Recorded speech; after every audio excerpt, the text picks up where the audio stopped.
Blotto, Twinks and the Intimate Revue, written and read by Simon Brett. Chapter 1. Boring Old London. Blotto didn't really like London.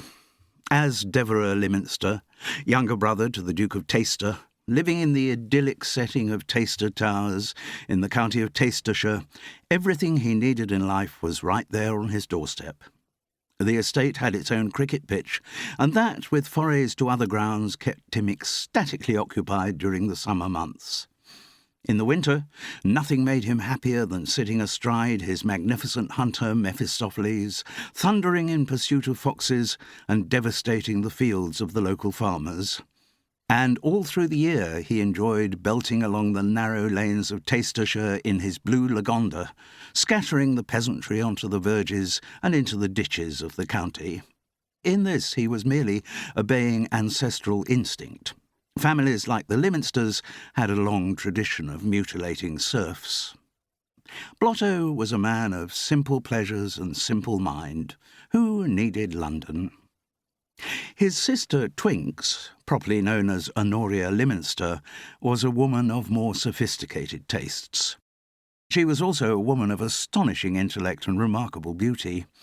The effect of this latter quality could be measured by the number of men who fell for her like fainting guardsmen. Few of the male gender had been constructed with sufficient resistance to withstand the allure of her slender frame, white blonde hair and azure eyes. Twinks was so inured to hearing daily declarations of love that her invariable response, "Don't talk such toffee," had become an instinct to her. It was not that she didn't find men physically attractive. It was just that she encountered so few who came even near to being her intellectual equals. So, although she enjoyed many country pursuits, and although she could always engage her brainpower with some project like translating Dostoevsky into Sanskrit, Twinks required the stimulus of London far more than her brother did. If a couple of weeks went by without a visit to the capital, she would begin to get a little twitchy, and a month of uninterrupted Taister Towers life would find her bouncing off its ancestral walls. Though he didn't welcome them, Blotto was no longer surprised when his sister accosted him with the ominous words, "Blotto's me old frying pan. Could I have a wordette with you?" He knew all too well what they would lead to. On this latest occasion, on a perfect English summer's morning, he had just been down to the garage to watch as his chauffeur, Corky Froggatt, finished polishing the Lagonda, and was on his way to set the world to rights in the stables by communing with Mephistopheles, when Twinks cornered him in the long rose walk and asked the familiar question, "Blotto, me old frying pan, could I have a wordette with you?" Well, ticky-tocky," her brother responded uneasily. "Fact is, the Taister Towers Hunt Ball is on the horizon," she went on. "Well, I'll be snickered," said Blotto, feigning surprise. In fact, he knew well what she was talking about. For him, hunt balls, even when held on home turf, were ghastly blots on the social calendar. His idea of a good time didn't include dancing. Though so elegant at the crease in a cricket match, in a foxtrot Blotto was all left feet. Also, hunt balls brought with them the recurring hazard of beautiful and wealthy debutantes wanting to marry him.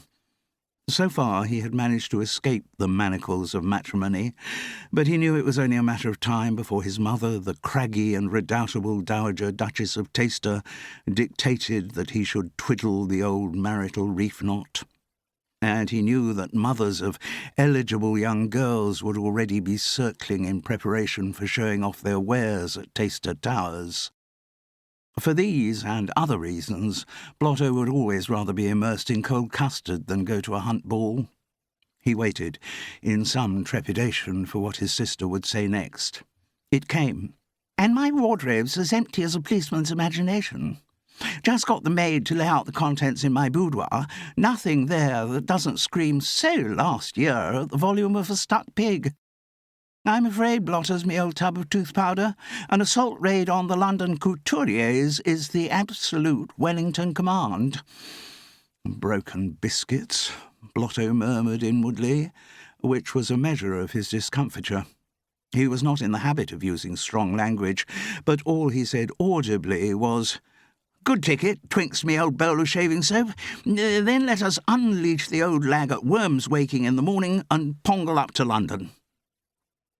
It was not in Blotto's nature to be cast down for long. Within seconds his customary sunny disposition had emerged from behind the clouds. When he came to think about it, London wasn't such a treacle tin after all. While Twinks was off consulting her needle-wielders, he had ways of filling the time. The Savoy did a decent enough breakfast, luncheon at one of his clubs, early evening bite at a supper club, taking a few giggles at the latest intimate review, and round off the metropolitan day with a large dinner somewhere. He could cope with that. And after all, it would only be for a couple of days. A summons to visit the Dowager Duchess of Taster in the Blue Morning Room never boded well.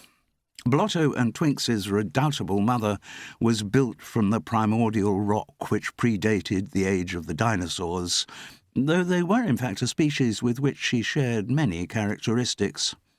Her upbringing of her 3 children, the oldest, universally known as Lufa, was the current duke, had not involved any modish frills like proximity or affection, but her presence still loomed over the entire Taster Towers estate. Blotto had always been appropriately cowed by his mother. Though famously brave in the cricket and hunting fields, though unflinching in battle, particularly when facing impossible odds, the flicker of a disapproving eyebrow from his mother could still reduce him to the consistency of consommé. Blotto had always known his place when it came to women. He was undoubtedly their inferior, but nowhere was this more applicable than in his relationship with his mother. In her presence, Blotto was more cowed than a Texan cattle ranch. Even Twinks, who had intense bravery, dazzling intellect and gender on her side, trod warily around the Dowager Duchess. "It has come to my attention," the old lady boomed that morning in the Blue Morning Room, "that the 2 of you are planning the trip to the metropolis." "Yes, mater," said Twinks, defiance already in her tone, as if she were expecting opposition. "I need to tog up with some new shimmeries for the forthcoming Hunt Ball. My wardrobe's as empty as a pauper's pocket." The expected disagreement did not materialise. Instead, Twinks was confronted with that rare commodity from her mother, enthusiasm. "Cracking good idea," said the Dowager Duchess. "Any such investment is to be recommended." "Investment?" echoed Twinks warily. "Of course. The Taster Towers plumbing is in need of refurbishment." The words were spoken as by a judge who has just put on his black cap prior to passing a death sentence. "Oh, not again, mater. That really is a rat in the larder." Blotto nodded in sympathy. The precarious health of the Taster Towers plumbing was something of which both siblings had been aware from the nursery onward. The bronchial wheezing in its pipes had been a leitmotif to their growing up. They had become used to the thin trickles of cold brown water from taps in the great house's few bathrooms. They were used to the sounds of dripping and the smell of seepage, and their constant drinking of water from its old pipes had inoculated them forever against the effects of lead poisoning. Blotto and Twinks had also grown up witnessing frequent attempts to improve the state of the Taster Towers plumbing. Recurrent floods, running down through the stories of the old house, had prompted frequent emergency repairs, and none of which did much to alleviate the basic problem of the system's antiquity. Its ravenous maw swallowed down money as a whale does krill. And on more than one occasion, the aristocratic siblings had been forced to undertake hazardous but lucrative adventures with a view to replenishing the family coffers and meeting their plumbing bills. "It is important that you look your best," said the Dowager Duchess ominously. Twinks, whose brain was one of the most efficient in human history, quickly realised how her mother's enthusiasm for new hunt ball dresses was connected to the Taster Tower's plumbing. Even Blotto, whose brain was one of the least efficient in human history, had a pretty fair idea of what was going on. The mater was matchmaking again. It might be thought that nothing could enhance his sister's already perfect looks, but a new dress couldn't do any harm, and might prove sufficiently alluring as a bait for some vapid young man from a wealthy family to marry her and sort out the Taster Tower's plumbing for good. Blotto looked across at his sister with sympathy. That sympathy, though, was mixed with another emotion, relief. If the mater was focusing her matrimonial ambitions on Twinks, then he might be let off the hook for a while. But even while the hope was forming in his mind, it was instantly dashed as the Dowager Duchess continued. "And, of course, Blotto, you always look your best at balls. So much simpler for the male of the species, isn't it? Put a monkey in evening dress and it'd have passed muster, wouldn't it? We may have to put in a bit of work on your conversation, though." "Oh," said Blotto feebly. "Why?" "Because," his mother replied imperturbably, "there is someone I have invited to our hunt ball on whom it is very important that you make an impression." "Biscuits broken in 1,000 pieces," Blotto murmured inwardly, though of course he would never have allowed his mother to hear him using such strong language out loud. He was well aware of what he was up against. The Dowager Duchess had a network of other duchesses, with the occasional countess and marchioness, who made it their business to find out the precise details of all eligible young women who might be used as pawns in the complex strategies of matrimonial chess. They knew to a nicety the lineage and financial expectations of every aristocratic female under 20 in the British Isles. They knew which family scandals could be politely ignored and which left a permanent stain on the family escutcheon. They knew which family vaults the bodies were buried. Their information went back long before the balls at which such young debutantes were presented to the King and Queen. Members of the Dowager Duchess's beady-eyed collective scanned the birth columns of the right newspapers, already earmarking matrimonial potential among the hyphenated newborn. Their network was as efficient as the mafia, and far more deadly.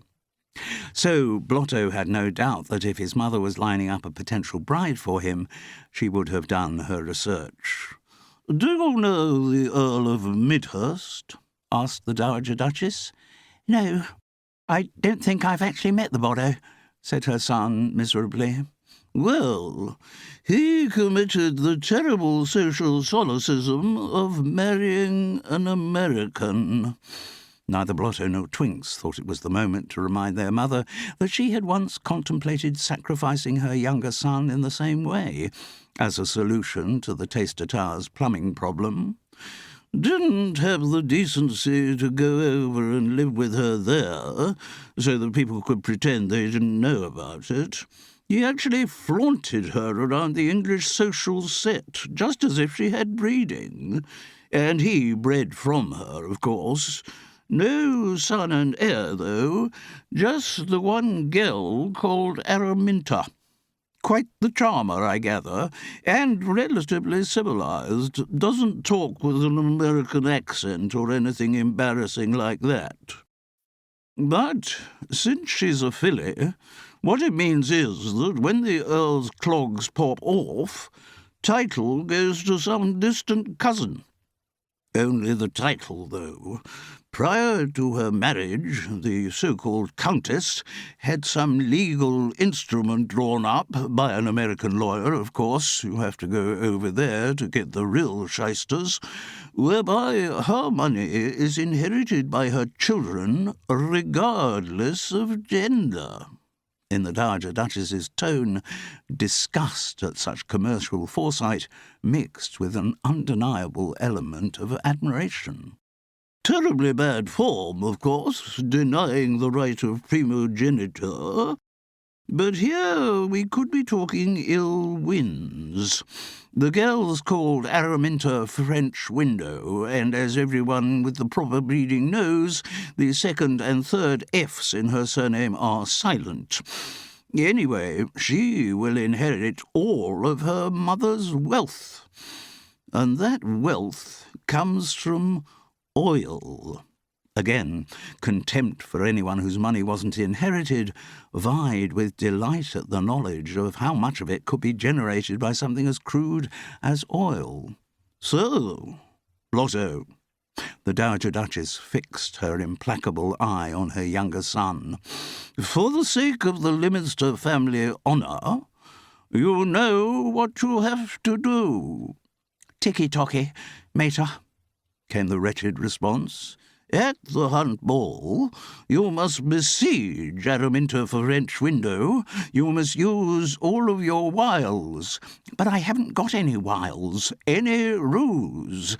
I haven't got any ruse either. Well, except the ones I'm wearing. To ensure that the girl falls for you like a peppered partridge. Anything less on the night of the hunt ball than her acceptance of your proposal, Blotto, I will regard as an abject failure on your part. Good ticket, mater, he murmured abjectly. Chapter 2. Encounters at the Gren. On the rare occasions when Blotto had to stay in London on his own, he tended to park the old Jim-Jams at one of his clubs. Of these, he usually favoured the Grenadiers in St. James's, universally known by its members as the Gren. It was one of those clubs devoted to making a young man's transition from public school to adult life as painless as possible. To this end, it employed an all-male staff and chefs whose ambitions never aspired above the level of nursery food.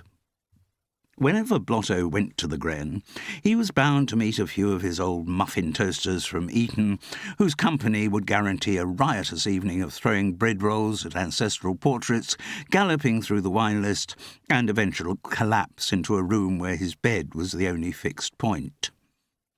When accompanied by his sister, however, he took a totally different approach. Recognising how churlish it would be for him to dine in an establishment where the footfall of a lady would have caused some half-dozen coronaries before she even made it across the foyer, he always booked them adjacent suites at the Savoy. Blotto's always well looked after at the Savers. But on this particular occasion, he was granted the opportunity to have his cake, along with other nursery food, and eat it. Lunch at the Gren, an afternoon in one of its capacious leather armchairs to sleep that off, followed by dinner with Twinks at the Savers, all creamy eclair so far as Blotto was concerned. Though he had done the driving, the Lagonda vied only with Mephistopheles and his cricket bat as Blotto's most treasured possession. The siblings had been accompanied to London by their chauffeur, Corky Froggatt. A man of military background and impeccable loyalty, it was his earnest ambition to give his life in defence of any member of the family at Taster Towers, but particularly of the young master, Devereux Leominster. The fact that this supreme sacrifice had never yet been required of him remained a constant source of disappointment to Corky Froggatt, but he lived in hope. Corky was one of those men who blossomed in wartime, and for whom peace would always come as something of a disappointment. He had excelled as a fighting machine in the recent little dust-up in France, and sincerely regretted that his homicidal tendencies were no longer allowed free rein. The war had also represented the high point of his life in other respects. In France, he had met a young resistance fighter who had fulfilled his every expectation of what a woman might be. But the fortunes of war brought about an inevitable separation. Corky and his ideal woman lost touch and had no means of contacting each other. So, though he indulged in enjoyable skirmishes with many of the below-stairs beauties of Taster Towers, none of them could match the memory of his lost Yvette. When Blotto brought the Lagonda to a perfect halt outside the main doors of the Savoy, it was left for Corky to park and check in their valises. Twinks hailed a cab and demanded that the driver take her to Madame Clotilde of Mayfair, while Blotto set off at a brisk walk in the direction of the Gren. "Dippy, you poor old thimble, what's put lumps in your custard?" Blotto's solicitor's inquiry was addressed to a young man in the club's Marlborough bar. The man's face was twisted into a rictus of pain, and his glass clearly and shamefully in such an environment contained nothing stronger than ginger beer. Dippy Lafroom had been a contemporary of Blotto's at Eton. Many's the time on the cricket pitch they had shared unbreakable partnerships, and in their studies shared more trivial games, most of which involved hurling missiles of ink-soaked blotting paper. They were close in the way only public schoolboys can be. In other words, they insulted each other a lot, hit each other a lot, bought each other a lot of drinks, and rigidly prevented their conversation from ever straying into an area that might involve feelings. Dippy looked up at Blotto piteously. "Yes, I am in a bit of a treacle tin," he admitted. "By Wilberforce, you can say that again. You look like a pig who's lost his whistle. What's up? Been losing a bit on the old GGs?" Even as he asked the question, Blotto knew the answer would be no. Dippy Lafroom was sole heir to the Earl of Minchinhampton. He lived so high on the hog that the only other pigs he saw were flying ones. Dippy had a house in Mayfair, built on the scale of a Tsar's winter palace. He had hundreds of staff, and when he was at home, all his meals were prepared by Xavier, a chef whose reputation had spread to every continent. So Dippy could have lost thousands on the old GGs every day, and still not make the smallest dent in the vast fortune which he would eventually inherit. Whatever his problem might be, it certainly wasn't financial. No, Dippy confirmed. "Fact is, Blotto, me old boot scraper, I've done something I'm not very proud of." "Have you, by Denzel?" said Blotto cautiously. He had a nasty feeling he was about to be shoved into a glue pot of inappropriate emotions and all that ramboli. "I'm not sure that I should really be talking about such matters in the Gren." "Oh, Dippy, come on. Uncage the ferrets." "Righty-ho, Blotters. If you're going to put the Chinese burners on me about it, I'll tell you. The fact is—" Dippy gulped. Blotto couldn't stand the silence going on too long. "It can't be that, Murdy," he said. "I've got married." Oh dear, it was that Murdy. With feeling, Blotto murmured, "Tough gorgonzola, me old pineapple." Nothing against the old bride, of course. Called Poppy. Charming girl, couldn't be nicer, it's just, you know." His jaw sagged like the loose elastic on a pair of rugger shorts. "Marriage." "What you need in this situation, you poor old thimble, is the starchiest of stiffeners." Blotto turned in the direction of the barman. "What's it to be, Dippy? A quadruple bandy?" No. His friend hastened to negate the order. "Can't be done, I'm afraid, old man." "Why not, for the love of strawberries?" "The fact is, Blotters, I can't go home to Poppy smelling of drink." "What? Does the poor little breath-sapper suffer from one of those religions which doesn't allow boddos to do anything they might enjoy?" "No, it's worse than that." "I can't imagine anything being worse than that." "Poppy trusts me." "Trusts you not to have too much of the old alky-boodles?" "Trusts me not to have any of the old alky-boodles." Toad in the hole. Blotto let out a low, shocked whistle. "You really are up a gum tree without your teeth, Dippy. If it's not religion that gives the girl such bizarre notions, then what is it? Is there a history of insanity in the family? Because there are some very brainy bonkers doctors around these days who might be able to—" "No, there's nothing squiffy about Poppy's sanity. She just says that our love is so pure that it doesn't need any artificial stimulants to preserve it." "What, not even a half-pot of the club claret?" "Not even a small sherry at Christmas." Blotto was beginning to see the extent of his old muffin toaster's predicament. He knew that women had an irrational tendency to bring love into all of their dealings, but to use love to deny a Boddo the human right of drinking, well, that was way outside the rule book. Still, he was with a chum, and he knew that the thing to do with chums was to dig them out of the moat marshes. If he wasn't allowed to facilitate that process with drink, then he'd do it with food. "Come on, Dippy," he said. "We're going straight to the dining room, where I am going to spoffy well buy you lunch.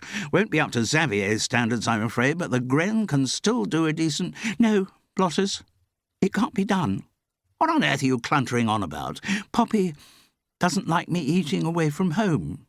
"Well, I suppose I can understand if you've got Xavier's expertise to call on, then—" "Poppy's sacked Xavier." "What?" It took a moment before the winded Blotto recouped enough breath to add, "Why?"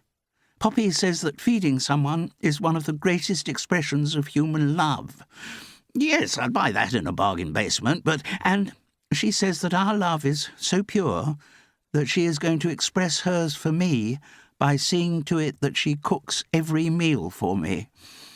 "Well, I'll be snickered. But, Dippy, old man, is Poppy as good a cook as Xavier?" Blotto saw loyalty fight with truth in his friend's face, and saved him the anguish of answering by asking another question. To put it at its most basic level, Dippy, me old shrimping net, can Poppy cook?" Again, there was no reply, but the way Dippy Lafrume's hand went instinctively to rub his stomach in anticipation of indigestions to come gave a more potent answer than words could ever have done. "So, Dippy, not to shimmy round the shrubbery, given the glue pot you're in, if you're not drinking and you're not eating, why on earth have you come here today?" A tear glinted in his friend's eye. "I've come to say goodbye," he said. "Goodbye? Goodbye to the Gren?" "Yes, Blotters," came the mournful reply. "But why? No one ever leaves the Gren, unless they're drummed out for thimble rigging. Why on earth are you leaving, Dippy?" "Poppy says I no longer need to be a member of the Gren. Not now I've got her." The Blotto who sat down at a table on his own in the Gren's dining room was a sober one. That is, of course, not to say that he hadn't been sluicing his tonsils with the cream of the club's wine list. It was his mood that was sober.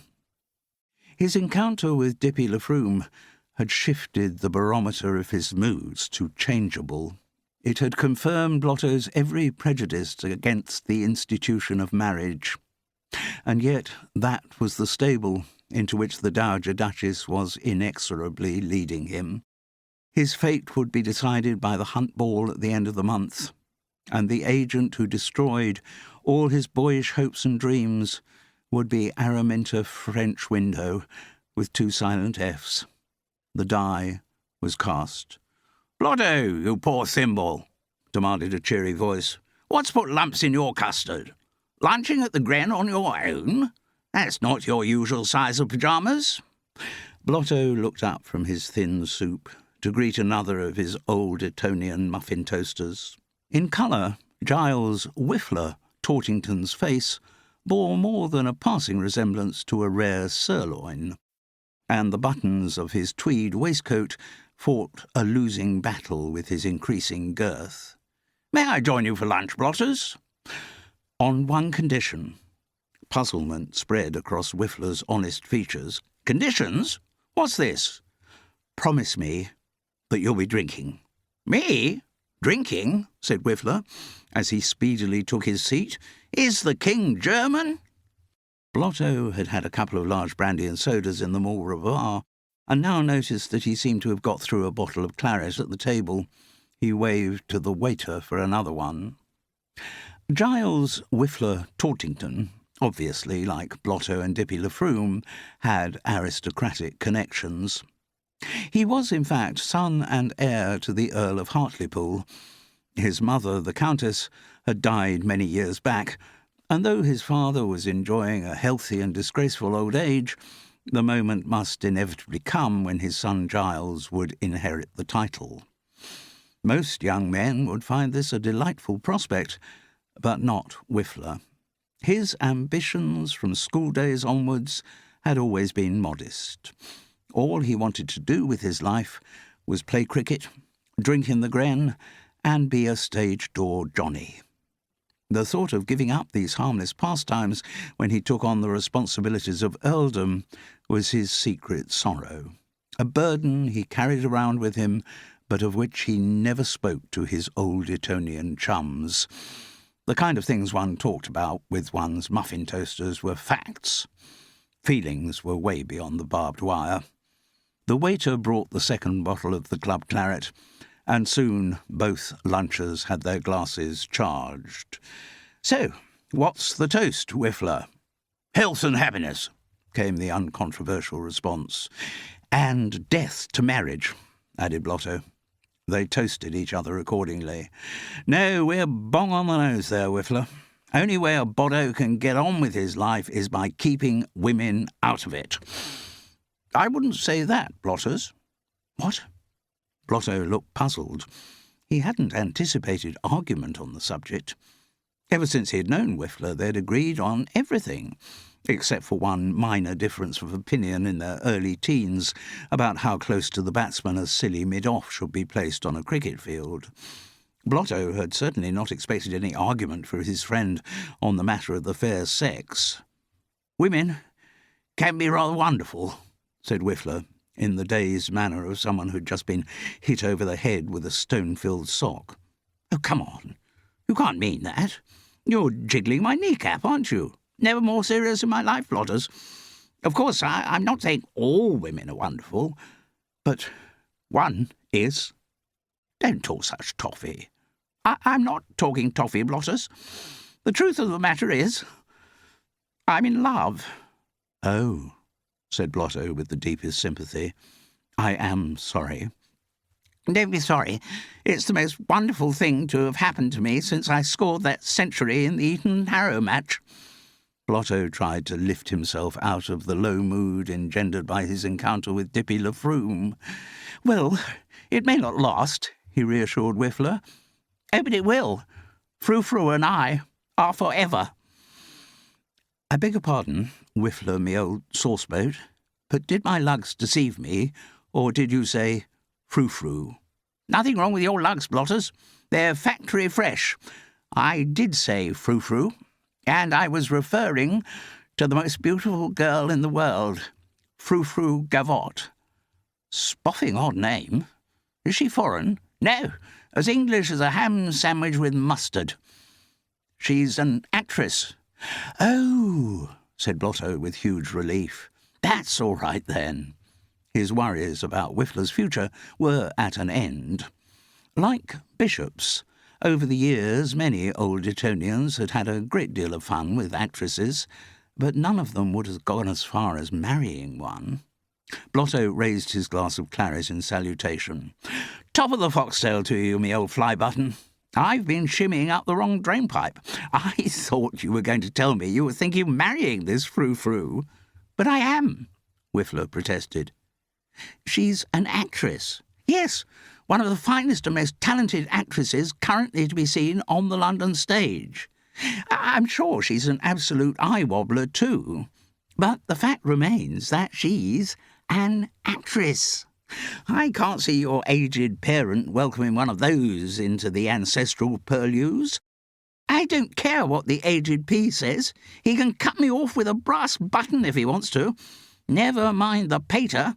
Genghis Khan and his Mongol hordes couldn't stop me from marrying Frou-Frou."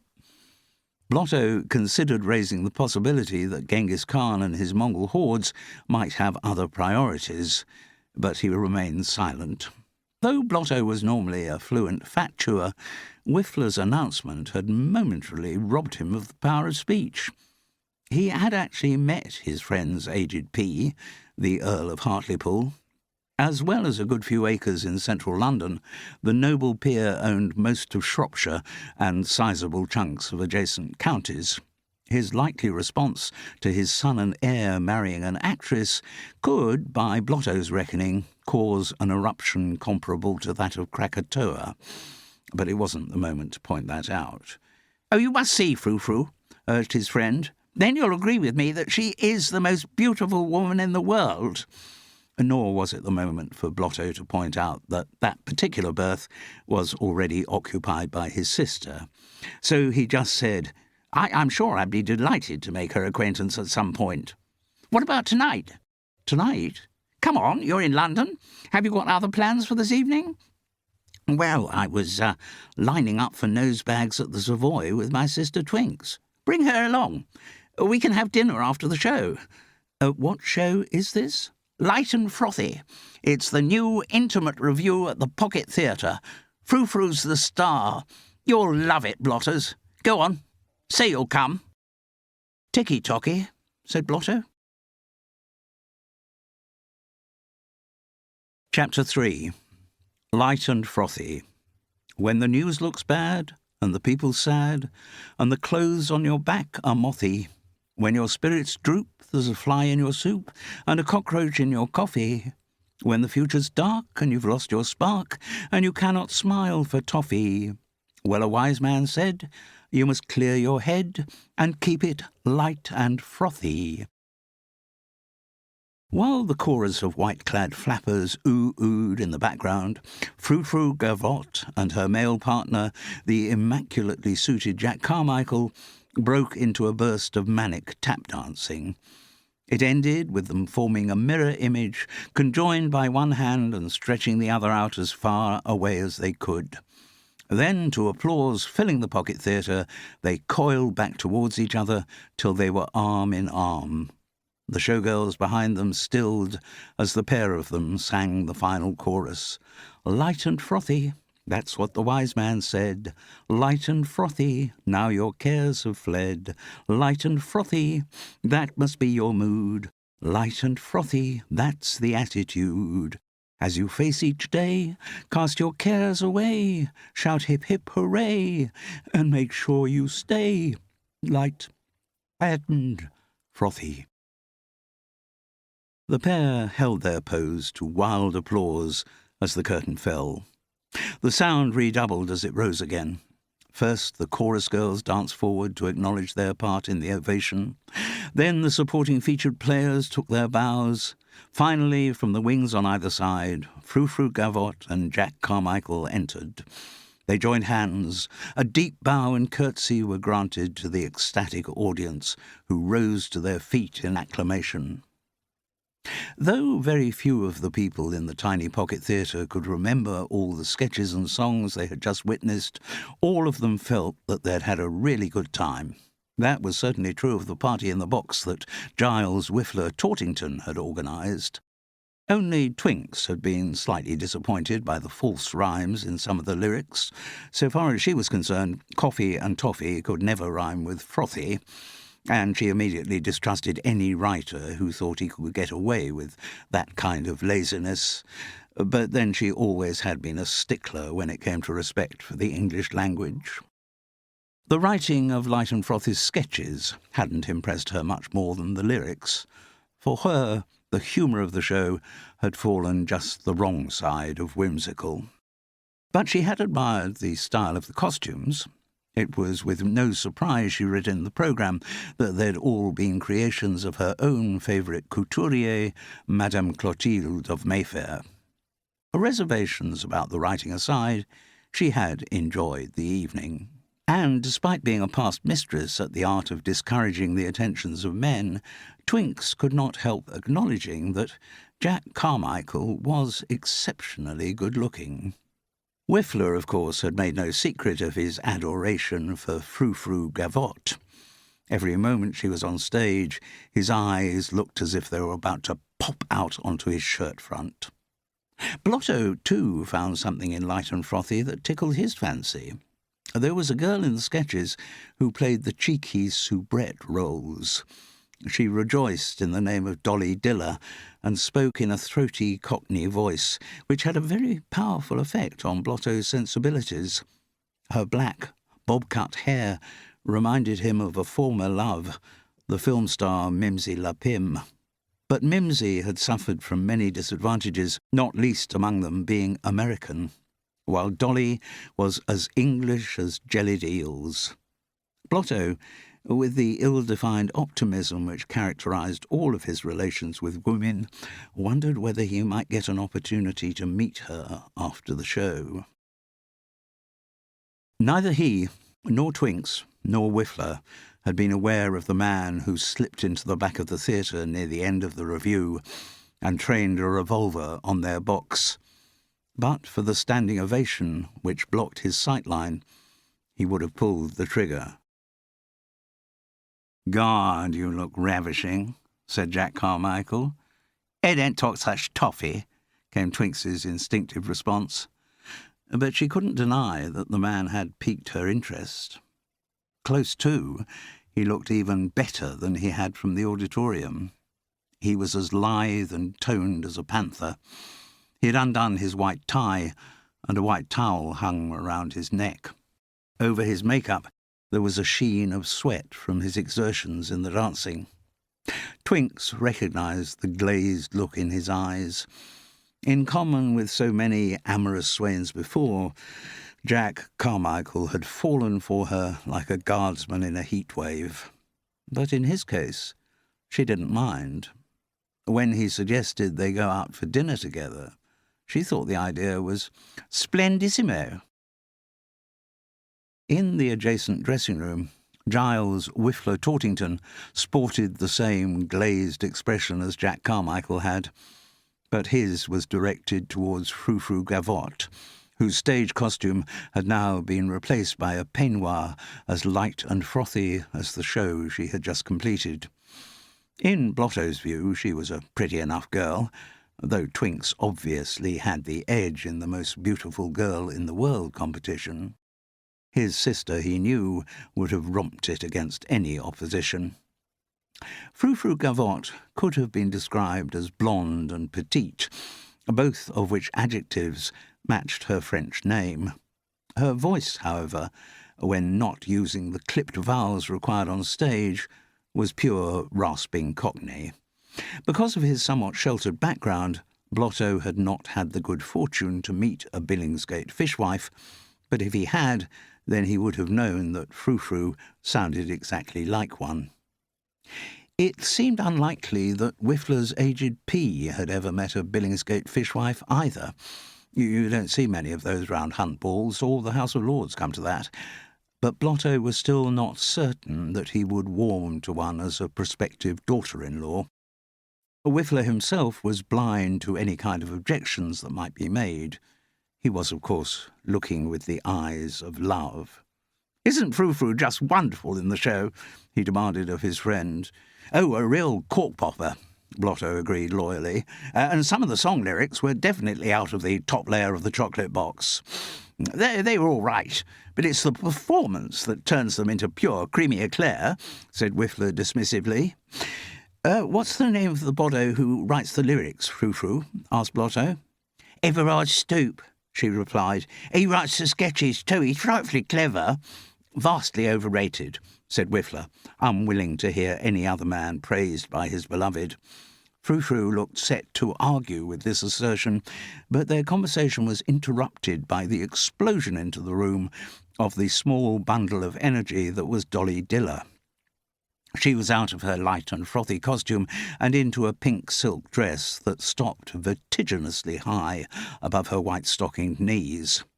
Blotto looked as though Christmas, his birthday, and a massive win on a rank outsider in the Grand National had all happened on the same day.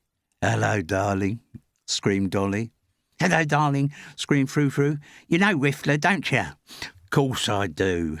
She slapped a darker red lipstick imprint on the red Old Etonian face. "You're always coming back like a bad oyster, ain't you, Whiffles?" "And this is his friend," What do you say he was called? Devereux Lyminster, Frou-Frou, younger brother of the Duke of Taster. Yes, but everyone calls me Blotto. Blotto? That's a nice name, said Dolly, in a throaty voice which, had Blotto known the word, he would have recognised as sexy. Oh, and fancy you being the brother of a duke and all. He offered his hand. He'd rather have been offering his cheek to receive a smacker like the one Whiffler had got, but recognised that he didn't yet know Dolly that well. She took the outstretched hand in both of hers, though, and shook it with encouraging warmth. He got the feeling she was a very warm person. "Nice name for a nice boy, eh?" she susurrated. "You're a looker and no mistake, ain't you?" "Oh, well, thank you." Compliments always made Blotto feel rather embarrassed. Boldly he ventured the opinion that, "You're a bit of a bell-buzzer yourself, Dolly." "Well, thank you, kind sir." She dropped a mock curtsy. "In fact," Blotto continued, with even greater daring, "you're a real bell-buzzer with 3 veg and gravy. Oh, you flatterer, you." Blotto gaped at her, jaw sagging. Rarely had he been so quick in expressing his attraction for a woman, and the hasty effort had left his word hoard severely depleted. He continued to gape. Then Giles Whiffler Tortington had one of his rare but magnificent inspirations. "Great galumphing goat herds," he said. "Blotters and I were going to take Frou-Frou out for a skrimmick of dinner. Why don't you join us, Dolly?" Blotto looked gratefully across at his friend. Old Etonians could always rely on their muffin toasters. They were the sort of boddos with whom one would voluntarily go into the jungle, a hunt ball, or any other dangerous environment. Blotto didn't think he had been so grateful since Whiffler had claimed responsibility for writing "Old Blaggers Eat Snails" on their French master's blackboard, even though anyone could have recognised that the words were in Blotto's handwriting. Among the right sort of people, noblesse still did very much oblige. "Oh, wouldn't I just love that?" Dolly Diller gurgled. "Well, come on, Frou-Frou," said Whiffler. "Get out of the old peignoir and into some suitably totty togs, and we'll be on our way." Dolly Diller stayed in the dressing-room while her friend changed, but Blotto and Whiffler, who had, after all, been to public school and knew their etiquette, waited in the corridor outside. They had only been there a couple of minutes when Twinks flashed by on the arm of the ravishing Jack Carmichael. "Going out for dinner, Blotto, me old herring gutter," she called over her shoulder. "See you at the Savers in the morning." "Ticky-tocky," said her brother. He and Whiffler might have said more, had not a small man in a black suit, black shirt, black beret, and no tie, at that moment walked past them, as if about to enter the dressing-room. Whiffler interposed himself between man and door. "Excuse me, old Greengage," he said, "but Frou-Frou Gavott's changing her togs in there." "Sir?" demanded the newcomer, in a voice that marked him out as that most unappealing of specimens, a Frenchman. "Girls' bodies hold no surprises for me, particularly the bodies of these particular girls. You see, I own every woman in Light and Frothy. They are all mine." This was a bit much for Whiffler. "They are spoffing well not yours. At least Frou-Frou certainly isn't.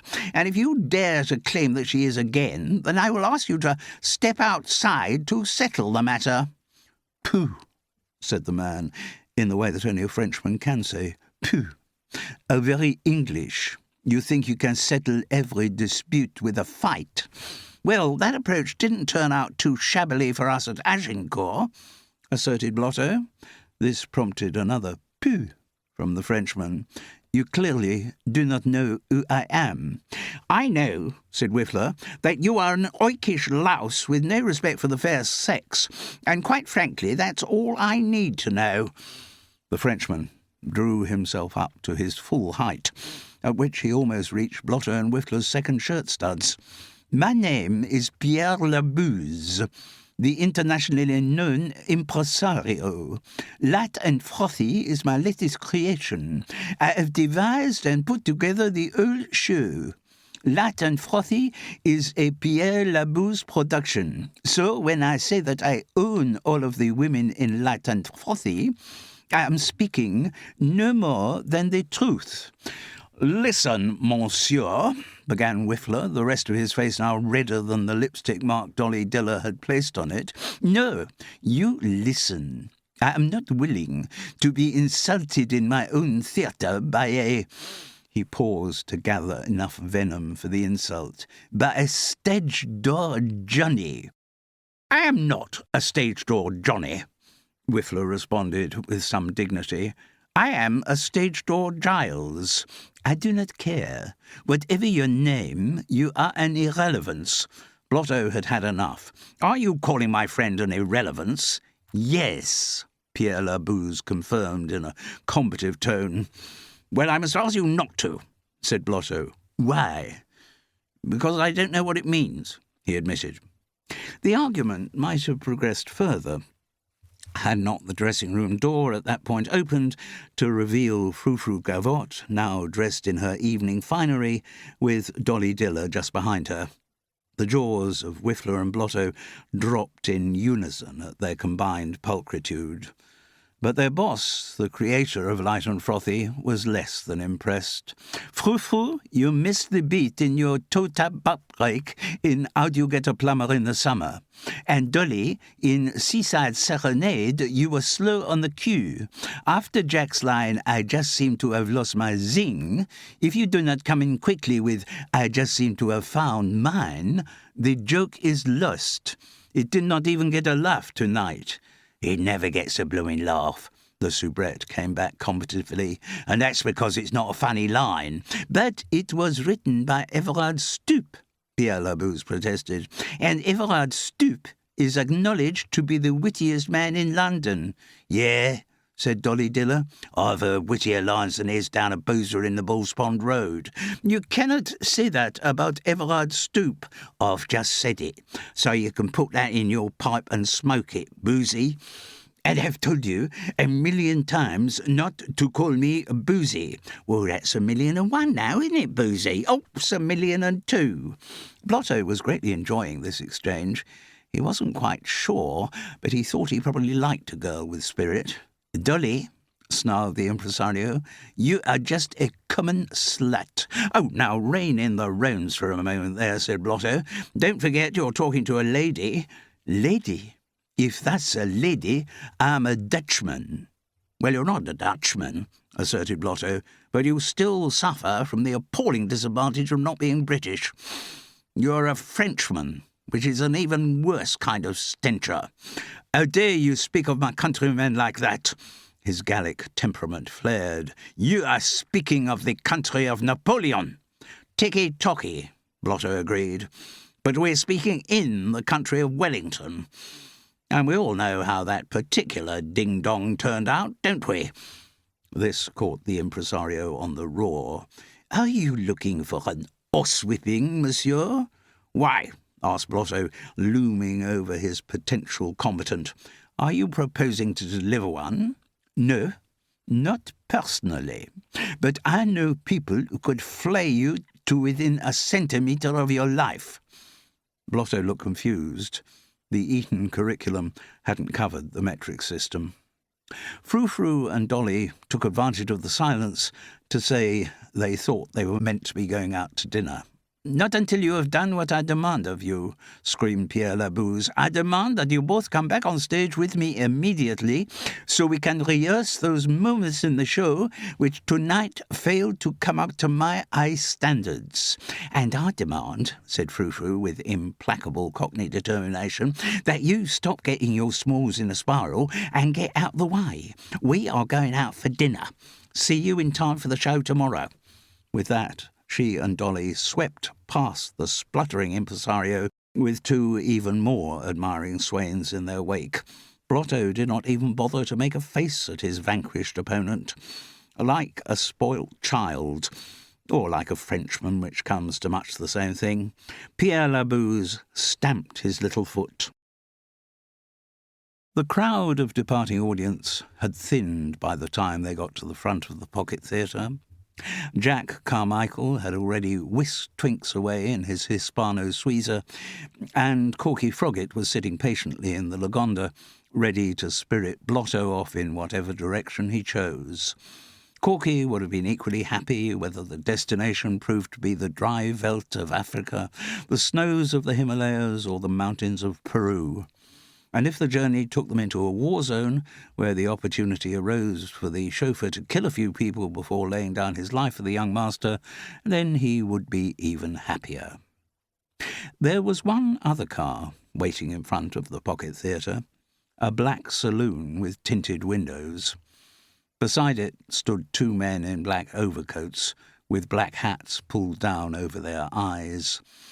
Before Blotto had even had the opportunity to suggest they should all travel to their dinner destination in the Lagonda, the two men stepped forward, grabbed hold of Giles Whiffler Tortington, and bundled him into the back of the car. By the time Blotto had recovered from the shock of this sudden action, Whiffler and his abductors had disappeared into the dark streets of London. Chapter 4. Stratagems at the Savers. "So, what happened to you last night, Twinks, me old buttonhook?" "I had a very pleasant dinner, thank you, Blotto, me old suit strainer. With that hoofer-botto Jim McMickle, Jack Carmichael, yes." "And what time did you get back here to the Savers?" Blotto felt a rare jolt of disapproval from his sister's azure eyes. "Really, Blottos, you sound just like the mater." "Ouch! You know how to hurt a chap. Well, stop twitching your nostrils about what time I wheeled out the jim-jams." "Sorry, sis." "So you should be." Blotto had been down to breakfast in the Savoy dining room before Twinks. When he'd taken his seat, he had been manically desperate to tell her about the events of the previous evening, but the profusion of bacon, eggs, sausages, kidneys, kippers, kedgeree, and other delights in the silver dishes had distracted him. Though long on such sterling qualities as bravery, loyalty, and honour, Blotto had always been a bit short on attention span. And it was only some time after Twinks had arrived and asked, "Did you have a splendiferous evening with the delectable Miss Diller?" that he remembered he had a story to tell. By the end of his narration, all of the bacon, eggs, sausages, kidneys, kippers, kedgeree, and other delights on his plate had gone cold. "So, Blotto, did you get your dinner hors d'oeuvre with Dolly?" "No. Though, mind you, it was never intended to be a dinner hors d'oeuvre. It was going to be a dinner He wished he had listened more during his French lessons at Eton. "Dinner hors four," he concluded feebly. "But whatever it was going to be, you didn't get to eat it?" "No. Apart from anything else, Frou-Frou was in absolute crimps about what had happened to Whiffler. Anyway, by the time the police had finished questioning us—" "Oh, don't tell me you brought in the flatties." Twink's beautiful face wore a pale mask of disappointment. "I thought we had a sign on the dotted about this, Blottos. We only bring in the bizbods when we've solved the case.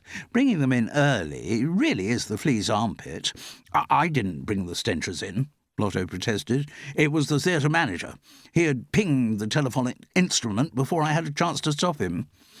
"Oh, well," said Twinks, "let's turn the cloud round and see the silver. If the flatties are already involved, then our challenge is to see that we nail the perps before they do. Which, of course, we will do, as easy as raspberries."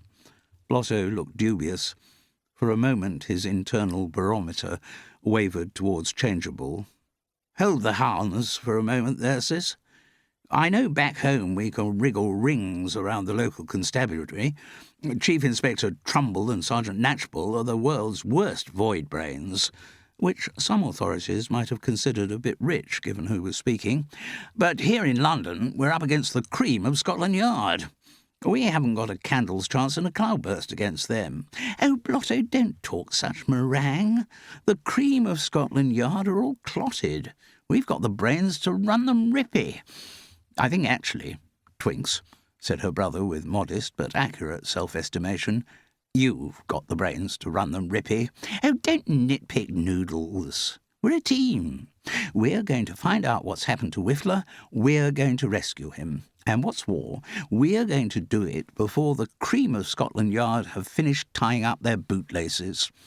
"Oh, Twinks," said Blotto, once again full of admiration. "You really are the panda's panties." Then he added eagerly, "How are we going to do it?" "Well," said his sister, "I might have to have a little cogitate about that. I'll go out to my suite and rustle up a plan of action." She rose from her chair, causing a flurry of high blood pressure amongst the many married men in the dining-room who weren't used to seeing such pulchritude at the breakfast table. But Twinks, me old Ouija board," said an appalled Blotto, "you haven't had anything to eat." "I'll order room service," said his sister. "Meet me for a starcher in the American bar at 12:30. And she glided out, trailed by the hungry looks of all those married men. Now Twinks was on the case, Blotto felt secure. His barometer was once again set fair. He gestured to a waiter to bring him another plate, which he proceeded to fill up with more bacon, egg, sausages, kidneys, kippers, kedgeree, and other delights. "I've spoken to Frou-Frou Gavotte," Twinks announced. "What? How did you get her telephone number?" "Easy as a housemaid's virtue. I rang the Pocket Theatre, and the result is that Frou-Frou is joining us for lunch." They were standing at the American bar, watching the creation of their pre-luncheon cocktails. From the extensive list available, Twinks had, by coincidence, ordered a housemaid's virtue. Blotto had opted for his favourite, a St. Louis steam hammer. The barman's dexterity was as much part of the entertainment as the jazz piano tinkling away in the background. "I say, Twinks, me old panscourer, you didn't think to ask Dolly Diller too, did you?" "Why in the name of strawberries would I do that?" Oh, no spoffing reason," says Blotto. But he couldn't suppress a slight disappointment. "I've invited Frou-Frou Gavotte because she's apparently got the wiggles for Whiffler Tortington, so she might have some idea who the stenchers are who kidnapped him." "Good ticket," said Blotto, "whereas I am unaware of any connection between Dolly Diller and Whiffler." "Ticky-tocky," said Blotto. It was always wise to agree when his sister started to sound like their mother. The cocktails were handed across by the barman, his antennae finely tuned to their first reactions. Twinks took a sip from her housemaid's virtue and felt its beneficence tingle through every capillary to the furthest point of her nerve endings.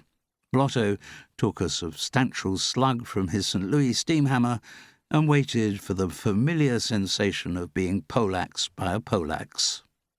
The barman smiled with the satisfaction of a job well done. "When a man is tired of London, he might as well move to the country." The words, spoken in a light, clipped voice, were greeted by a ripple of appreciative giggles. Blotto and Twinks looked across to the speaker. Though it was lunchtime, he wore a red velvet smoking jacket with black silk lapels. The skin on his face was very dry and tight, as though he might have spent time in tropical climes. One hand held a martini, and the other a tortoiseshell cigarette holder of inordinate length.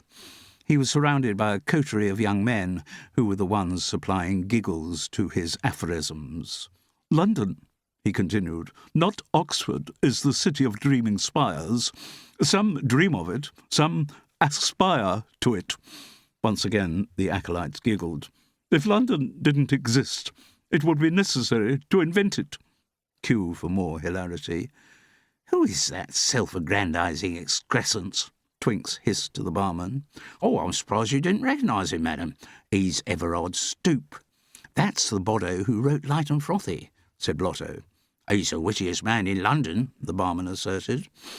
"That doesn't say much for the other wits in London," observed Twinks in full Dowager Duchess mode.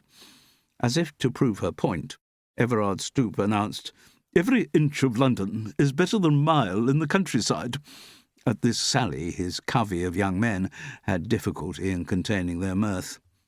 Blotto and Twinks turned away to find a table out of earshot of these blunted shafts of wit, but were stopped when they heard Everard Stoop say, "Ah, but who is this?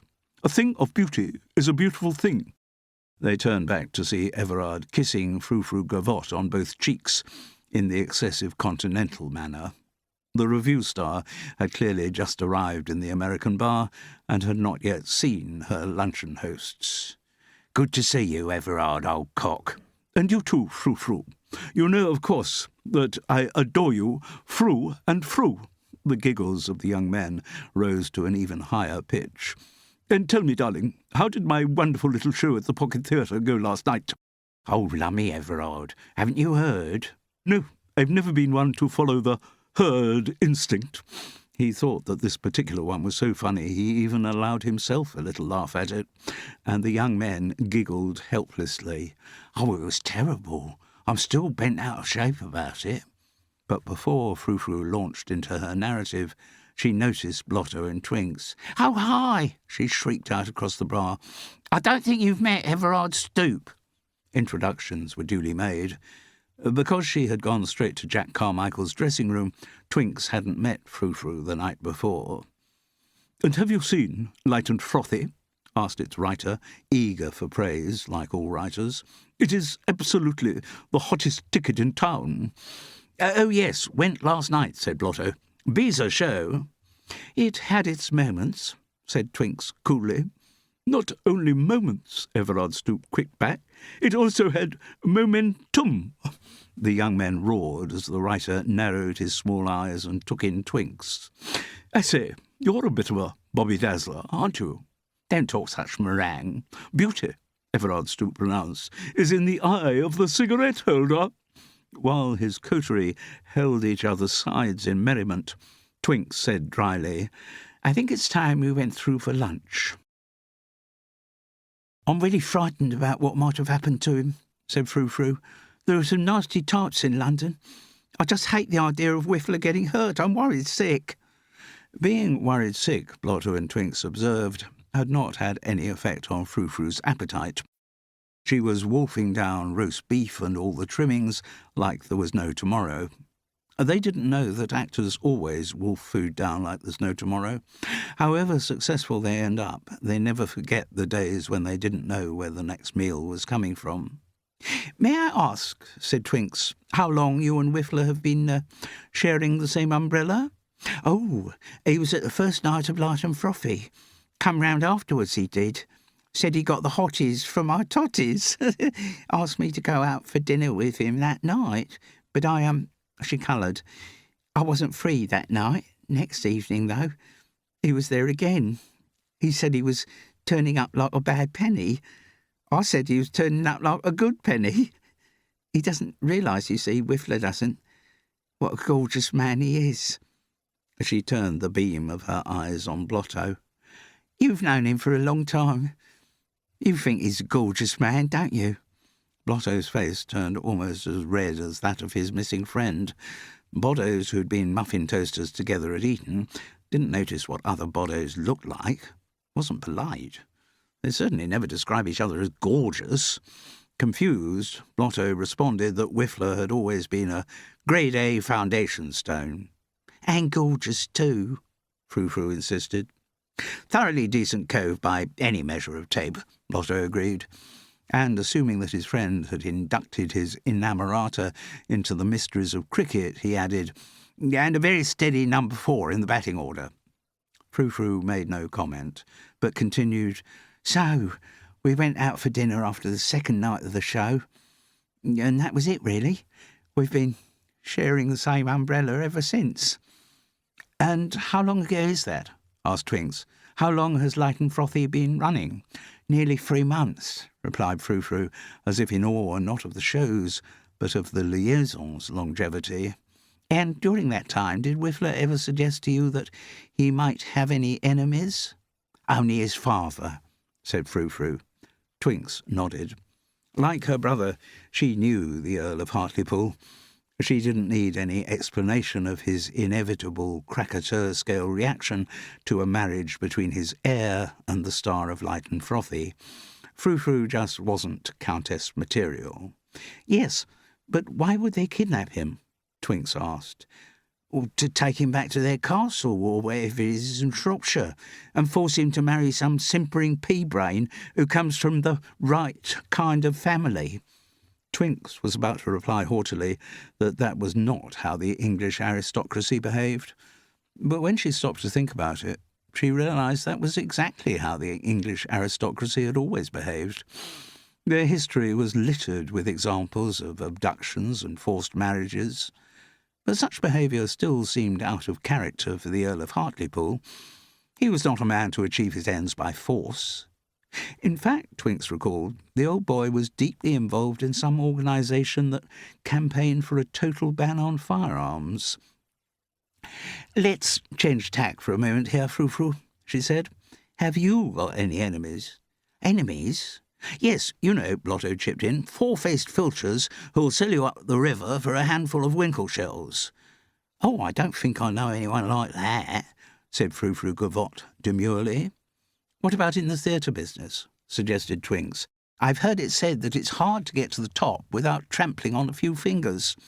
I've always got on like a house on fire with every one I've worked with." Still very demure.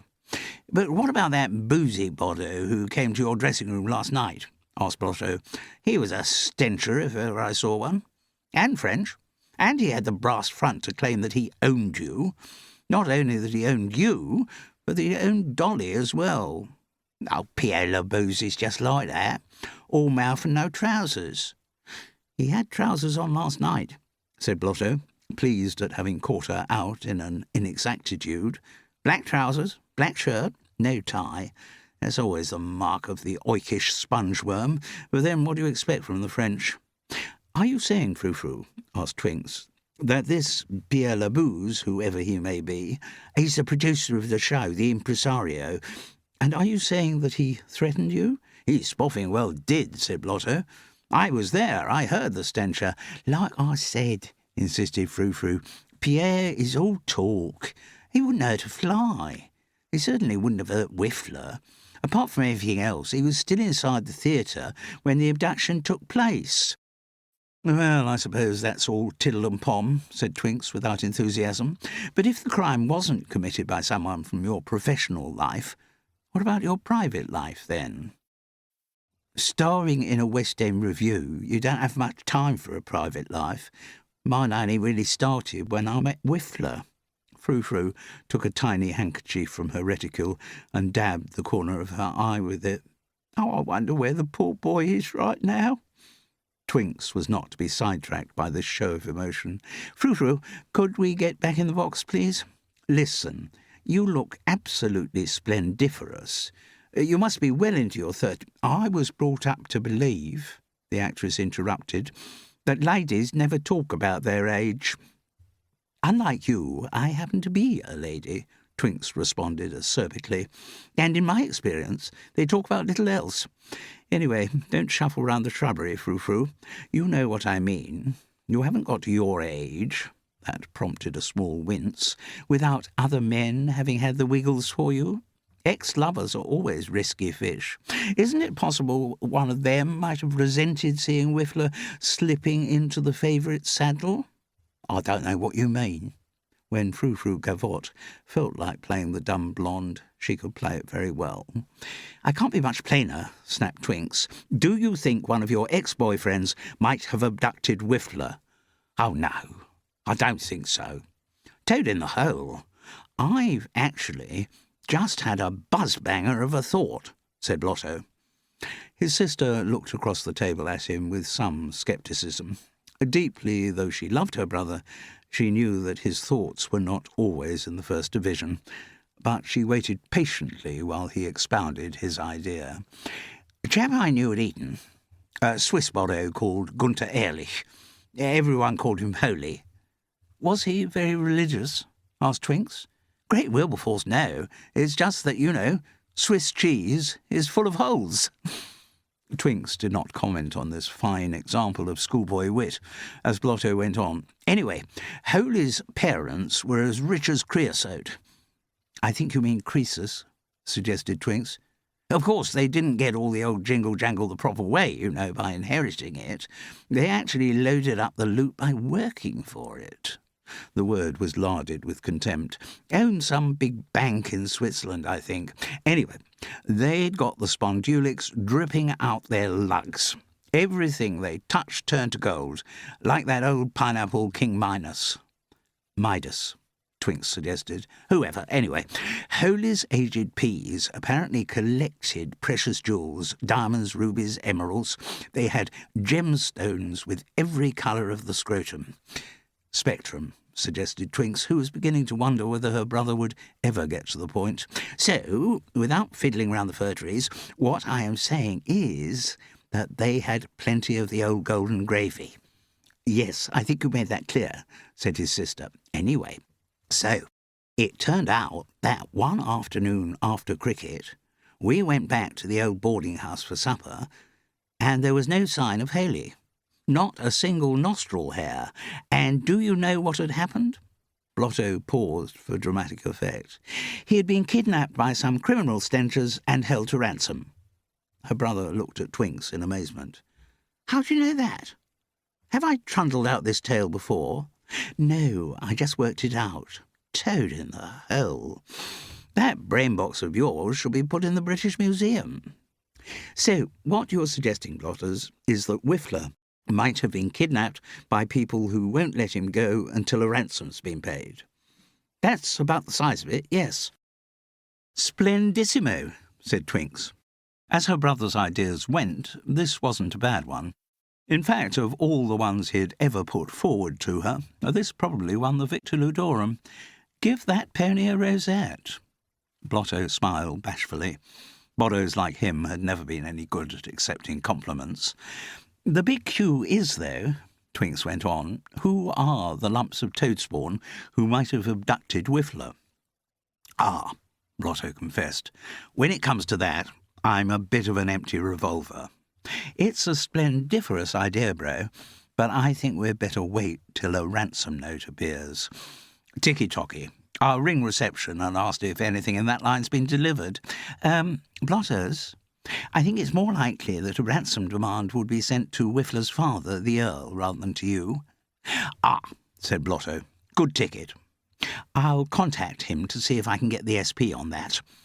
Blotto and Twinks both looked at Frou-Frou Gavotte, whose face bore an expression of boredom. As an actress, she wasn't used to being away from the centre of a conversation for so long. Any other stirrings in your grey cells, Frou-Frou? Asked Twinks. A shake of the blonde head. Then let us summon the dessert trolley. In the lift up to their suites, Twinks turned her azure eyes onto her brother's. I'd bet a guinea to a groat she's lying. Well, I'll be snickered, he said. Frou-Frou Gavotte knows more than she's letting on. Chapter 5. The Short Arm of the Law. As soon as Twinks had reached her suite, she sat down at the writing desk and drew a notebook out of her sequined reticule. She began by writing notes on the interview with Frou-Frou Gavotte. From those she developed more lines of inquiry into the abduction of Giles Whiffler Tortington. As soon as Blotto had reached his suite, he lay down on the bed to catch a little shut-eye before it would be time to start the evening with another of the American barman's St. Louis steam hammers. It was only a few moments later that he was recalled from innocent oblivion by the jangling of the bedside telephone. An obsequious voice informed him that there was a police officer at reception who wished to speak to him. Blotto asked that the man should be directed up to his suite. He was crossing the landing on the way to fetch Twinks when the lift doors opened and a small man in a black bowler hat and black overcoat emerged. "Are you Mr. Devereux Leominster?" he asked. Blotto could not deny that he was. "I am Detective Inspector Craig Dewar of Scotland Yard. Beezer to see you. You're the flatty who wants to ask me some questions?" "That is correct, sir. Though I would like to say I am not very happy with the word flatty." "Oh, so sorry. Fully understand. My mater gets vinegared off too when people use abbreviations. Should have said Flatfoot." "Well, Actually, I'd prefer you didn't use either. I'll just fetch my sister, then we can do the old chitter-chatter in my suite. Excuse me, sir. Why do you want to fetch your sister? Oh, you must understand, when it comes to brain power, I'm a pygmy, and she's Goliath. Always like to have her around if I'm being asked questions. She can help me out with the gummy ones. But did your sister actually witness the abduction of Mr. Tortington at the Pocket Theatre last night? No, she wasn't actually there. She had already gone off to Nosebags with some actor Blotto. In that case, Mr. Leominster, sir, I don't think there is any necessity for her to be present at our interview. Oh, said Blotto, not a little put out. Still, he knew one shouldn't unnecessarily antagonise those who represented the majesty of British law. Ticky-tocky, then, if you say so. I do say so, sir. Back inside his suite, Blotto was struck by how very short his interrogator was, but he wasn't about to be prejudiced by that. Some of the most lucrative days Blotto had enjoyed at the races had been thanks to the efforts of very short people. Having taken the proffered seat, Detective Inspector Craig Dewar drew out from his pocket a battered blue-covered notebook and the stub of a pencil. He opened a new page and licked the point of his pencil. This is something frequently done by fictional policemen and fictional reporters. It is an action rarely seen in real life. Presumably real-life policemen and real-life reporters sensibly try to avoid lead poisoning. "Well, Mr. Leominster," he began ponderously, "as someone who has spent his entire career at Scotland Yard, I'm a great believer in teamwork." "Oh, me too. You're bong on the nose there, Inspector. Out on the cricket field, it's not you who counts, it's all the other green gauges." "Exactly right.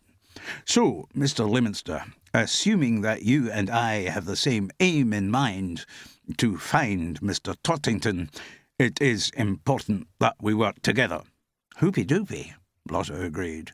"So, if you get any new information which may lead to our solving the case, I hope you will pass it on to me as soon as possible." "Good ticket. But only tell it to me. I can't overemphasize the importance of secrecy in a case like this." "Don't don your worry boots about that, Inspector. Everything under the dustbin lid. I understand." "Good. Oh, just one thingette. When you say I shouldn't spill the haricots to anyone, does that include my sister?" "A general rule in these affairs, Mr. Leominster, is that the fewer people who know the details, the better." "Point taken and digested. I'll be as tight as a limpet with lockjaw." The idea of conducting an investigation independent of Twinks was not without its attraction. Though he had enormous love and respect for his sister, Blotto liked the idea of doing something off his own cricket bat, without remembering the previous occasions when such a course had proved disastrous. "Very well, Mr. Leominster." Detective Inspector Craig Dewar licked the tip of his pencil again in a businesslike manner.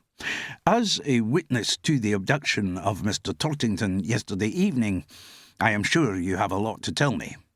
"Well, he was abducted," said Blotto, "in a black saloon, by two men." "Are you sure it was only two men?" "I only Spoffingwell saw two men." "And did they get into the front of the car or the back?" "The back." "And the car then drove off." "Bong on the nose, Inspector." "So, are you suggesting that one of the men you saw was driving the car from the back seat?" Or maybe it was a driverless car." The inspector chuckled heartily. He was enjoying himself. "Though it'll be a strange world when such a thing as a driverless car exists, won't it, Mr. Leominster?" "It certainly will, by Denzil. So, how many abductors do you reckon Mr. Tortington had?" Understanding broke through at last, like the sun from behind storm clouds, and irradiated Blotto's honest face. "3, he replied with pride. "At least 3, Dewar corrected him. "Toad in the hole," murmured Blotto, deeply impressed. "You've got a brain box and a half, haven't you, Inspector? How did you work that out?" "Oh, came the casual reply. "Just a matter of logic. When you've been in the detection game as long as I have, Mr. Limster, you find these kind of deductions come instinctively. Every mystery eventually gives up its secrets to the processes of logic and minute examination of the known facts. The deduction is in the detail. Well, I'll be battered like a pudding. So, bearing what I've just said in mind, Mr. Limster, could you tell me in detail exactly what happened last night when you and your party left the Pocket Theatre?" Blotto started out by repeating his previous answer verbatim, but the shrewdly targeted questions from Detective Inspector Craig Dewar prompted a lot of extra recollection. He was able to give a more exact description of the overcoats and hats worn by the abductors. He recalled the dark, stubbly chins, which were all he could see of their faces. He confirmed that neither of them spoke. "And what about their victim, Mr. Limster? Did Mr. Tortington say anything?" "Well, not words exactly." "Not words? Then what?" "As I recall, he let out a kind of yelp." "A yelp, Mr. Limster?" "Yes, you know, like when you tread on a puppy." "I have to confess, Mr. Limster, that I have never trodden on a puppy." "Haven't you?" Blotto was amazed. Clearly the inspector must have been brought up in the city. No one brought up in the country could have reached his age without treading on a puppy, though very few people, and they were the worst kind of stenchers, actually trod on puppies deliberately. Treading on puppies by accident was just one of the hazards of country life. "Don't let's worry, Mr. Limster, about the precise kind of yelp Mr. Tortington emitted. Incidentally," the inspector took a fountain pen out of his pocket and wrote a number on the hotel notepad, "this will find me at Scotland Yard, any time of the day or night. If you have any thoughts on the case, even the smallest idea, don't hesitate to contact me. Good ticket. And if my sister has any thoughts, shall I give her this number too?" "Your sister is not to be given that number." Ticky-tocky. "Now, Mr. Limster, let's move on to your view of the crime." "My view of the crime?" "Yes, surely. Having witnessed the abduction, some thoughts must have gone through your head as to why it might have happened. You must have asked yourself why your friend should be the victim of kidnapping." "I'm not really a whale on asking myself things," Blotto confessed, "or asking other people things when it comes to it." But then, once again, the sun burst through the clouds. "Ah, I see. You're asking me what kind of stencher I think might have kidnapped a whiffler." "Precisely that, Mr. Limster." "Oh, ticky-tocky. Well, actually, I was talking to my beloved sis this morning on that very subject. Incidentally, are you sure we shouldn't be letting Twinks in on this confab? She's got a brainbox the size of Westminster Hall, with the rest of the House of Commons thrown in. The fact remains, Mr. Limster, that your sister was not a witness to the criminal event which took place at the Pocket Theatre last night. Therefore, she has nothing of relevance to tell us." "No, but she's the panda's panties when it comes to all the logic and deduction stuff you were talking about. I think, Mr. Limster," the detective said with some hauteur, "you will find that my experience in the business of deduction will be quite adequate to deal with the current inquiry." "Fair biddles, I just thought—" "So, Mr. Limster," Dewar continued forcefully, "what conclusions did you and your highly talented sister come up with as to who might have been responsible for the abduction?" "Well, I'm a bit of an empty revolver when it comes to that kind of romboulie, but Twinks did flush out the partridge that Whiffler might be being held to ransom. But she said the chock in the cogwheel there was that there hadn't been a ransom note. I think what your amazingly gifted sister was saying," suggested the inspector, his sarcasm getting stronger by the minute, "was that you weren't aware of there being a ransom note. Not quite sure what you—" "I know it's always difficult for amateur sleuths," sarcasm now slapped on with a distemper brush, to understand that the police do have certain advantages over them, like having access to relevant evidence, a ransom note was left at the stage door of the Pocket Theatre. Was it, by cheddar? And an identical one was delivered last night to the Earl of Hartlepool at Little Tickling. Well, I'll be kippered like a herring. I'd give a millionaire's wallet to know what's in that note. How fortunate, then, that you're talking to me, Mr. Leominster. Smugly, the inspector drew a folded sheet of paper out of his overcoat pocket. Obviously, this is not the original, just a copy, but it might entertain you to have a look at it. Blotto took the proffered note and read the following. If you want to see your son alive again, it'll cost you £100,000. You will shortly be given instructions on how to make the payment. Biscuits, said Blotto, and he meant it. So, has the aged Earl stumped up the Spondulics? No. This, Mr. Leominster, is where the case becomes rather unusual, and indeed why I'm seeking your help. Seeking my help? Yes. You know the Earl of Hartlepool, I believe?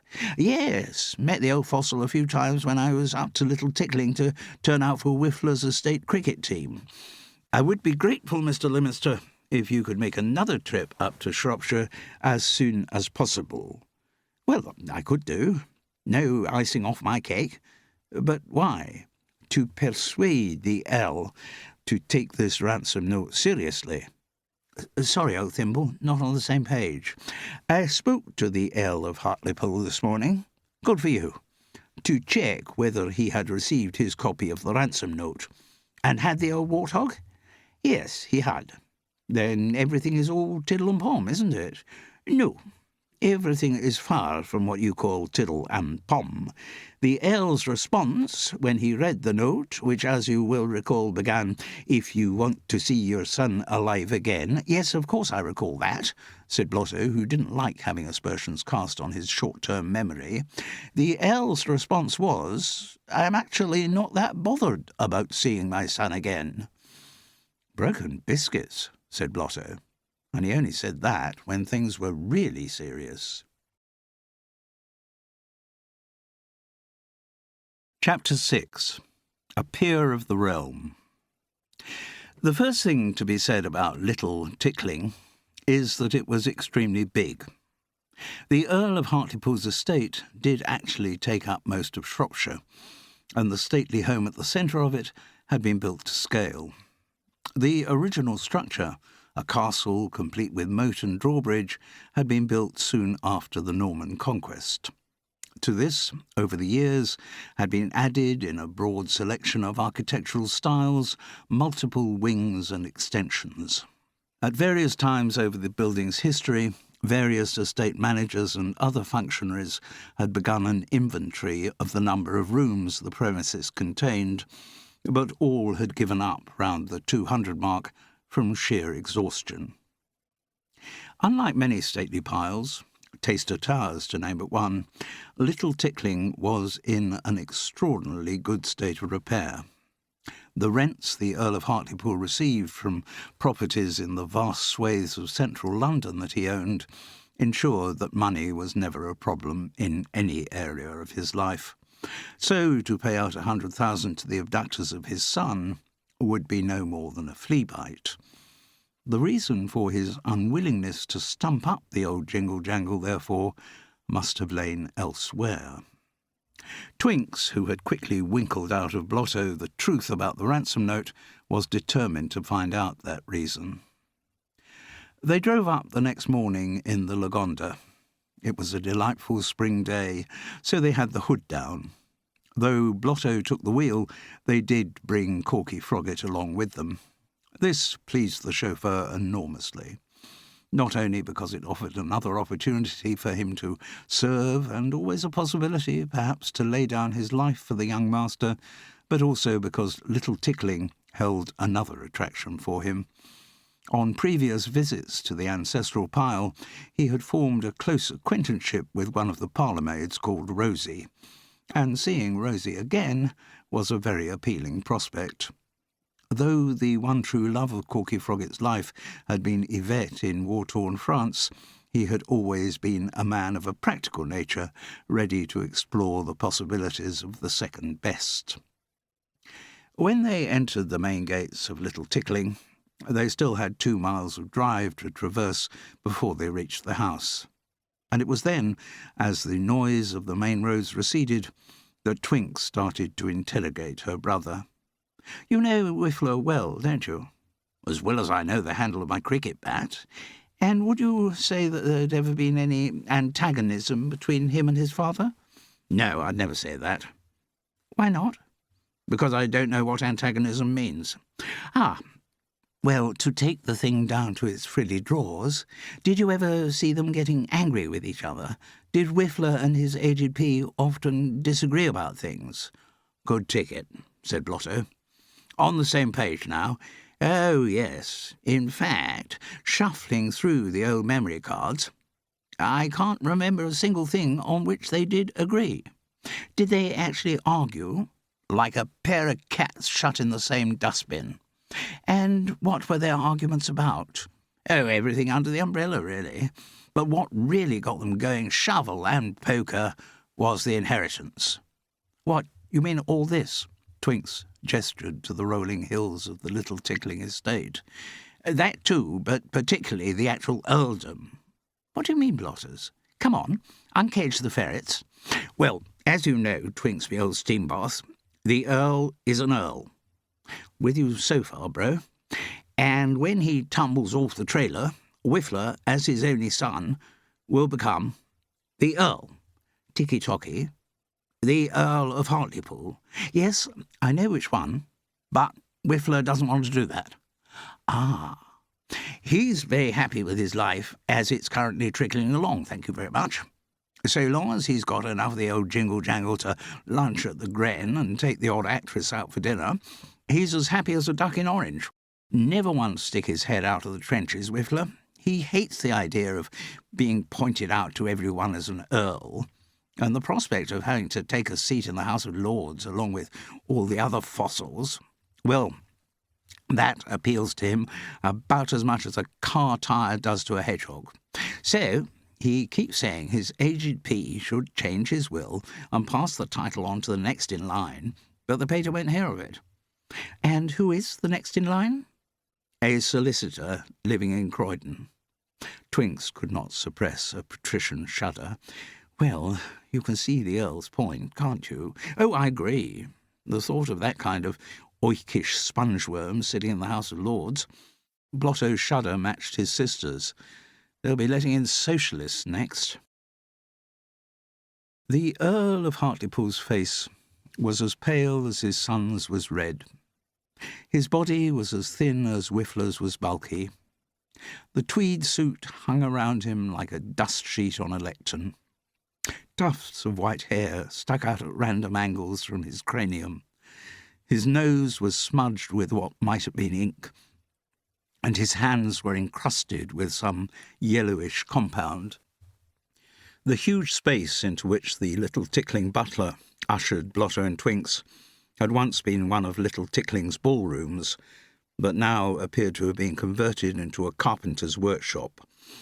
Dusty portraits, displays of weaponry and ancient shotguns hinted at its previous use. But now tools hung from hooks on the walls, and everything, including the Earl, was covered with a thin layer of sawdust.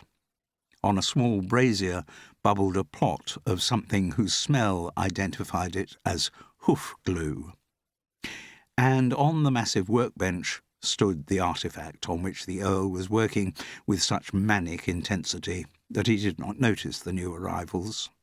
Though far from finished, there were still over 100 rooms to go, it was recognisable as a model of the stately home in which they stood, Little Tickling in miniature. And from the piles of components on the workbench, it was clear that the model was made of matchsticks. The butler, who gloried in the name of Pentecost, cleared his throat with that smooth finesse which only very experienced butlers can achieve, and the noble Earl looked up. "Well, fiddle my faddle," he said. "Visitors?" Yes, my lord, said Pentecost. Why the devil have you let them in? They are Devereux and Honoria Lyminster, and their father was the Duke of Taster. Ah. And I have always understood, my lord, that you wish me always to admit genuine aristocrats into the house. Oh, very well, said the Earl, without enthusiasm. You can go, Pentecost. Yes, my lord. The butler paused by the door. Would it be appropriate, my lord, for me to offer your guests some refreshment? Heavens, no, Pentecost. Start doing that and they'll never leave. Very good, my lord. The butler melted into the corridor. The Earl continued to take no notice of his guests, preoccupied with affixing, with hoof glue and a pair of tweezers, another matchstick to what was clearly the cupola above the little tickling entrance hall. Once he had got that in place to his satisfaction, he looked round for his next building block and found he had run out. He picked up a matchbox bearing the insignia of an upmarket pipe maker which operated in an arcade off Jermyn Street and shook out its contents. With a scalpel, he began to cut off the heads of the matches, discarding the flammable parts to join thousands of others in a large wooden crate beside him. Blotto cleared his throat, aware that he wasn't doing it as well as Pentecost had, but the sound did at least make the Earl look up briefly. Oh, he said before returning to his matchsticks and scalpel. You still here? Yes. Why? We actually have met before, Blotto ventured. Have we? No recollection of it. I can't be expected to remember every Tom, Dick and Harry you know. I'm actually not a Tom, or a Dick, or a Harry. I'm a Lyminster. Are you, by thunder? Ticky-tocky. Your son Giles and I were muffin toasters at Eton. Were you, by lightning? Yes, I often used to come here to play cricket with him. This did finally seem to penetrate the aged peer's consciousness. Oh, yes, I know who you are. Potto. Blotto. Blotto, yes. I remember you. Thick as a dungeon wall. Oh, thank you, my lord. Here for the cricket, are you? Is it the cricket season already? No, my lord. Twinks had been silent for much longer than was her custom. She now burst out with, "We're here because your son Giles has been abducted." Yes, I heard about that. The noble peer, completely unperturbed, turned back to his matchsticks and tweezers. "And we," Twinks persisted, "are determined to find him and set him free." "That shouldn't be too difficult. That is, assuming you have a spare 100,000. "Ah, well, that's a bit of a fly in the woodpile," said Blotto. "You see, because of the plumbing." "Plumbing?" Yes, my lord. The Taster Tower's plumbing." "I don't know what you're talking about, Blotto, though I do remember you better with every word you say. It all comes back. You never had anything between the ears. A total void." "Oh, thank you, my lord." "I think there's one point yet that should be made," said Twinks. "Even if we did have a spare 100,000, which we don't," Blotto asserted, "the fact is that the ransom note was addressed to you, my lord. You are Giles's father, and don't you believe that certain responsibilities come along with that role?" "Young lady, responsibility is a two-way process. If my wastrel of a son showed any sense of responsibility about the title which he should by rights inherit, then I might feel some responsibility to get him out of his current plight.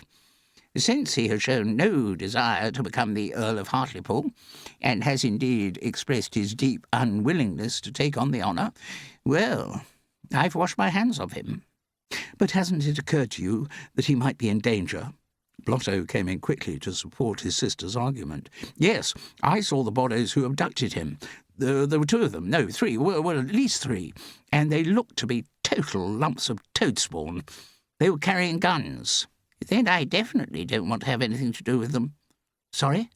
Not on the same page?" "I don't believe in shooting." "No, I agree. Shooting people is way beyond the barbed wire." "I didn't say people. I don't believe in shooting anything."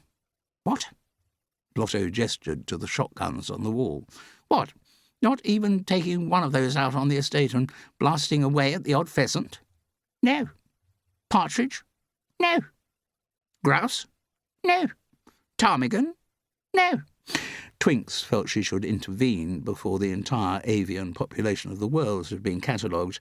"The point is, my lord," she said, "that your attitude to shooting is not what's important here. It's the attitude to shooting of the stenchers who've abducted Whiffler that matters." "Whiffler?" echoed the bemused Earl. "That's what Giles was known as by all his muffin toasters at Eton," Blotto explained. "Why?" "I can't remember, though it might have been something to do with a noise he made." "What kind of noise?" A whiffling noise." "And when did he make this whiffling noise?" "I can't remember. Anyway, forget that," said Twinks. "The point that I'm trying to make, my lord, is that Giles is in serious danger. The ransom note bullied off with, 'If you want to see your son alive again.' The running saws who are holding him have got guns. If you make no response to their note, they're quite capable of coffinating him." The Earl of Hartlepool shrugged. "That's a risk Giles has to take.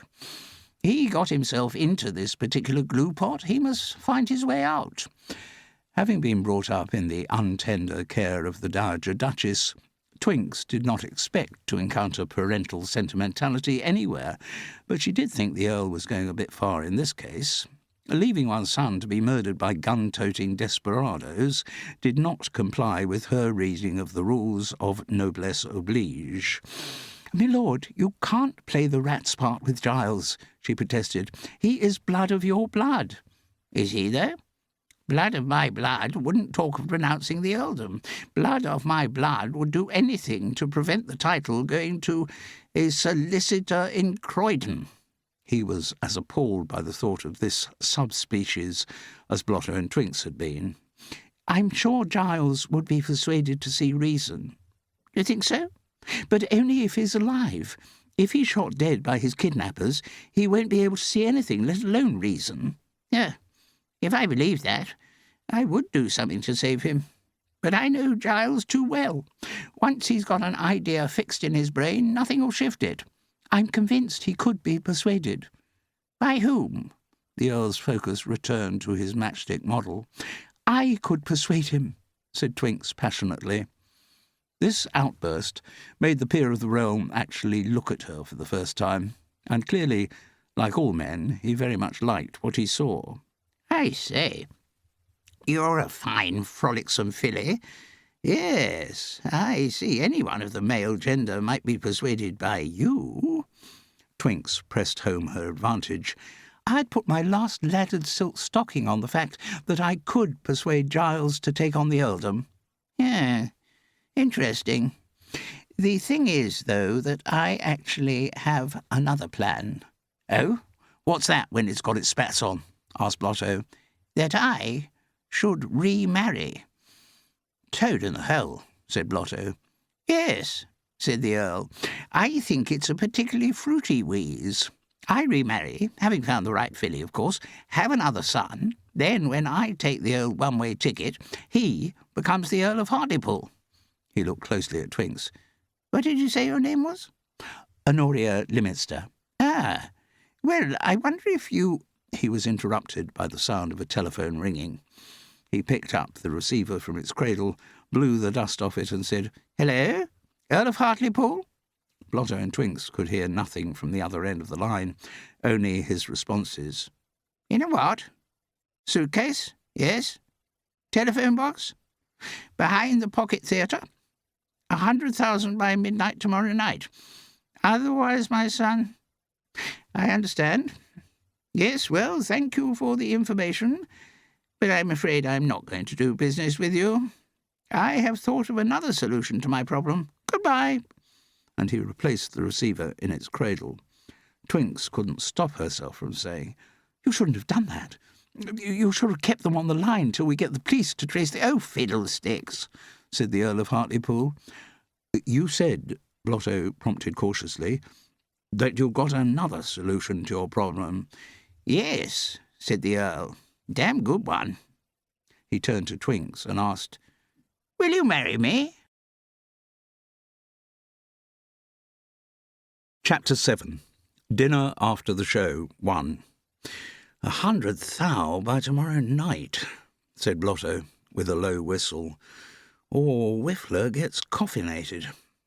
Any thoughts how we might get our mitts on the jingle-jangle? No, said Twinks, uncharacteristically subdued. Blotto had allowed Corky Frogget to drive back to London, so he and Twinks could sit in the back of the Lagonda and really focus on their Whiffler rescue plan, which was currently somewhat undernourished, or, not to put too fine a point on it, non-existent. I was thinking, said Blotto, that tomorrow night we should stake out the telephone box behind the old pocket theatre and nab the four-faced filchers when they come to pick up the Mazuma. Don't you think they'll be anticipating that? They may be, but don't don your worry boots about that. I'll have my cricket bat with me. A cloud of uncertainty crossed his noble brow. At least I think I'll have my cricket bat with me. Corky, he called out, is my cricket bat packed in the car boot? No, my lord, it's back at Taster Towers. Oh, that's a sty in the eye. I say, Corky, old fellow, would you mind driving back to the homestead tomorrow to pick the spoffing thing up? I'll do better than that, my lord. The minute we get back to the Savoy, I'll go straight down to Taster Towers and have the bat back before midnight. You know, Corky, said Blotto, you are a grade A foundation stone. Hello? Blotto had rung through the moment he got back to his suite. He didn't recognise the voice at the other end of the line. Is that Scotland Yard? He asked. Scotland Yard? There was almost a giggle in the unknown voice. Oh, yes, right. This is Scotland Yard, yes. Could I speak to Detective Inspector Craig Dewar? Of course. Reg, some geezer wants to talk to Detective Inspector Craig Dewar? There was a moment of silence. Then the inspector's familiar voice came on the line. Yes, Mr. Leominster? What can I do to help you? Well, I've got some information, said Blotto. Did you travel to Little Tickling to see the Earl? Certainly did.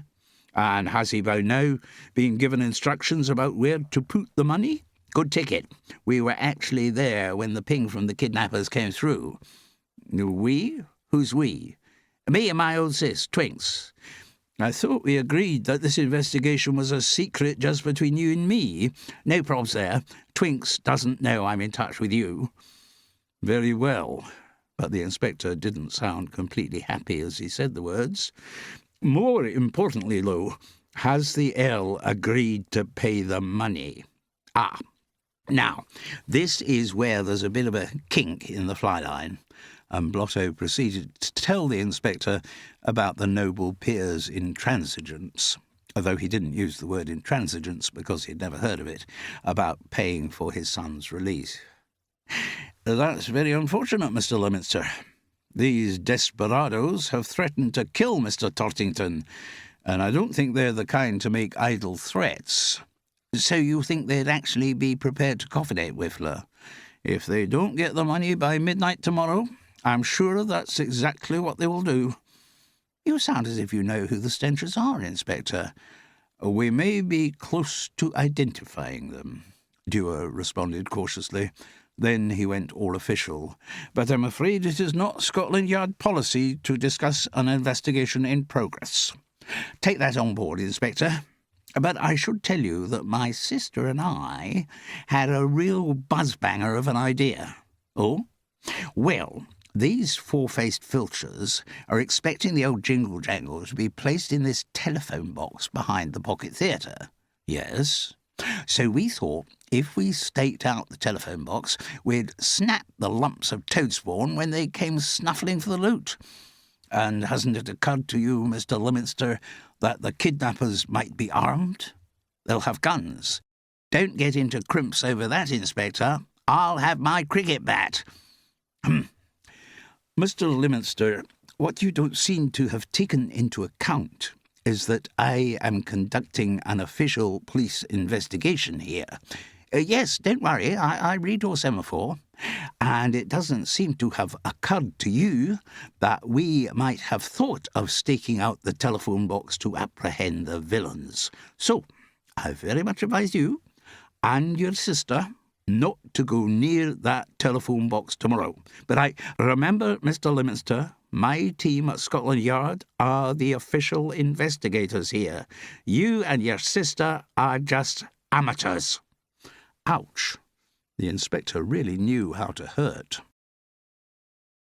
When Twinks got back to her suite after the excursion to Little Tickling, reception ran through with a message for her. Jack Carmichael wondered whether she might be free to dine with him after the evening's performance of Light and Frothy. If so, they could meet at the restaurant. She thought back to their dinner of the night before, when Jack had so charmingly talked about his profession and the hard work of rehearsal that went into creating such an apparently effortless confection as Light and Frothy. She remembered the compliments to her, which he had slipped so randomly into their conversation. But above all, she remembered Jack Carmichael's sheer gorgeousness. To sit opposite, bathing in the brown-eyed adoration of such a beautiful man, was a pleasure of which she could not get enough. Twinks decided she would be free. As specified by the Savoy reception, Jack Carmichael had booked the same restaurant they had gone to the previous night. Twinks was already there when he arrived. The star was warmly greeted by the maitre d', and the waiting staff made a great fuss of him. In his regular alcove, there were 3 signed photographs of him on the wall. He ordered exactly the same cocktail, food and wine as he had the night before. He was clearly a creature of habit. Twinks wouldn't have minded that, but for the fact that his conversation was also identical to that of the night before. What had seemed so charming when first heard became, by reiteration, rather dull. Her appreciation of his clipped upper-class drawl gave way to the conviction that he hadn't been born to such vowels. Twinks knew enough genuine aristocrats to recognise what wasn't the genuine article. She also realised another thing she hadn't on their first meeting, that basically Jack Carmichael's conversation was all about Jack Carmichael. Though he still slipped in the odd compliment to her, word for word, the same as the previous nights, he talked for at least 45 minutes about that evening's performance of Light and Frothy, examining in minute detail the way he'd played each song, dance and sketch. Eventually he turned to Twinks with an engagingly boyish grin and said, "Still, enough about me. What did you think of the way I sang Mist Over Mayfair? You know, the song that closed the first half." Any illusions about there being a future in their relationship having quickly dissipated, Twinks didn't want to waste time, and she realised that she was sitting opposite someone who knew the whole Light and Frothy setup inside out. If romance wasn't going to work out, and it clearly wasn't, then she might as well take the opportunity to pursue her investigation into Giles Whiffler Tortington's abduction. "Tell me," she said brusquely, not answering Jack Carmichael's question, "about Frou-Frou Gavotte." He looked suitably dumbfounded. He wasn't used to the idea of talking about other people. After a silence, he replied, "Well, she is obviously very fortunate." "Fortunate? Why?" "Well, she's in a show with me. Getting her name beside mine on the marquee outside the Pocket Theatre could only help her career." "Are you suggesting the poor little droplet is not as famous as you are?" He laughed at the sheer incongruity of the question. "Oh, of course she isn't. Now, you know that tap dance I do in the London is for Lovers routine? I'm not interested in that. You told me all about it last night." "Ah, yes. But tonight I put in a slight variation on the—" "Oh, stuff a pillow in it, Jack. I'm not interested in you." Having never heard these words before from anyone, Jack Carmichael's face took on the look of a barrage balloon pierced by enemy fire. He was still too shocked to speak, so Twinks went on. "I want to talk about Frou-Frou. Whiffler had fallen for her like an inebriated scaffolder. He was even talking of the two of them twiddling up the old reef knot. Well, that might have put lumps in someone's custard. I'm just wondering whose." "Whiffler? What is Whiffler? Giles Tortington, son and heir to the Earl of Hartlepool. Haven't you noticed he's been coming to see Frou-Frou practically every night? Oh, I never notice people like that. I can't be expected to tell the stage-door Johnnies apart. Well, let's line up the pot shot from another angle. I can't imagine someone who looks like Frou-Frou has the nature of a nun. What do you mean? Oh, do try to keep up, Jack. Don't be a total void brain. I'm suggesting that Frou-Frou Gavotte must have had other bees buzzing round her honeypot.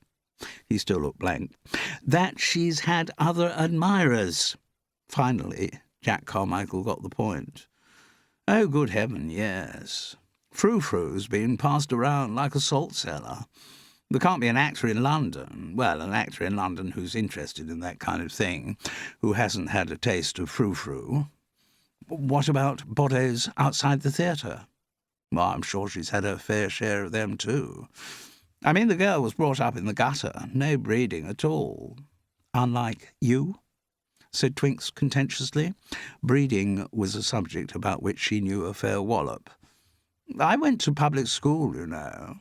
He mentioned a name. Minor public school, Twinks observed dismissively, and in Scotland. What did your father do? Jack Carmichael smiled with some pride. He was a solicitor. So far as Twinks was concerned, that said it all. She would have left immediately, but for the fact that she still wanted to do further picking of the actor's brain, if she wondered that wasn't too grandiose a description of the organ in question. I was asking about Frou-Frou's boyfriends outside the theatre. Wouldn't you rather talk about the American accent I used in the sketch Cowboy, Cowgirl? No, said Twinks coldly. Come on, uncage the ferrets, boyfriends outside the theatre. Jack Carmichael was by now too cowed to argue. I don't really have any names, he said. But I know in the early days of rehearsal for Light and Frothy, Frou-Frou used to be picked up at the end of the day by someone in a large black saloon. Did you ever see the stencher? Asked Twinks, who had no doubts they were talking about a villain. No, the car was just parked outside the front of the theatre. On the few occasions when Frou-Frou and I came out together after we'd finished rehearsals, the car would be there, and she'd just let herself in. Front seat or back? Back. And you never saw anyone get out of the car? No. And you didn't see who was inside? No, the jolly old thing had tinted windows. Twinks was thoughtful. According to Blotto's account, the car in which Whiffler had been abducted also had tinted windows, and there weren't many vehicles in London which boasted that feature. She said. You don't happen to know when Frou-Frou and Whiffler started sharing an umbrella, do you? As I said, I'm not particularly interested in the doings of stage-door Johnnies. Do you remember whether she had any special guests at the first night? I actually do, Jack replied, because at the time, he continued with some pride, I had an aristocratic admirer who was going to be in the audience. Oh, and who was she? Baroness Godalming, he announced dramatically. Only a baroness, came the icy reply. Anyway, what in the name of strawberries does this minor aristocrat have to do with Frou-Frou Gavotte? Well, I mentioned before the first night that the Baroness would be there, and Frou-Frou said, "Oh, I'm going to have an aristocratic admirer out there and all." The impersonation of his fellow performer was cruelly accurate. So that might well have been Whiffler, assuming that she didn't make a habit of mingling with the peerage. She would have done if she'd got the opportunity. Frou-Frou's always had an eye to the main chance. She can smell money like a truffle hound. Anything else you remember that might be relevant? Relevant to what? Relevant to the business of rescuing Whiffler Tortington from his abductors. Oh. He was put out. Is that why you agreed to have dinner with me, to help your investigation? No, I agreed to have dinner with you because I thought we might have an interesting evening. When it became clear that that particular dish was not on the menu, I took the opportunity to further my investigation. Her explanation did not make Jack Carmichael look much happier. "Come on, don't shuffle round the shrubbery. Anything else you remember from the first night?" "Well, just before the show opened that night, I was by the stage door with Pierre Labouze. He's the producer of Light and Frothy. Have you met him?" "No, but my brother has." "Well, we were there when a special delivery arrived for Frou-Frou." "What was it?" "Just a brown envelope with her name on it. I assumed it was another good luck card, but the envelope hadn't been sealed very well, and as the stage doorman handled it, something dropped out." "What?" "A bullet." Twinks's azure eyes sparkled. "Give that pony a rosette," she murmured. "And Pierre Labouze, that is, said, 'It serves the silly Vache right. She should be more careful about the company she keeps.'" "And did he offer any further explanation for what he said?" Jack Carmichael shook his head. "Maybe I should have a wordette with Pierre Labouze." "Good luck with that." "What do you mean?" "Just that our estimable producer is not easy to contact. He has no telephone. He allows no one near his rehearsals. He does not even do press interviews. If you try to make contact with him, I can guarantee you will fail in the attempt." "Oh." Twinks was confident of her ability to winkle out even the most unsociable of mollusks. "Surely I can find him at the Pocket Theatre." "He won't speak to you."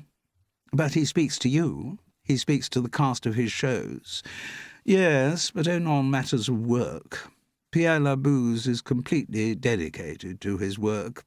He watches every performance of every show he produces. Every evening he's in the theatre half an hour before the curtain goes up. Every evening, however well the performance has gone, he comes round to our dressing rooms with notes for us. Pierre's only interest is in proving what he always calls a Pierre Labouze revue. Nothing else matters to him." "Isn't he susceptible to feminine charms?" asked Twinks, with the confidence born of the long catalogue of men who had fallen for her like deck chairs in a hurricane. "Not any feminine charms. Not even yours. He's totally obsessed by his reviews. Pierre Labouze would only speak to you if he thought you had the potential to become the next Frou-Frou Gavotte." "Oh." Twinks looked gratified. "Well, I can warble a bit and trip the light fantastic. However well you did that, Pierre Labouze would not be interested." "No?" "No, you were born with far too much silver spoon in your mouth. Pierre likes dragging girls up from the gutter to create stars of them, like the piggy person that modern playwright Bernard Shaw wrote about. When someone like Jack Carmichael used the word modern in connection to matters theatrical, it was not a compliment. "Pygmalion?" Twinks suggested. "That's the cove. Chap who makes a statue come to life. That's how Pierre Labouze sees himself, making silk purses out of sows' ears. He doesn't like real aristocrats. He gets a thrill out of creating his own aristocrats." "Jollissimo," murmured Twinks, seeing clearly what the next step in her investigation should be. She gathered up her sequined reticule. "Thank you, Jack, for the dinner, if not for your incredibly monotonous and solipsistic conversation. I don't think you have any more information that will be of use to me." And she swept out of the restaurant with the poise of an Elizabethan galleon watching the last remains of the Spanish Armada wrecking themselves on the coast of Ireland. Her departure left the maitre d' and the rest of the staff open-mouthed with astonishment.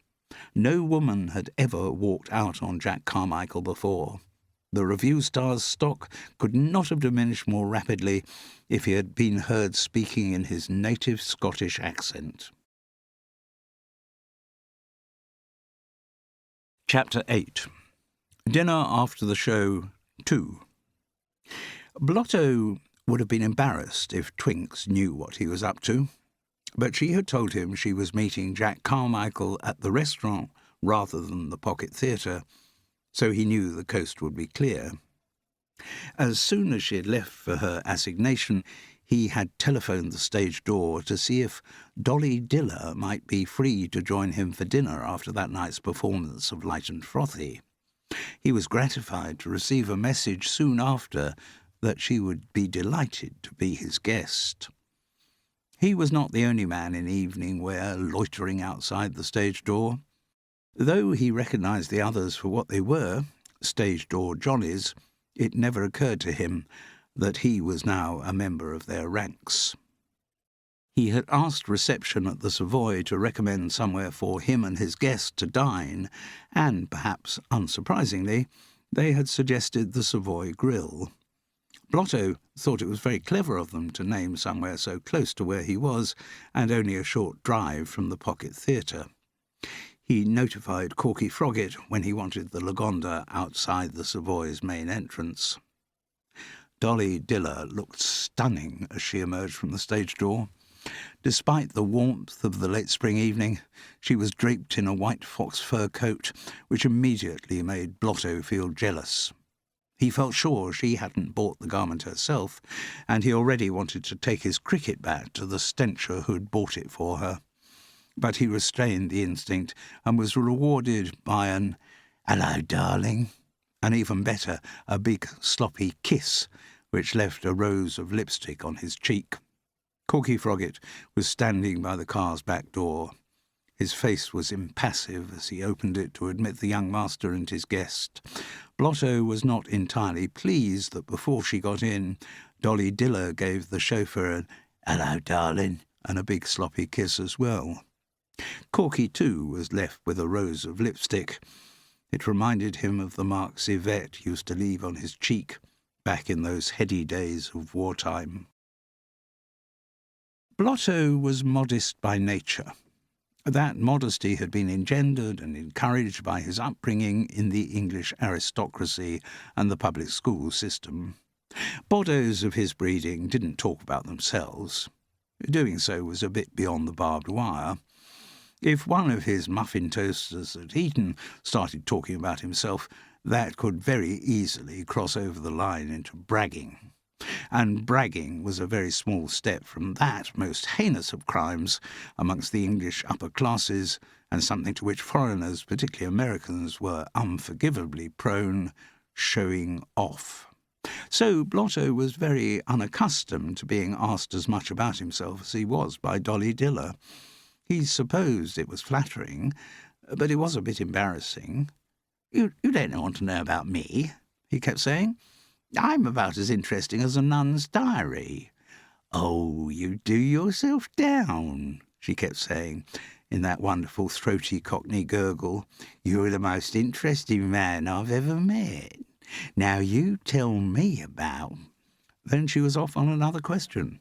She wanted to know all about his family, where he fitted into it. She wanted to know about the history of the Lyminsters, right back to their arrival in England with William the Conqueror. And she didn't just ask general questions, pretending interest like some Deb at a Hunt ball. Dolly Diller got very specific.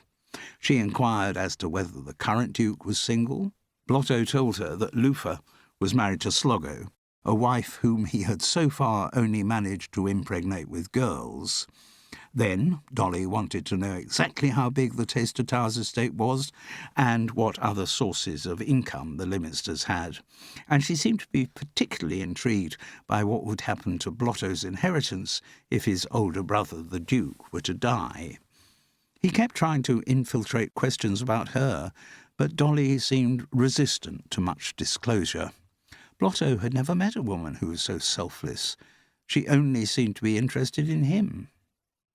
When he did finally get her onto the subject of her own background, she said, "I was born near the Hackney Marshes, but I scrub up all right. I'm an actress, see? I can do voices. If I had to be a duchess in a play, you wouldn't be able to tell me from the real thing. Listen." And she went into her toffed version of "The rain in Spain stays mainly on the plain." There, I sound like every duchess you ever heard, don't I, Blotto? Though, in fact, she didn't sound like any duchess he had ever heard. He was far too gallant to say so. Instead, he asked, "Where is Hackney Marshes?" "You're having me on, Blotto." "You know Hackney Marshes. Near Clapton, Leighton, Stratford." "Ticky-tocky," said Blotto, recognising a word he knew. "Where Shakespeare comes from." "Who?" "Shakespeare." "Don't know him. Is he in the business?" "Business?" "Theatre. Good ticket. He's bong in the middle of the theatre. Playwright." "Oh." Dolly lost interest. Most playwrights she met were poor, neurotic and not attracted to girls. She changed the subject. "How was your visit to the Earl of Hartlepool, then?" Blotto did not think to question how she knew where he had been that day. He just considered it another example of her intuition and caring nature. "Oh," he replied ruefully, "didn't pop the black on that one, I'm afraid." "It's a bit of a slap in the face, him not paying the ransom, isn't it?" "Major Damper, yes. He didn't seem to give a tuppenny butterscotch about what might happen to Whiffler." "And did you have any other thoughts about how you might get the money?" "No, I'm a bit of an empty revolver when it comes to thinking. But your sister's brighter, ain't she?" "Oh, ticky-tocky, yes. Though even Twinks isn't going to find 100 thou down the back of the sofa, is she?" "Pity." "And what's little Tickling like?" "Massive spread, you know. Earl of Hartlepool's quite well heeled, isn't he?" "Yes. For him, 100 thou would be a couple of grains of sand from a 5-mile beach." "Maybe the kidnappers should have asked for more," Dolly Diller mused.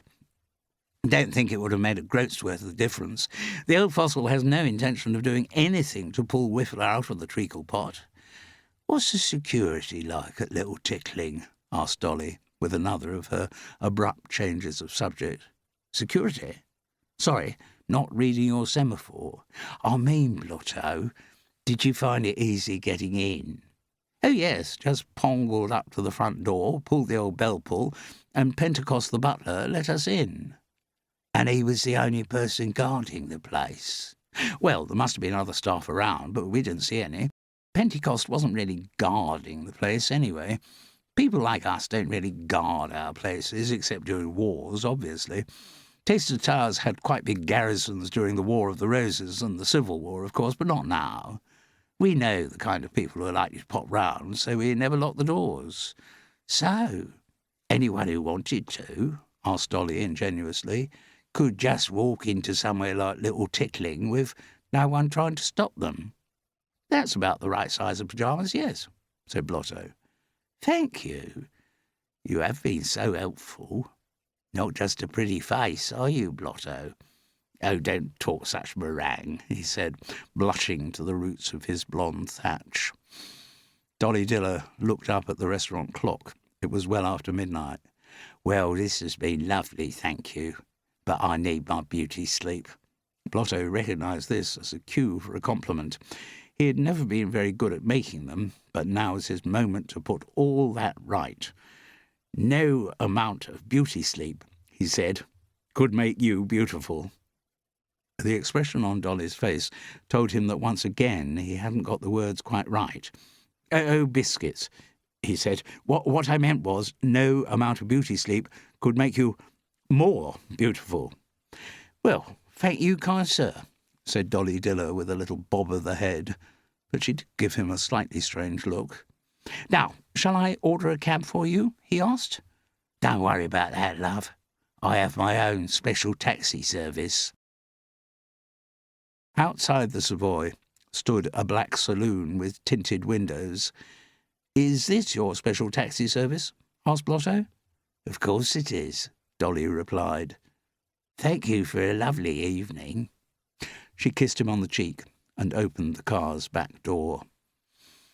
The imprint of her lipstick glowed as he watched the vehicle disappear up a side street off the Strand. As he did so, he thought the image was familiar, and only then remembered that the night before he had watched Whiffler disappear in similar circumstances. For a moment he had the thought that his friend might have been using the same special taxi service as Dolly Diller.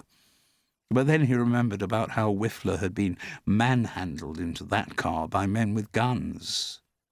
No, it was just a coincidence.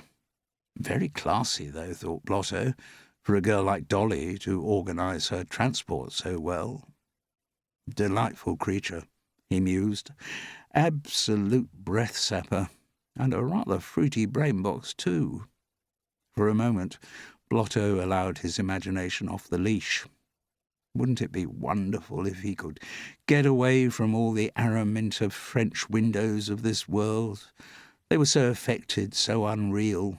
But teamed up with someone of Dolly Dilla's earthy appeal, the prospect of marriage lost much of its ghastliness. Why shouldn't he and Dolly have a future together? Someone like her would bring a bit of life into the dank corridors of Taster Towers. He fantasized about introducing her to Mephistopheles, having her watching from the pavilion when he led out the estate cricket team. He imagined... But suddenly the image of the Dowager Duchess appeared in his mind, instantly to eclipse all of his hopes and dreams. Still, he could enjoy Dolly Dilla's company, at least till he was inescapably manacled to Araminta French window. It struck Blotto that the thing he really liked about Dolly, apart from her looks and her brain, was her level of interest in him. He'd never met a woman who'd asked him so many questions. Chapter 9. Twinks Undercover. It was a happy accident that, just after saying his fond farewell to Dolly Dilla, Blotto was in the hotel lobby just at the moment Twinks stormed in. A long familiarity from the nursery onward with her facial expressions told him that his sister was not a happy hedgehog. It was only when they were up in her suite, drinking room-service cocoa, rather in the way they might in her boudoir back at Taster Towers, that he dared ask what had put lumps in her custard. "A man," she replied, "a fumacious man. Has someone been making improper advances to you, sis? Because if they have, I'll get my spoffing cricket bat and I'll beat the stencher to within a... No. Nothing to do with improper advances. Anyway, I can deal with them as easy as swatting a mozzie. No, what I came up against this evening was blind, self-centred arrogance." "Toad in the hole," said Blotto. "May I ask who the lump of toad spawn in question is?" "Jack Carmichael." "Oh, the triller and tapster from Light and Frothy. You're bong on the nose there, Blotters. But I thought you thought he was the lark's larynx. Supposed to be catnip for the fillies, I'd heard." "Yes, his looks come straight off Mount Olympus." "He's craggy, you mean?" asked Blotto, who, despite the efforts of the Beaks at Eton, had limited knowledge of Greek mythology. "No, I mean he's as tasty as a dish of strawberries. If I only had to look at him, I'd be rolling on chamomile lawns. Trouble is, I had to listen to him, and the only subject of his conv is himself. Tough gorgonzola, old fish cake. I'm afraid Jack Carmichael turned out to be proof of the old saying, 'All that glisters is not gold.' Surely, Twinks, me old cough lozenge, you mean glitters?" "No, glisters. That's how it is in the original." "And what's this original when it's got its spats on?" "It's The Merchant of Venice." Spoffing difficult of this day and age, isn't it? Merchants going around making up quotations. You'll have solicitors doing it next. I blame socialism. No, Blotters, The Merchant of Venice is a play by Shakespeare. Oh, Blotto had certainly heard of Shakespeare. It's hard to get through an English education at any level without having heard of Shakespeare, and if you went to Eton, you were practically force-fed the stuff. So what you're saying, Twinks, me old carpet beater, is that Shakespeare couldn't spell? Not exactly, Blotto, me old fish gutter. Spelling was different in those days. No, spelling's spelling, and it's either right or wrong. He was quoting one of his old Beaks at Eton, who took a less than liberal attitude to Blotto's approximate approach to the matter. There's no two ways about it. Shakespeare wrote glisters, and it should have been glitters. As I say, spelling was different back then. I mean, Shakespeare spelt his own name in a number of different ways. The poor droplet couldn't spell his own name? Well, I'll be snickered. But I've been able to spell mine from a very early age, and mine's very difficult because it's got a Y and a silent X in it. Blotto was hugely gratified. It was not often that he had the sensation of feeling intellectually superior to anyone, and being intellectually superior to Shakespeare, well, that really was the panda's panties. Anyway, I don't want to think any more about that Slimer, Jack Carmichael. How did you spend your evening, Blotters? Oh, just ate here in the grill. This edited version of events came to him quite instinctively. He didn't often keep things from Twinks. She could usually intuit what he had been up to anyway, but for some reason he didn't at that moment want to share with her his special feelings for Dolly Diller. Anyway, said his sister, the one thing I did get out of that self-obsessed blunderhead was what the next step should be in our investigation. Toad in the hole, said Blotto enthusiastically. Is it going to involve me doing doughty deeds with my cricket bat? No, replied Twinks, disappointingly in the circumstances. Blotto and Twinks were both exceptionally good-looking, but their given quota of brains had not been fairly divided. Though Blotto was enviably strong, brave, and a demon on the cricket or the hunting field, that was probably the extent of his accomplishments. He certainly had demonstrated no aptitude for the performing skills in which his sister excelled. She played the piano to international concert standard, and her skills on the dance floor were yet another talent which reduced heavy-footed scions of aristocratic houses to incoherent adoration. She had also, unbeknownst even to her brother, over the years built up a wide repertory of voices which she could take on at a moment's notice. This had started with her love of foreign languages. The intellectual achievement of reading and writing them was not sufficient for her ambitious nature, so she also prided herself on being able to speak fluent, perfectly accented French, German, Italian, Spanish, Dutch, Russian, Serbo-Croat, Turkish, Greek, ancient and modern, Hebrew, Mandarin, Xhosa, Yoruba, Ashanti, Urdu, Gujarati, and most other dialects of the Indian subcontinent, though by her own confession her spoken Sanskrit was a bit rough. But Twinks hadn't limited her voice learning to foreign languages. She had also perfected most of the regional speech patterns of the British Isles. Needless to say, she didn't restrict herself to such broad generalisations as Scottish, Welsh and Irish. She had mastered the nuances between individual regions. She knew how few fricative consonants an Aberdonian would share with a Glaswegian. She could differentiate Llandovery and Llandudrod Wells. She would never get her Kilkenny mixed up with her Cork, and she would never slip on the treacherous vowels of Londonderry and Newcastle. So to decide which accent she required for the job in hand was a matter of moments. Deciding how she should be dressed for the occasion was another matter entirely. Twinks had a very shrewd estimate of her own considerable skills, but always knew when outside support was needed. And in this case she was in no doubt that she had to go the next morning to her favourite couturier, Madame Clotilde of Mayfair. It was always Madame Clotilde whose advice Twinks would seek on the appropriate apparel for a hunt ball, a coronation, or a royal funeral, but the dressmaker had other useful but less publicly acknowledged skills. During what Blotto always referred to as the recent dust-up in Frogland, also known as the War to End All Wars, she, as a young French citizen, had achieved remarkable feats of daring behind enemy lines. For these exploits, Clotilde Degazeuse had always been in disguise, totally transforming her teenage self into German civilians, German troopers and German top brass to sabotage in various ways their military endeavours. Such was her fame for convincing transformations that some believed it was Clotilde Degazeuse in disguise who started the rumours about the Angel of Mons.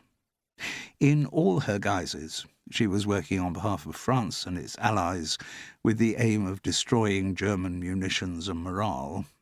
The high spot at Verdun in 1916 was her impersonation of Kaiser Wilhelm II when she told his senior officers in perfect German that they might as well give up because there was no way they had a snowball's chance in hell of winning. None of Clotilde Degazeuse's exploits was ever chronicled. The level of secrecy in such operations was so tight that no one would refer to them even under torture. And when she opened her exclusive couturier business as Madame Clotilde of Mayfair, no one, except a few superbrains like Twinks, knew anything of her heroic, shape-shifting history. Corky Froggatt brought the Lagonda to a serene stop outside the South Audley Street showroom. "Oh, I meant to ask you something," said Twinks. "Yes, milady?" "Did you fetch Blotto's cricket bat from Toaster Towers?" "Safely in the dicky of the lad, milady." "Splendissimo," she said as she disembarked. "I don't know how long I'll be." "That is of no consequence, milady.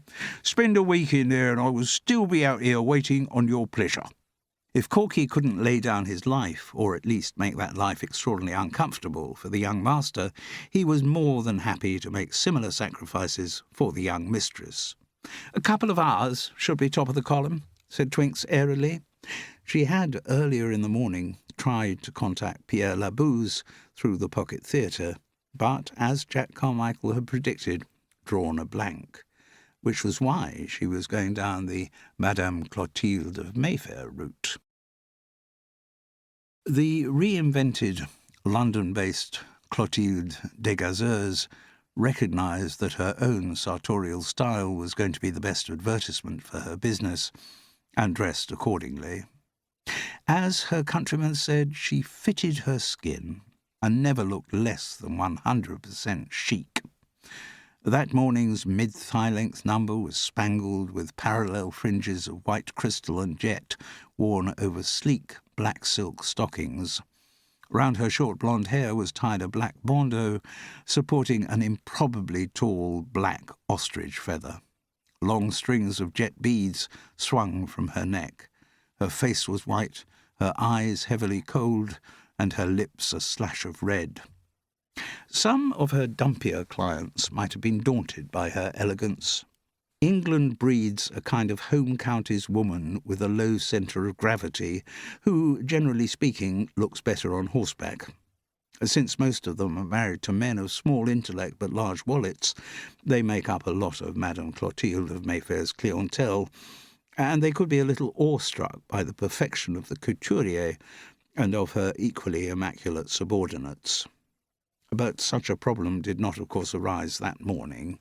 Clotilde never contemplated going into competition with Twinks in the beauty stakes. She knew she'd lose. Madame Clotilde and her subordinates twittered around, making much of the new arrival. Twinks was a great favourite in the showroom.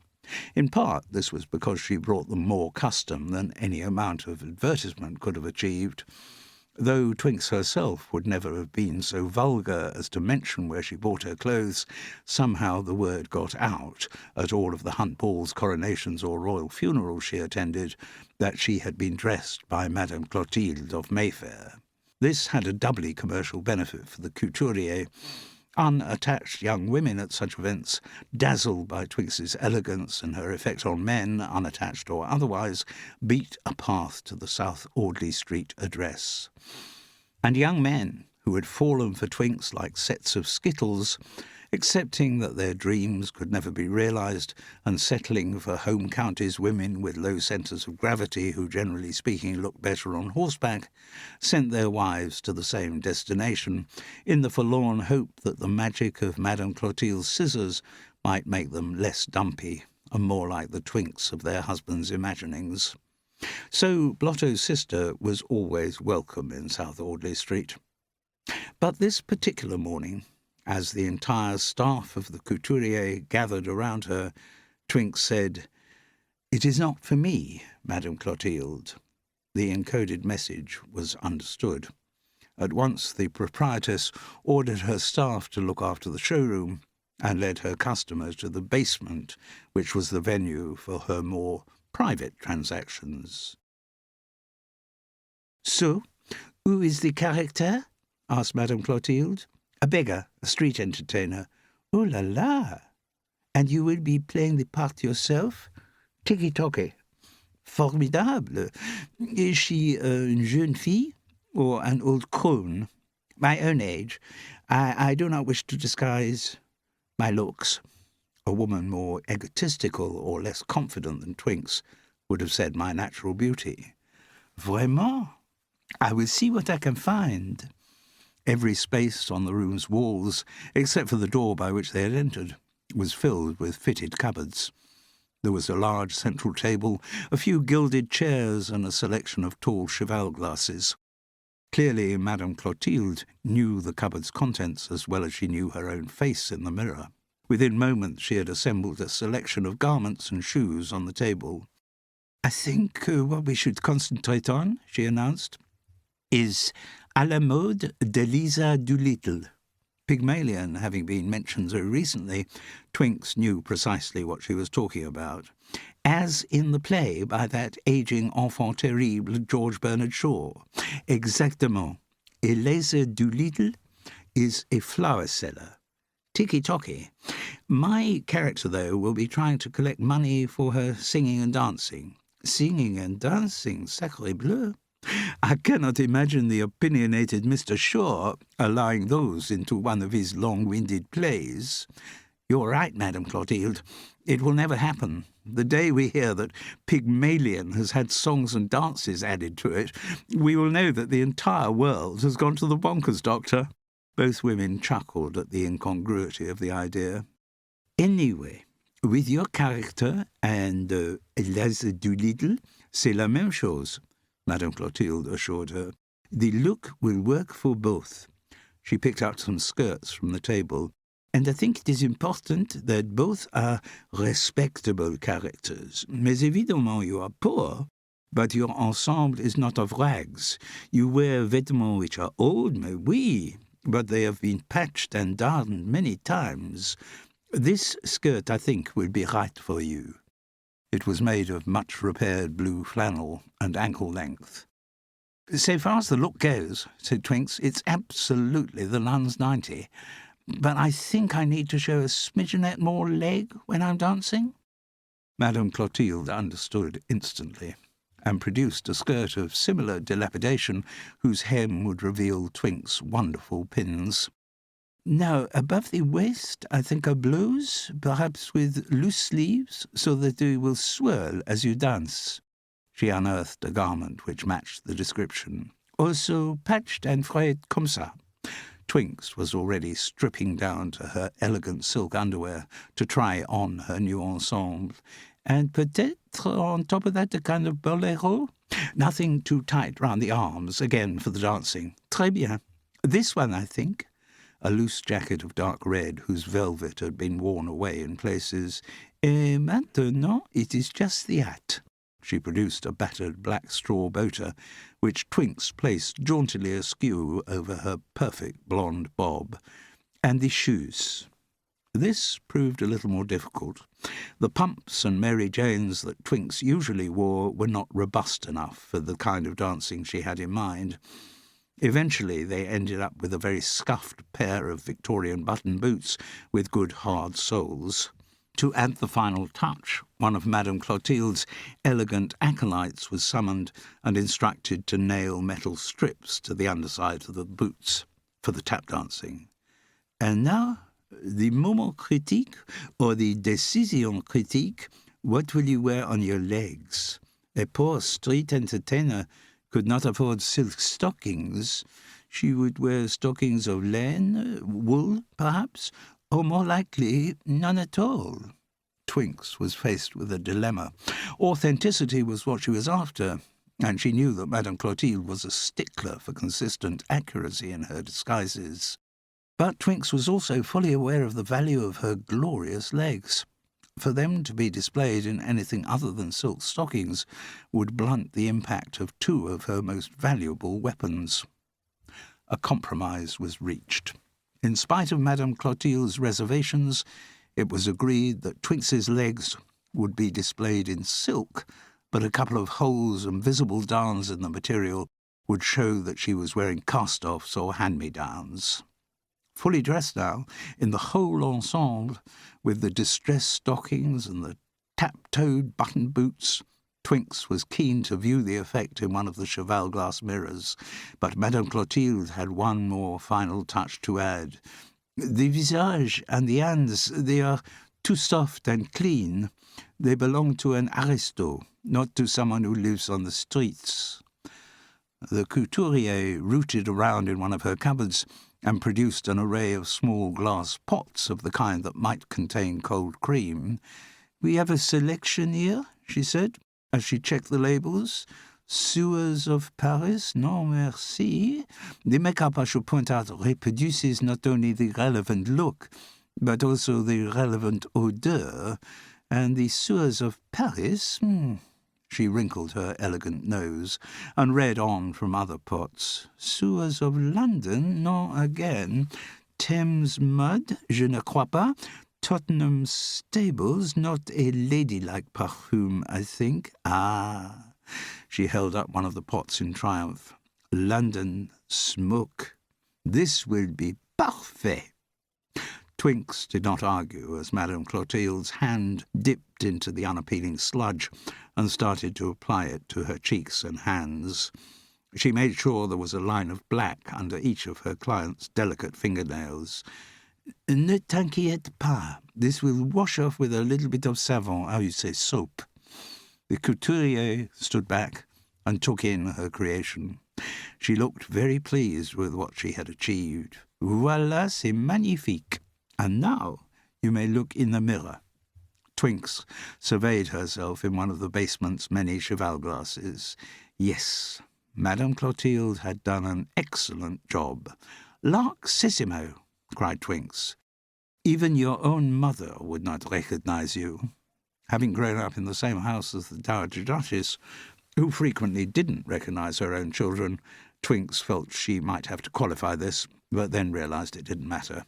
So she said, "You've potted the black there, Madame Clotilde. I wish my bro Blotters was around. I bet he wouldn't spot his old sis." "Oh, I've had a thoughtette," she interrupted herself. "Our chauffeur's waiting in the lag outside. Let's call him in and find out if he can recognise the young mistress." "Bonne idée."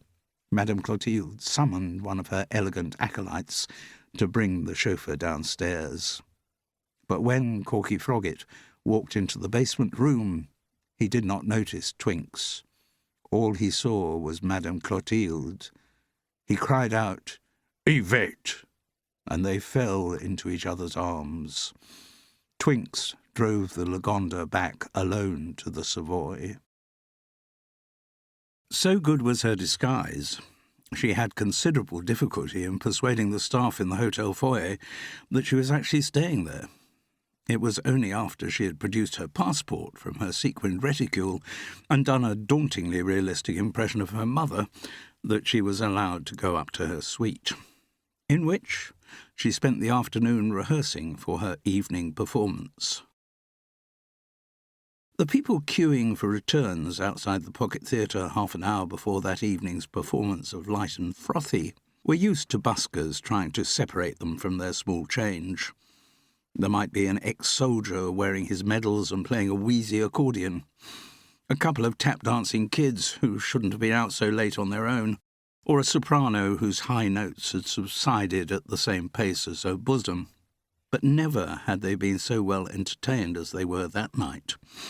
Some of them even risked losing their places in the theatre queue to get closer to the phenomenon they were witnessing. Despite the scruffiness of her appearance and the grubbiness of her face, the girl's talent shone through magnificently. Her voice was fine and pure, her dance steps delicate and unfaltering.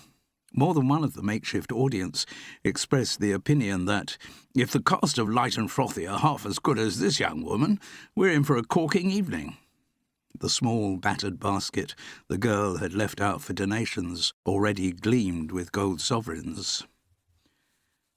It was just as the entertainer was about to sing her song, Kensington Cavalcade, that a short man wearing a black overcoat and black beret joined the fascinated throng. Twinks transformed to full tear-jerking mode as she went into her number. "I sing on the street corner, come the sunshine or the rain, and I watch the varied fauna who come strolling down the lane. I see each lord and lady, see the top hats on each head, and because my life's so shady, I wish I was them instead. With my nose against their windows, when my only source of heat is the chestnut seller's cinders, I feel sad and incomplete. But the rich, so fine and free, will never notice me in their Kensington cavalcade. I try not to be dismayed by all the wealth that is displayed in their Kensington cavalcade. I sing my songs for pennies, just enough to buy some bread, and all I hope for then is a bit of pavement for my bed. Oh, my clothes are rags and tatters, which I've had to darn and mend, and as the cold rain splatters, only poverty's my friend. With my nose against their windows, when my only source of heat is the chestnut seller's cinders, I feel sad. "Stop!"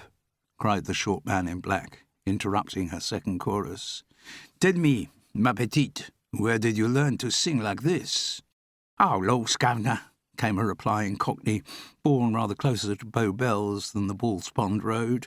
"I started out singing in the church choir, then I done singing round the pubs with the Sally Army." "But you did not have any professional training?" "Lord bless you, sir. When a poor girl's like me going to be trained for anything other than scrubbing a doorstep?" "What about your dancing? Is that self-taught as well?" "Well, I never had no dancing teacher, if that's what you mean, no. Dancing teachers aren't for the likes of me. Toffs have dancing teachers. People like me don't take dancing classes. We take anything that isn't nailed down." This last was accompanied by a throaty Cockney chuckle. "But your dancing, it is merveilleux." "I don't know what it means, governor, but if it's a compliment, thank you kindly, good sir." And she dropped a neat curtsy. "So, how do you learn to dance like that?" "I ain't got a clue, mate. I just listen to the music and that, like, tells me what to do with my arms and legs." The Dowager Duchess, who had spent a small fortune on dancing teachers to develop her daughter's natural talent, would not have been pleased if she had heard this answer. "And your chanson, your song? Who wrote this wonderful song?" "I did, mister." "It is not possible. No girl can write a song like that." "Well, this girl did." She was about to add, "wrote the bloomy thing this afternoon," which would have been the truth, but caution prevailed. To admit how recent the song's composition had been might have raised suspicions about her serendipitous appearance outside the Pocket Theatre. So instead she said, "I've been singing it for years." "But the tune? Did you write the tune as well?" "Course I did, matey." "C'est incroyable. That tune is as good as anything that ever I'd stoop." "Don't know who you're talking about, governor, but that song, words, music, whole rambouillet, was all done with my own fair hand. So stuff that in your pipe and smoke it." The man in black was amazed, dumbfounded for a moment. Then he said, "Ma chérie, you have wonderful raw talent." "Oi, watch it, mate. I ain't raw, not half-baked either, come to that. Done to a turn, I am. I don't know. There's you complimenting me one moment, next you're bloody insulting me." "No offence was meant, my dear young lady. And I cannot go on calling you my dear young lady. Please, what is your name?" Fortunately, Twinks had given some thought to the likelihood of this question arising. "Florrie Costa," she replied demurely. "Florrie Costa." Pierre Labouze tried the name on his tongue. "It is perhaps more a name for the musical than intimate revue, but n'importe. It can be changed. Everything can be changed." "Bien, très bien."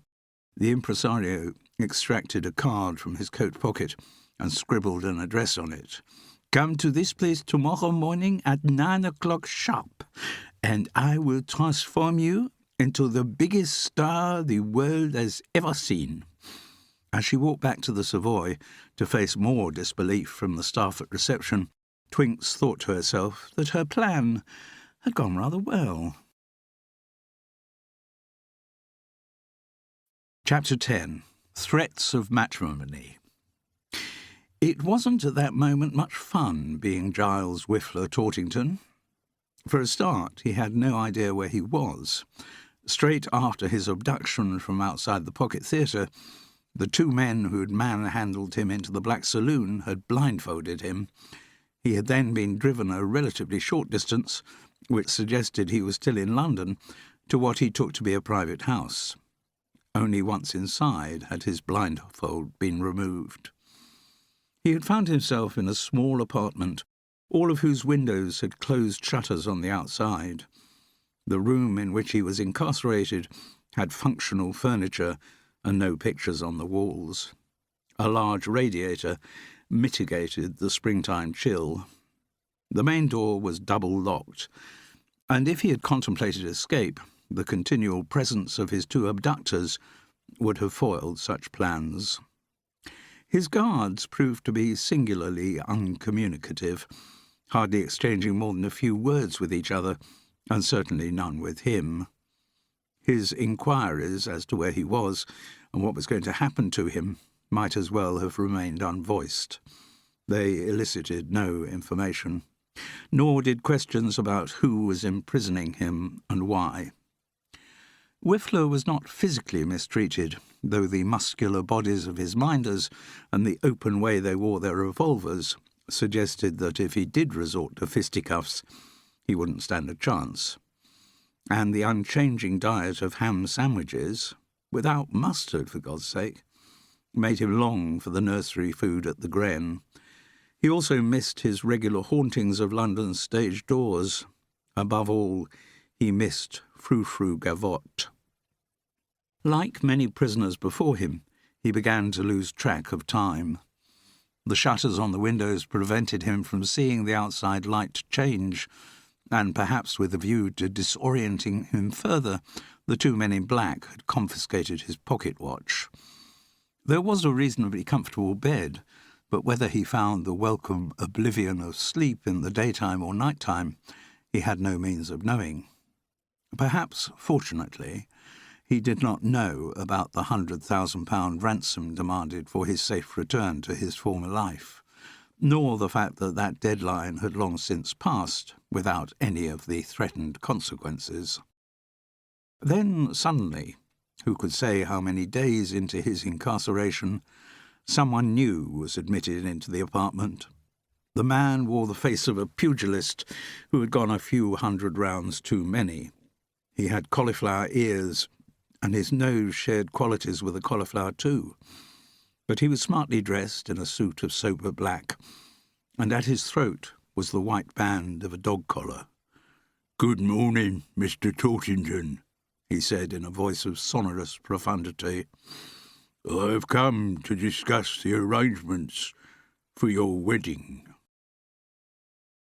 The Earl of Hartlepool had 3 reasons for telling his chauffeur to get the ageing Rolls-Royce out of the little tickling garages and drive him to London. First, he was anxious about running out of matchsticks for his model, and his trusted supplier was a pipe maker in an arcade off Jermyn Street. Second, he wanted to attend a meeting of EGGS, the Eradication of Ghastly Guns Society. And third, in the continuing absence of his son, he was more than ever determined to marry Twinks. The same evening that his sister was entertaining the queues outside the Pocket Theatre, Blotto had spent at the Gren, meeting a few of his old muffin toasters and generally putting the world to rights. He had staggered back to the Savoy and was trying to work out why the walls of his suite's bedroom were rotating around him when the telephone rang. The cowed voice of the flunky from reception forewarned him that the call with which he was about to be connected came from his mother. The Dowager Duchess did not like using the telephone. She was of the view that if she spoke loudly enough, people should be able to hear her without any mechanical intervention. The result of this was that on the rare occasions when she did use the instrument, she spoke even louder. "Blotto," she thundered, "I bet by this time of the evening you're drunk." "Oh, I wouldn't say that, mater. Perhaps slightly wobulated, but not—" "Don't try that line with me, boy. I've known when you're lying since you were in your sailor suit." "Sewed in the hole, mater." "Blotto, I'm telephoning to tell you you're giving me luncheon tomorrow. Luncheon? At Taster Towers? No, you idiot boy. In London? Of course in London. You're staying at the Savoy. How do you know that, Mater? Blotto was totally snickered by her omniscience. Have you taken up mind-reading in your old age? Don't need to do that, you void brain. I'm telephoning you at the Savoy, aren't I? Yes.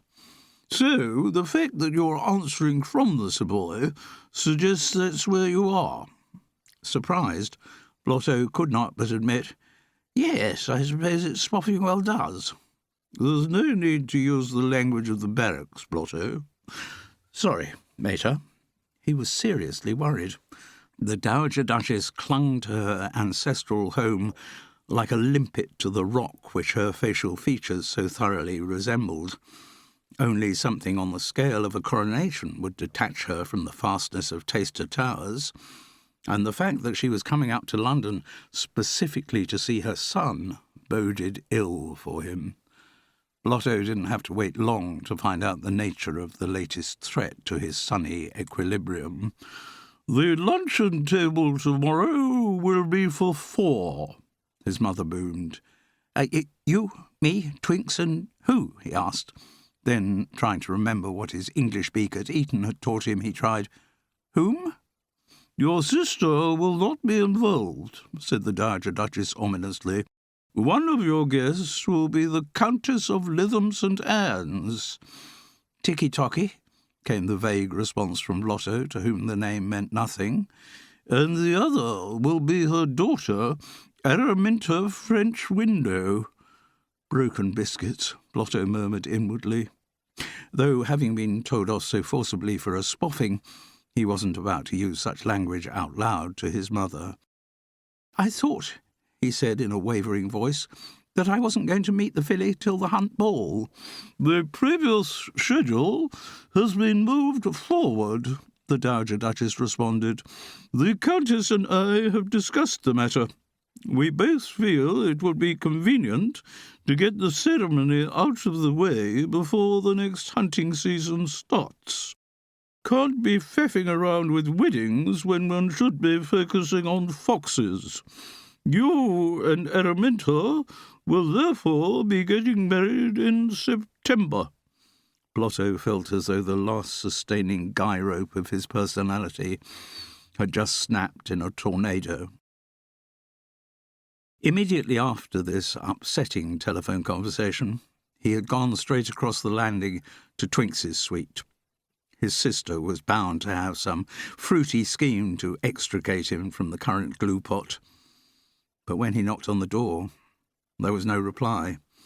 And when he went downstairs for a St. Louis steam hammer in the American bar, which he needed after the traumatic exchange with his mother, the flunkies on reception told him that, though they had seen his sister leave earlier, she had not yet returned. They didn't mention that when she left the hotel, she'd been dressed up as a Cockney street entertainer. The address Twinks had been given the night before was of an old church institute off Fulham Broadway, a squalid part of London to which her dainty aristocratic footsteps had never before been drawn. Had she been dressed in her normal street clothes, she would have attracted much attention and quite possibly become a target for street thieves. In the guise of Florrie Costa, her presence elicited nothing more than a few whistles and catcalls from labourers on building sites. It was clear when she entered the Church Institute at 8:45 precisely that its current usage had nothing to do with religion. Even at that hour, from behind closed doors came the sounds of musicians and singers practising. The building had been converted to use as rehearsal rooms. Pierre Labouze, still in his trademark black, still wearing his beret, was waiting impatiently in the hallway. "Ah, Florrie, you have arrived. I knew you would arrive. How could you be so sure, matey?" The question was, of course, posed in perfect Cockney. "Because I am Pierre Labouze. I am the greatest impresario in the world. I make careers in the theatre. Nobody ever refuses a summons from Pierre Labouze. Cocky little blighter, ain't you? Said Florrie Costa. What you call cockiness, ma petite, is simply being aware of my valeur, my value to the world. If you think that makes you sound any less cocky, you're barking up the wrong fundament, matey. Right, said the impresario, turning on his heel and ushering her into one of the rooms. Now we find out how much talent you really have. The floor was bare boards. Blinds had been pulled down over the windows, and the wattage from the overhead bulbs was dingily low. In the corner, at a shabby upright piano, sat a man who looked as dilapidated as his surroundings. "Émile," barked Pierre Labouze, "she will start with scales. Give me a C." The lugubrious pianist struck a lugubrious note from which Twinks sang the scale perfectly. This was stale bread for her. The Dowager Duchess's insistence that her daughter should have all the accomplishments to qualify her on the marriage market would have turned a gerbil into a viable matrimonial prospect. Applying such specialised tutoring to someone with Twinks's natural gifts could not fail to produce a prodigy. Pierre Labouze could not falter on the scales, but he was a man whose greatest pleasure in life came from faulting people, so he moved on to a stiffer test. Of course, he said, "You cannot read music." It wasn't even a question, it was an assumption. "Well, strike a light, governor," said Florrie Costa. "As it happens, I can." "But how could someone like you, a piece of vermin brought up in the gutter, how ever could you have had the opportunity to learn to read music?" It was noticeable that in this dialogue between French and Cockney, initial H's had been completely eliminated.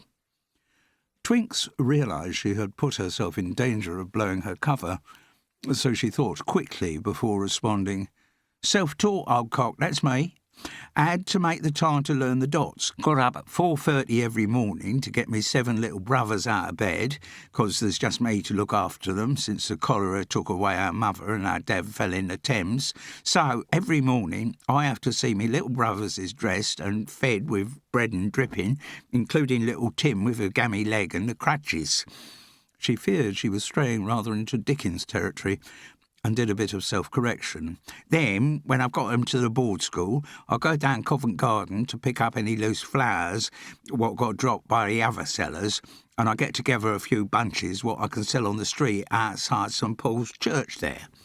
Getting dangerously close to George Bernard Shaw now, she realised, and steered off in another direction. "And when I sold me flowers, and maybe got a few farthings in me basket for me singing and dancing like, then I nip in the church and read the hymn books in there, and I see the straight lines of music with all the dots going up and down, and 'cause I know the tunes of all the hymns what I learnt with Sally Army, I can understand them dots."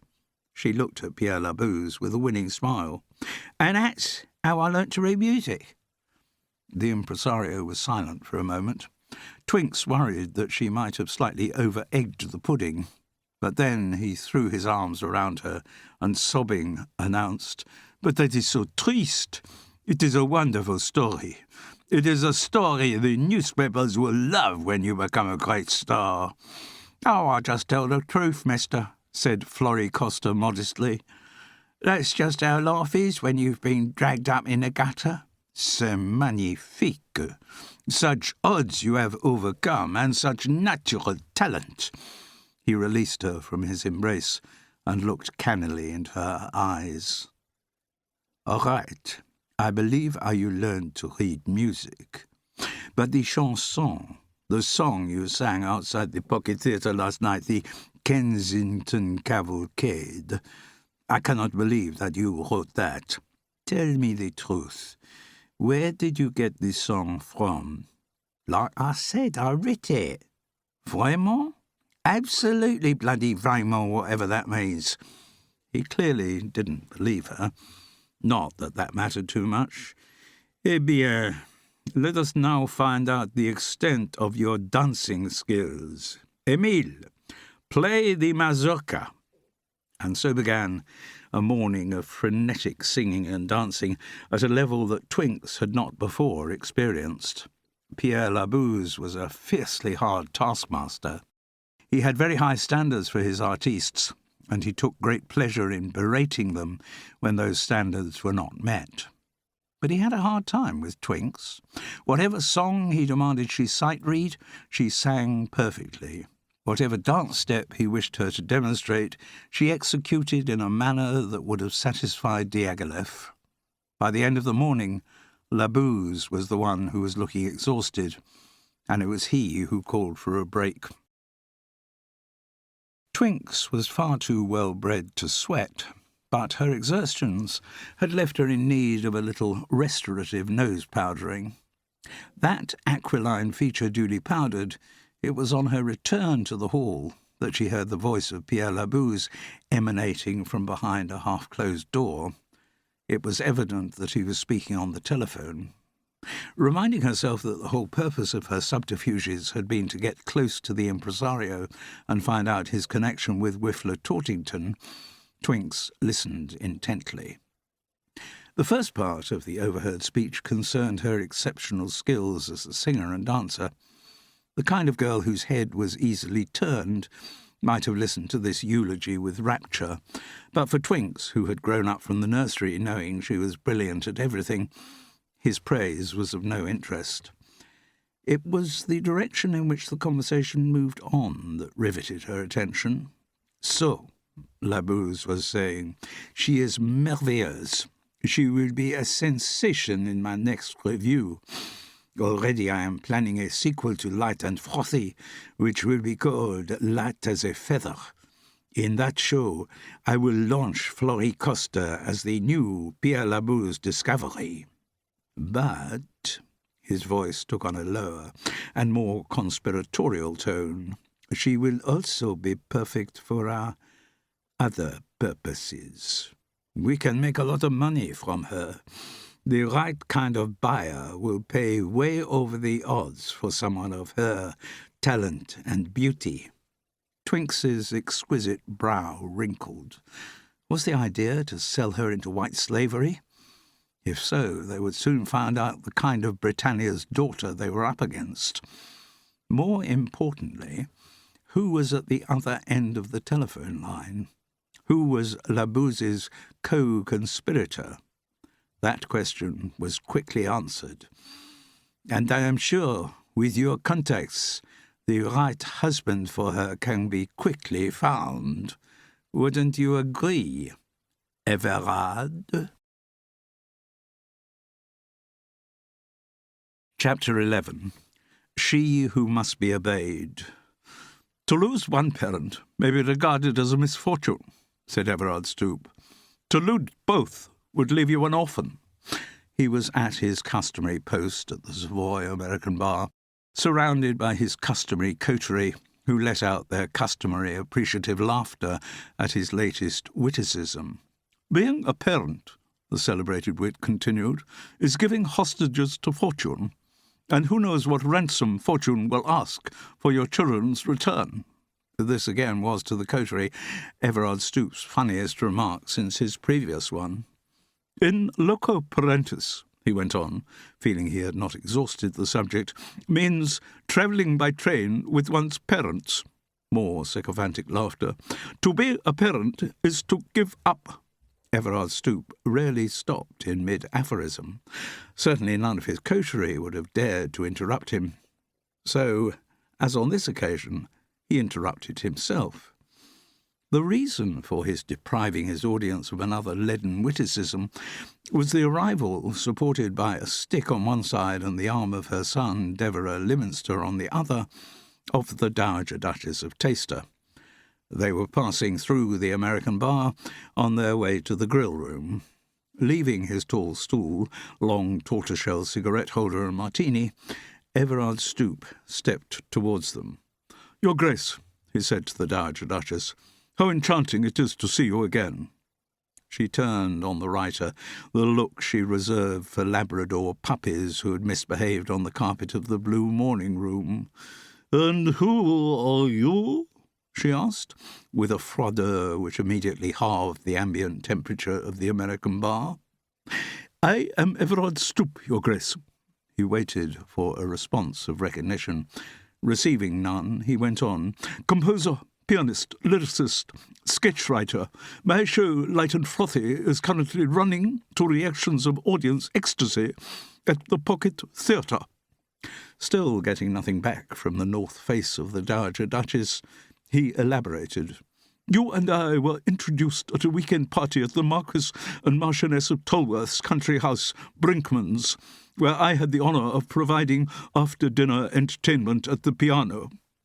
She looked him up and down, as if examining wallpaper discoloured by yet another failure of the Taster Tower's plumbing. Then, with the crushing force of a sheet metal roller, the Dowager Duchess announced, I cannot be expected to recognise servants. With that, she and her son processed through to the grill room. Araminta French window was, in Blotto's view, as pretty as a picture. A very pale picture, it has to be said. Pale skin, pale eyes, a body could almost see through her, like a shrimp in a rock pool. Not only as pretty, he soon discovered, but about as articulate as a picture, too. No doubt she had at some point undergone the same kind of training regime in ladylike accomplishments as his sister. He felt sure Araminta could so tinkle away on the piano and point to toe in the ballroom with the best of them. But she seemed somehow to have missed out on the conversation classes. Not that Blotto minded. He had little to say himself at that lunch in the Savoy, as a miasma of misery settled around his patrician head. He thought mournfully of Dippy Lafrume's fate. Marriage had curtailed his freedom as effectively as a life sentence in Dartmoor. Blotto's old muffin toaster had been forbidden to frequent the Gren. He had been denied the consolation of Xavier's cooking and condemned to a schedule of eating home-cooked meals at home. He had been forcibly separated from all that might be enjoyable, rather in the way that, as the school chaplain had explained to him, Adam and Eve had been cast out of Ealing. Dippy's wife, Poppy, had brought about this ghastly reversal of fortunes for him, and the simpering breath-sapper, now sitting opposite at the Savoy, was preparing the same fate for Blotto. No wonder he had nothing to say. Anyway, the silence of the younger generation couldn't have mattered less. Their seniors did not leave a single edgeways-sized gap for a word to be slipped into. Next to hunting, kicking Labradors, and shouting at the Taster Tower's domestics, the Dowager Duchess's favourite pastime was patronising her contemporaries. And that lunch at the Savoy with the Countess of Lytham St. Anne's gave her the perfect opportunity to flex her belittling muscles. It would have been easy for her anyway, but given the fact that the person in the opposite corner was an American, well, it made shooting fish in a barrel look tricky. The wedding itself will presumably take place at Spatchcock's, the Dowager Duchess boomed, not being of the constituency who believe one should talk quietly in restaurants, despite the house being of such vulgar modern construction. The Countess of Lytham St. Anne's bristled to the ends of her considerable moustache. Decades of mixing with the right sort of people had done nothing to dilute her American accent. I don't know how you can call it modern, Evadne, she riposted. Spatchcock's was built on land granted to the first Earl of Lytham St. Anne's by Henry VIII. Oh, yes, I remember, Agatha. Henry VIII did enable all kinds of riffraff, didn't he? I can assure you that while, of course, Taster Towers was built on land granted by William the Conqueror. Oh, said the Countess in a voice larded with sarcasm, and no doubt the dukedom was bestowed on your family by Jesus Christ. That is a rumour, replied the Dowager Duchess evenly, that has never been disproved. And I would point out that the proper pronunciation is dukedom, not dukedom.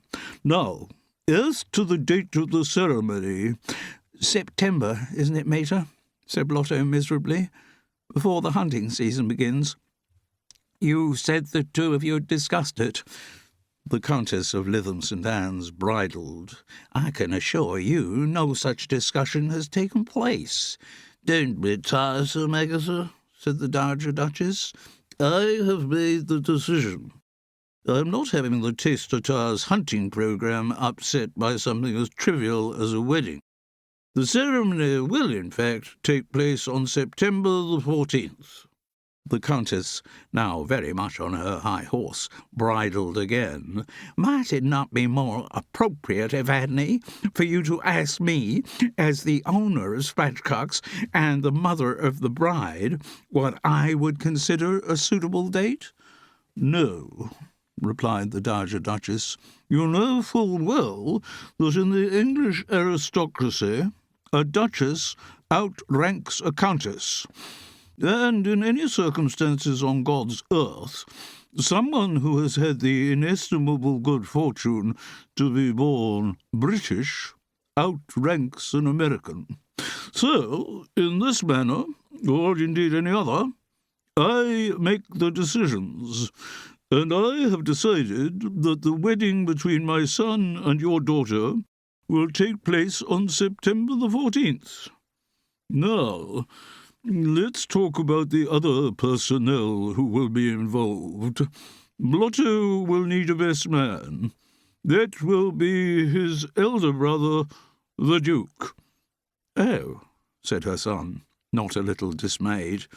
He had rarely exchanged more than a couple of civil words with his elder sibling. I'd rather have one of my old muffin toasters from Eton. Whiffler Tortington would fit the pigeonhole. That is, if we've found the poor old Blotto by then. Or Dippy Lafroom, if his wife lets him out for the day, that is. Or your best man, said the Dowager Duchess, in the voice that had shaped the British Empire, will be your brother, the Duke. Ticky-tocky, Mater, a subdued Blotto agreed. And as for the bridesmaids... Ah, yes, I've had some thoughts on that, Evadne. Araminta has hordes of young cousins, lots of them living in the States, who... I must stop you there, Agatha. Although, as the mother of the bride, you cannot be excluded from the ceremony, I do not wish to have the occasion downgraded by the presence of other Americans. Anger made the Countess forget her current aristocratic status. She went straight back to her Texan roots as she protested. Holy cow, Evadne, you can't... But she was silenced as the Dowager Duchess juggernauted on. The bridesmaids will be the daughters of my son, the Duke. What, all of them? Blotto couldn't help asking. His brother Lufa's fame in upper-class circles rested chiefly on his inability to produce a male heir to take on the mantle of his dukedom.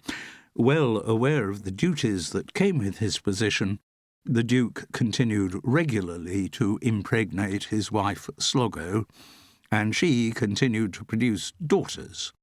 Blotto had by now lost count of how many nieces he had. All of them, the Dowager Duchess confirmed magisterially. The Countess was almost lost for words. The only one she could come up with was, "But Duchess outranks Countess," she was reminded by her superior.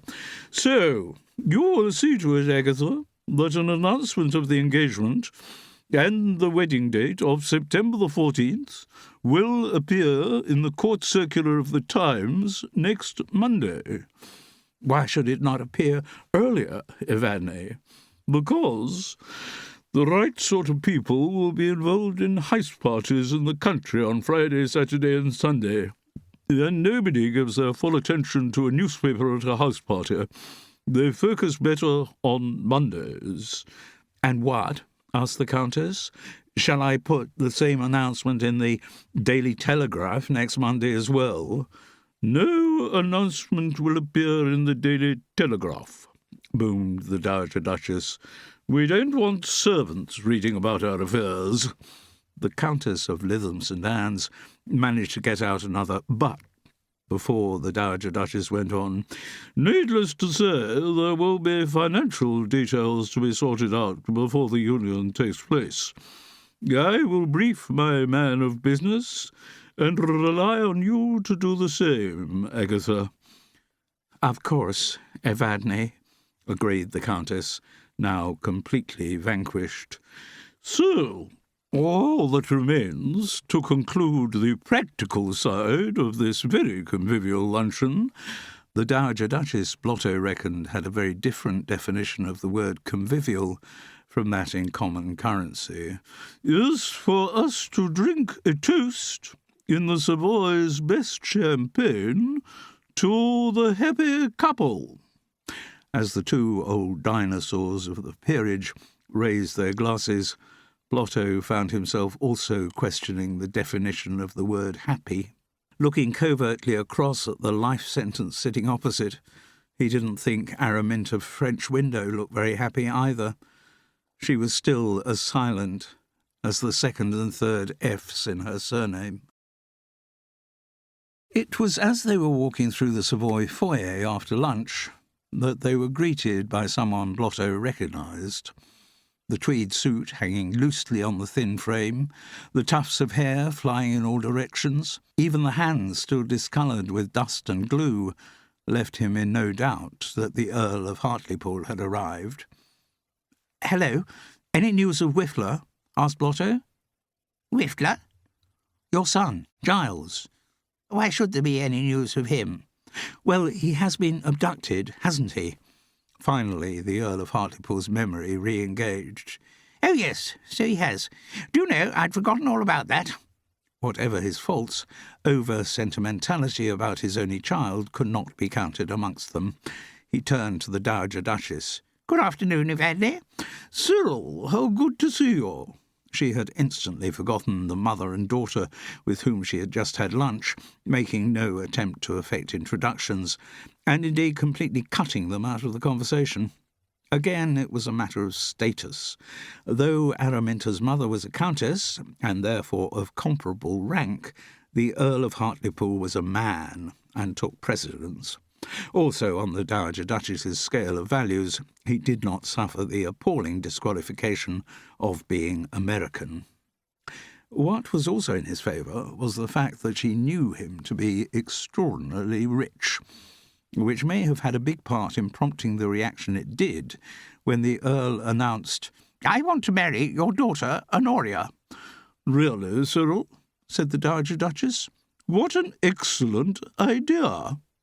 She had been offered a once-and-for-all solution to the problem of the Taster Towers plumbing.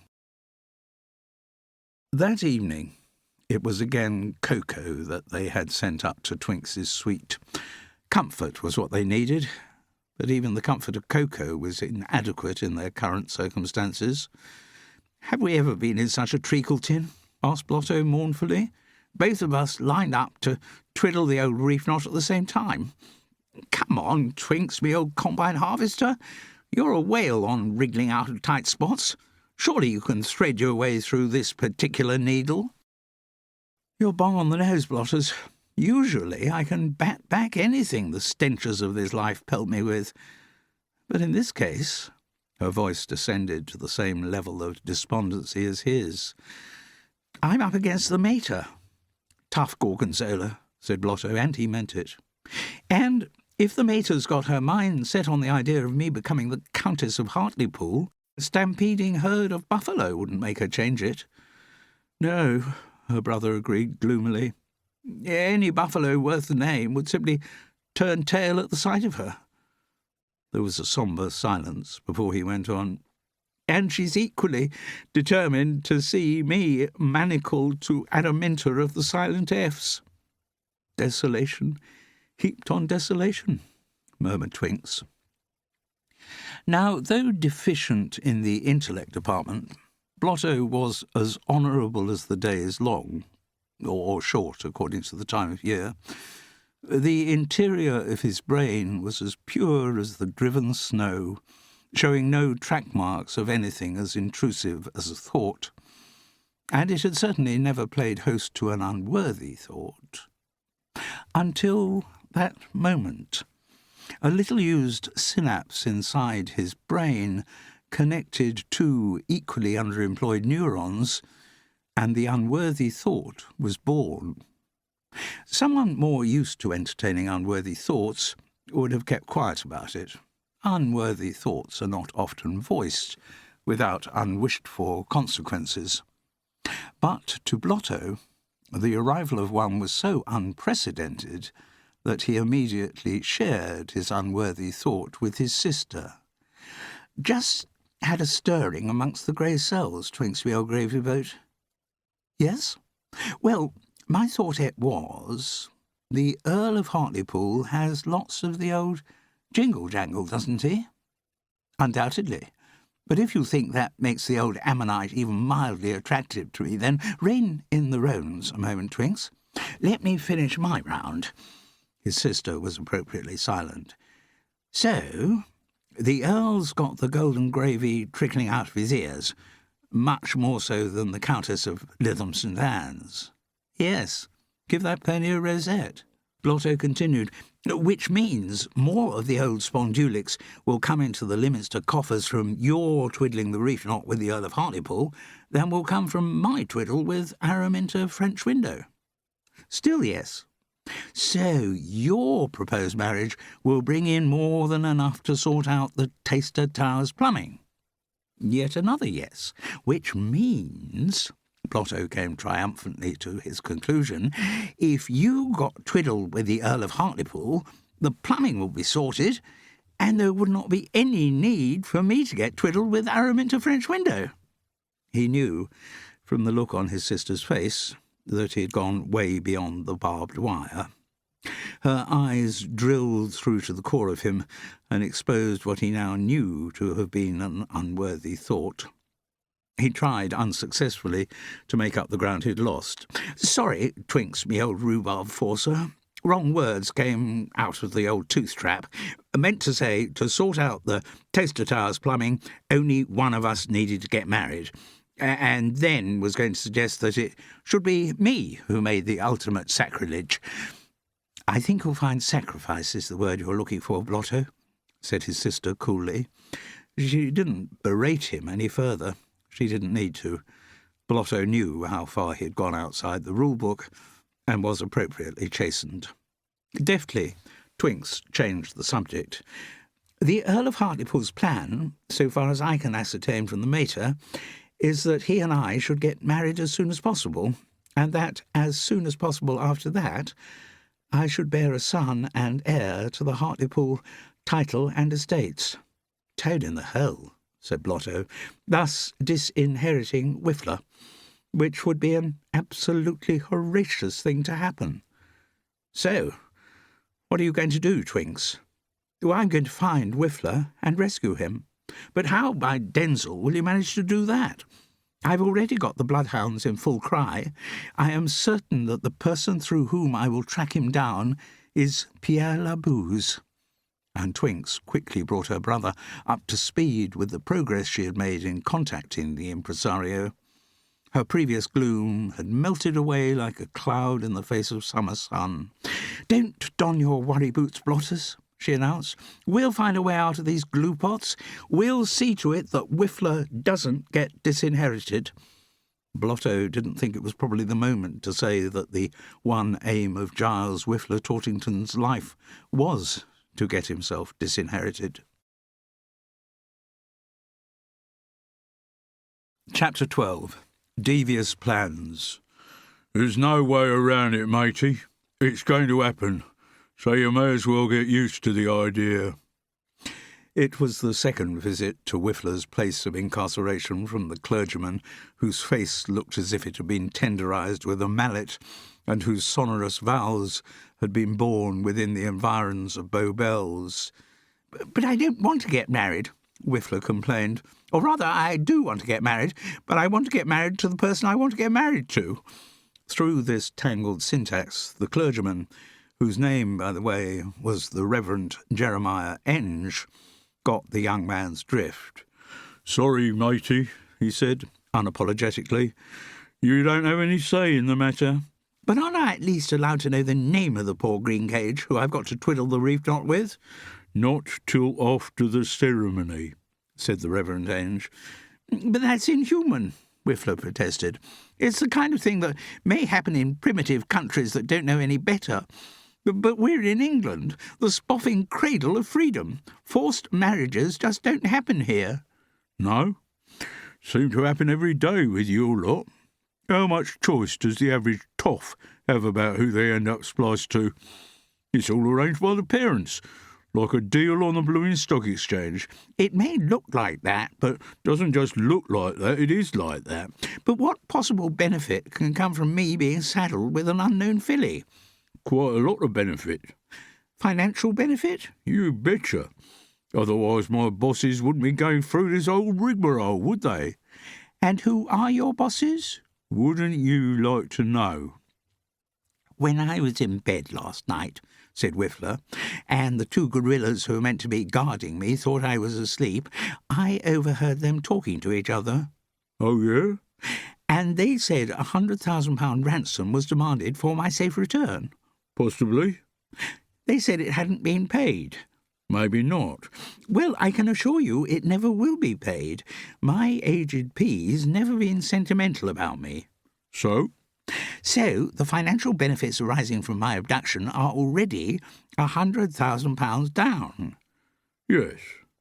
No worries, though. That was only like a punt to see if they could get a bit of the old Mazuma on account. That was never going to be where the real financial benefit came from. Well, for the love of strawberries, can you tell me where the real financial benefit is going to come from? Sorry, matey. No can do. Now, about this wedding of yours. As you probably pieced together, I will be the one actually conducting the service. And it has long been the custom that the officiating minister, as a few words with the engaged couple, explained to them the meaning of marriage, the importance of the, commitment what they're taking on. Yes, the old boat brush. But there's one thing I'm sure you've noticed. What's that then? You talk about the engaged couple, but it can't have escaped your attention that, apart from you, there is only one other body in this room. I had noticed that, yes, said the Reverend Enge with some dignity. Well, shouldn't you be spouting out your little homilies to my unknown fiancée as well? I will speak to the young lady separately, came the imperturbable reply. Now, marriage is an honourable estate, instituted by God, signifying a mystical union that is betwixt Christ and his church. It is not by any to be entered into inadvisedly or lightly. As the Reverend Enge droned on, Whiffler could have been back at Eton, listening to the school chaplain. And as he had done then, he completely tuned out the religious burble and returned to his own thoughts. But his own thoughts weren't very cheering ones. A pretty girl, said Everard Stoop in his customary clipped diction, is like a tune. He looked appraisingly at Florrie Costa. And beauty, of course, is in the eye of the cigarette-holder. He had never been a man to worry about using his aphorisms more than once, maybe in the hope that they might, by constant repetition, one day become funny. Anyway, he was completely unaware that Twinks had heard the line before. He was unaware that he had ever seen Twinks before. She had been worried to find him with Pierre Labouze in the rehearsal room when she arrived, sharp at 9 the following morning. Surely he would recognise her. But no. Context is everything, and Everard Stoop had no reason to associate the glacially aristocratic Honoria Lyminster he had encountered in the American bar at the Savoy with the grubby Cockney specimen called Florrie Costa, with whom he was being presented that morning in Fulham. "Florrie," said Pierre Labouze, "I have been telling Monsieur Stoop a great deal about you." "Oh, yeah?" "And he would particularly like to hear your song." "What song's that, then?"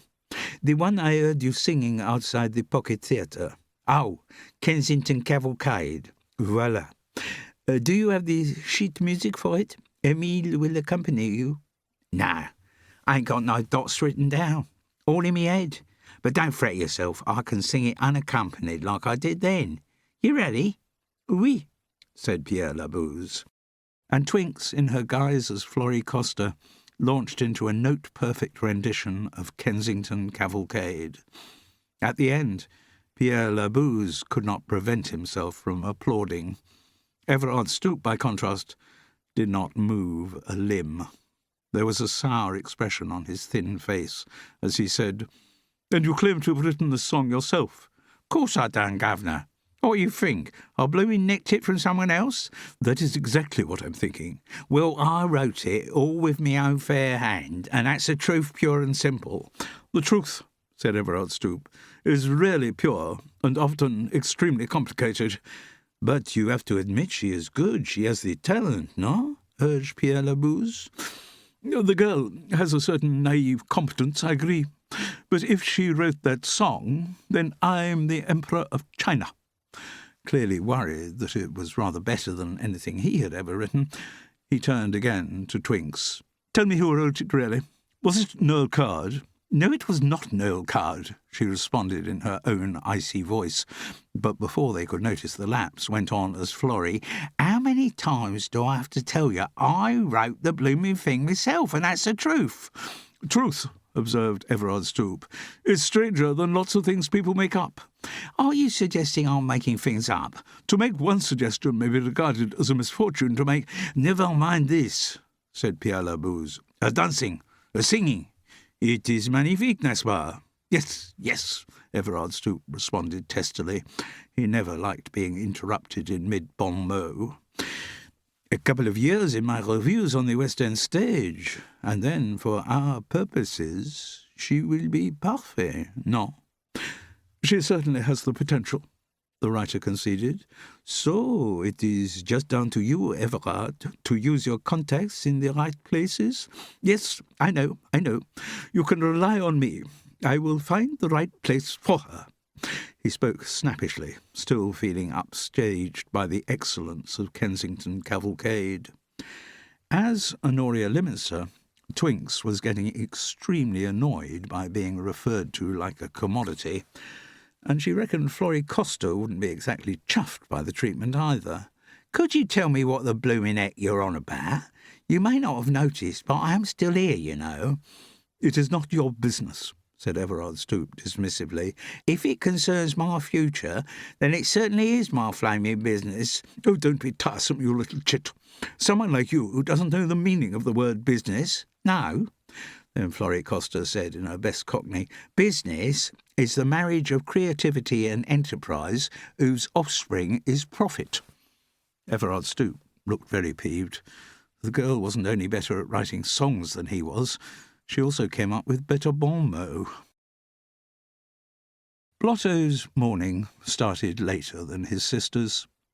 Cosseted by his luxurious bed in the Savoy, he had just reached the toe-stretching part of his waking-up process.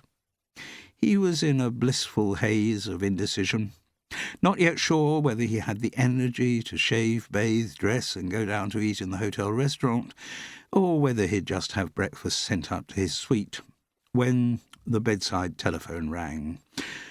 "Hello," he said blearily into the receiver. "This is Inspector Craig Dewar," said the familiar voice. "Good ticket, and I wondered if you might have anything for me." "Ah, ticky-tock, eh?" There was a silence. What sort of thing? Information? Didn't we agree that if you got any information about the whereabouts of your friend Giles Tortington, you would share it with me?" "Ah, yes, Beezer. On the same page now. Sorry, bit early. Brain's still in its jim-jams." There was another silence. "So?" said the inspector. "So what? Have you got any information for me? Have you made any progress with your investigation?" "Ah, right. I read your semaphore, yes. Well, we haven't got far along the track, I'm afraid." But you had dinner with Dolly Diller a couple of nights ago. Didn't you get any information from her?" No, don't think so. She seemed mostly interested in how much of the old Mazuma I'd got and how much I was likely to inherit." Nothing else? No change. What about your sister? She's a lot brighter than, she shares your skills as an investigator. Has she found out anything? Not enough to fill a bee's belly button, I'm afraid. Nothing at all. Well, she reckons the person who might have the key to unlock the wardrobe is that French Blotto, Pierre Labouze. Oh, but I bet she hasn't managed to make contact with him. Labouze doesn't talk to anyone. That was the message we got on the Bush Telegraph, yes, but Twinks is as clever as a fox with a new brain, so she's managed to get him to talk to her. Oh? How? And Blotto explained about his sister's transformation. So, she's with Pierre Labouze as we speak, disguised as a singing and dancing flower seller called Florrie Costa. You're right on the right side of right there, Inspector. Thank you very much, Mr. Leominster. Well, busy life we lead here at Scotland Yard. Blotto felt almost sure he heard a chuckle from someone who wasn't the inspector at the other end of the line, but all he said was, "What about you, me old trombone?" "Sorry?" "Have you got a juicy gobbet of information for me? Come on, uncage the ferrets." "I'm sorry, Mr. Leominster," replied Inspector Craig Dewar formally, "but I'm afraid it is not Scotland Yard policy to share details of our investigations with amateurs." It was the second time Blotto had received the same snub.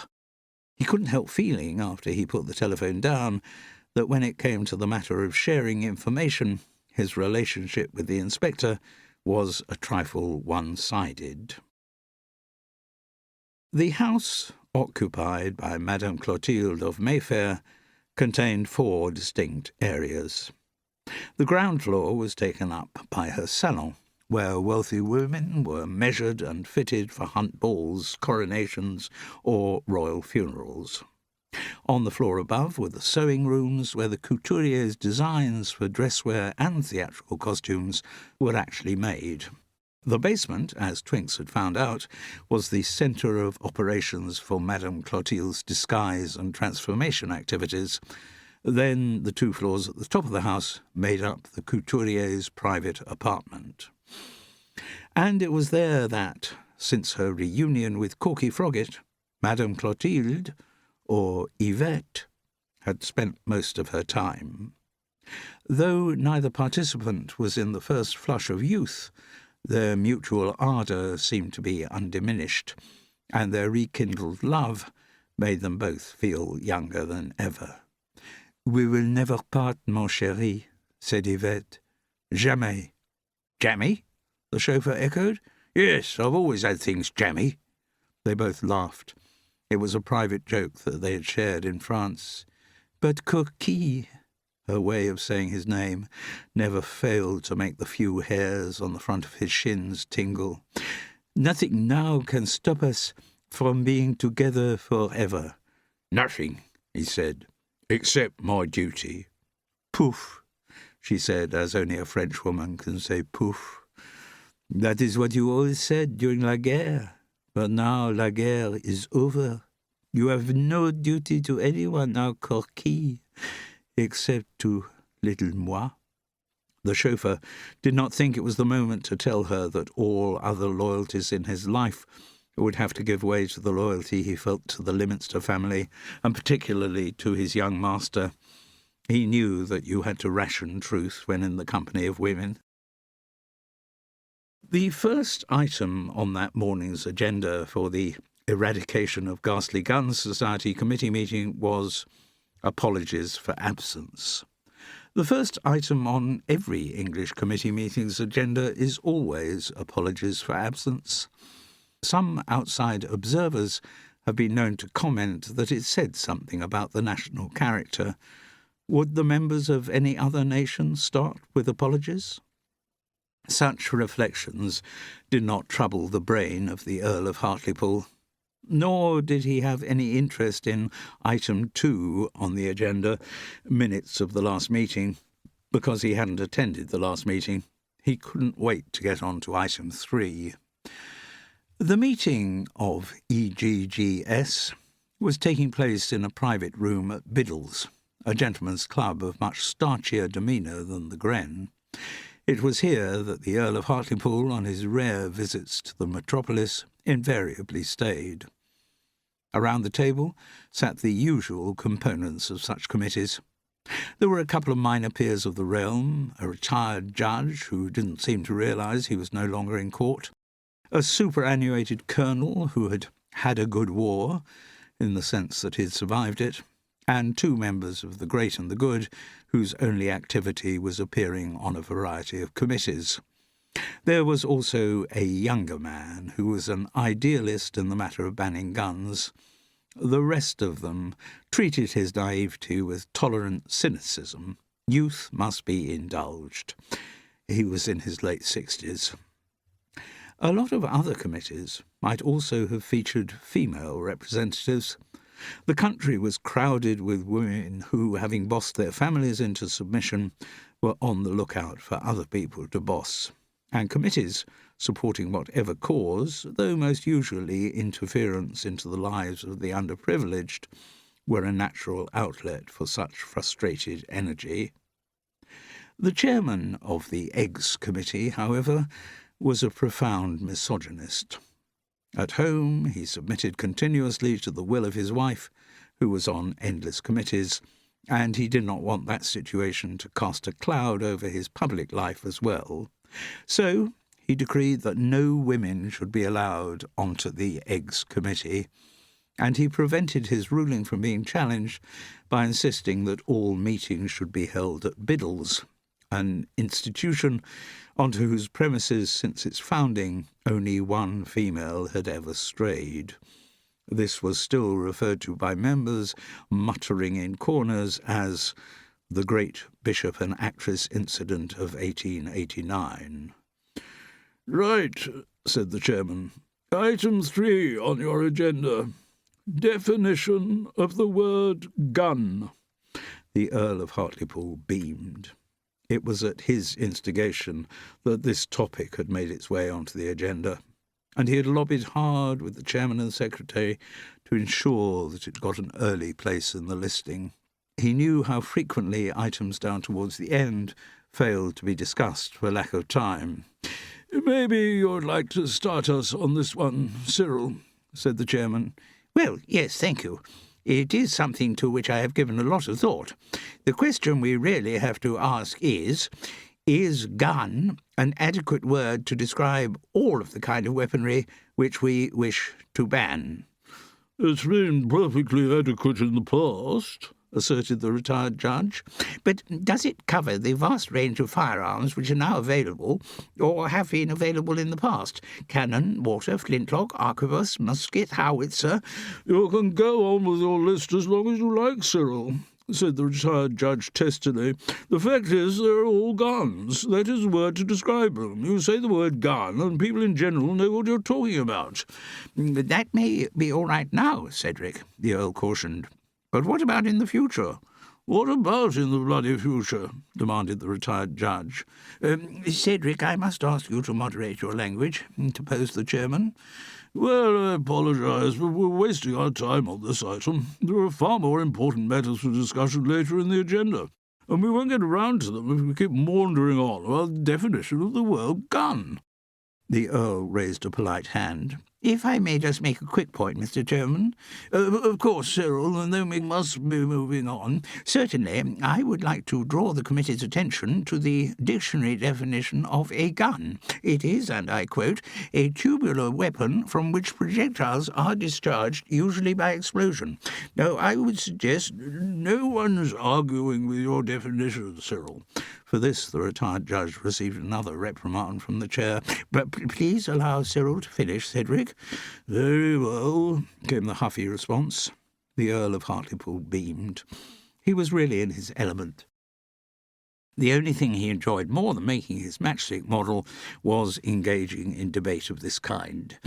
I concede, he said, Cedric's point about the word gun covering most existing firearms, but shouldn't we, as a responsible committee, be preparing ourselves for the possibility of other weapons being developed in the future?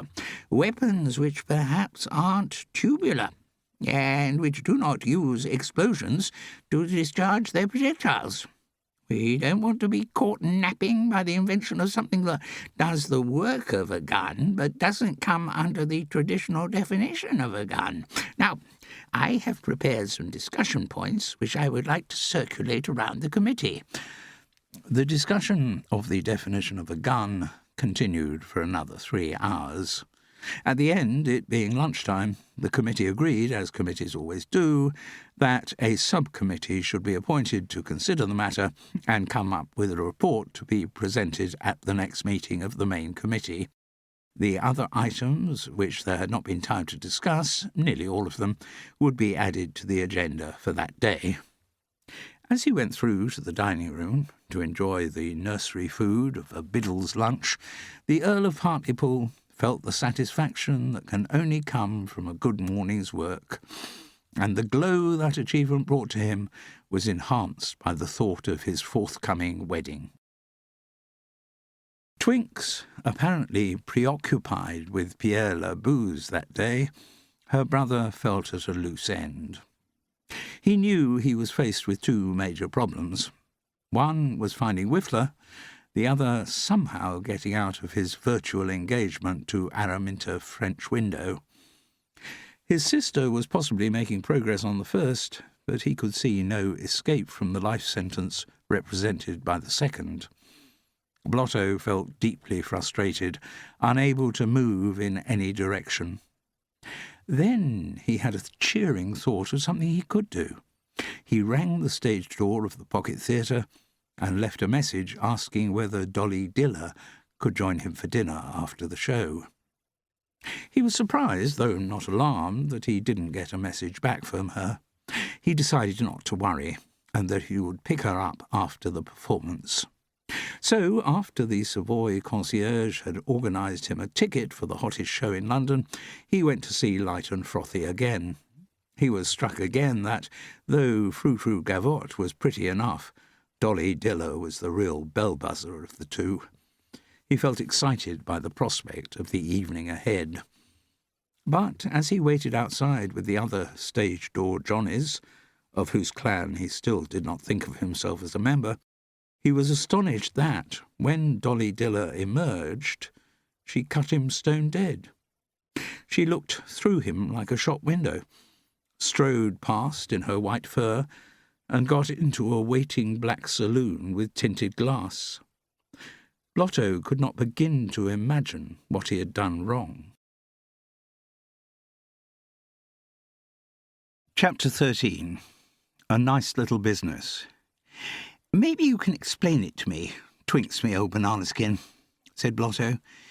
"I mean, I know women are strange fish and liable to change their minds at the drop of an earring, but why should a breath-sapper like Dolly Diller be decorating me old visage with lipstick one day and not recognising me 48 hours later?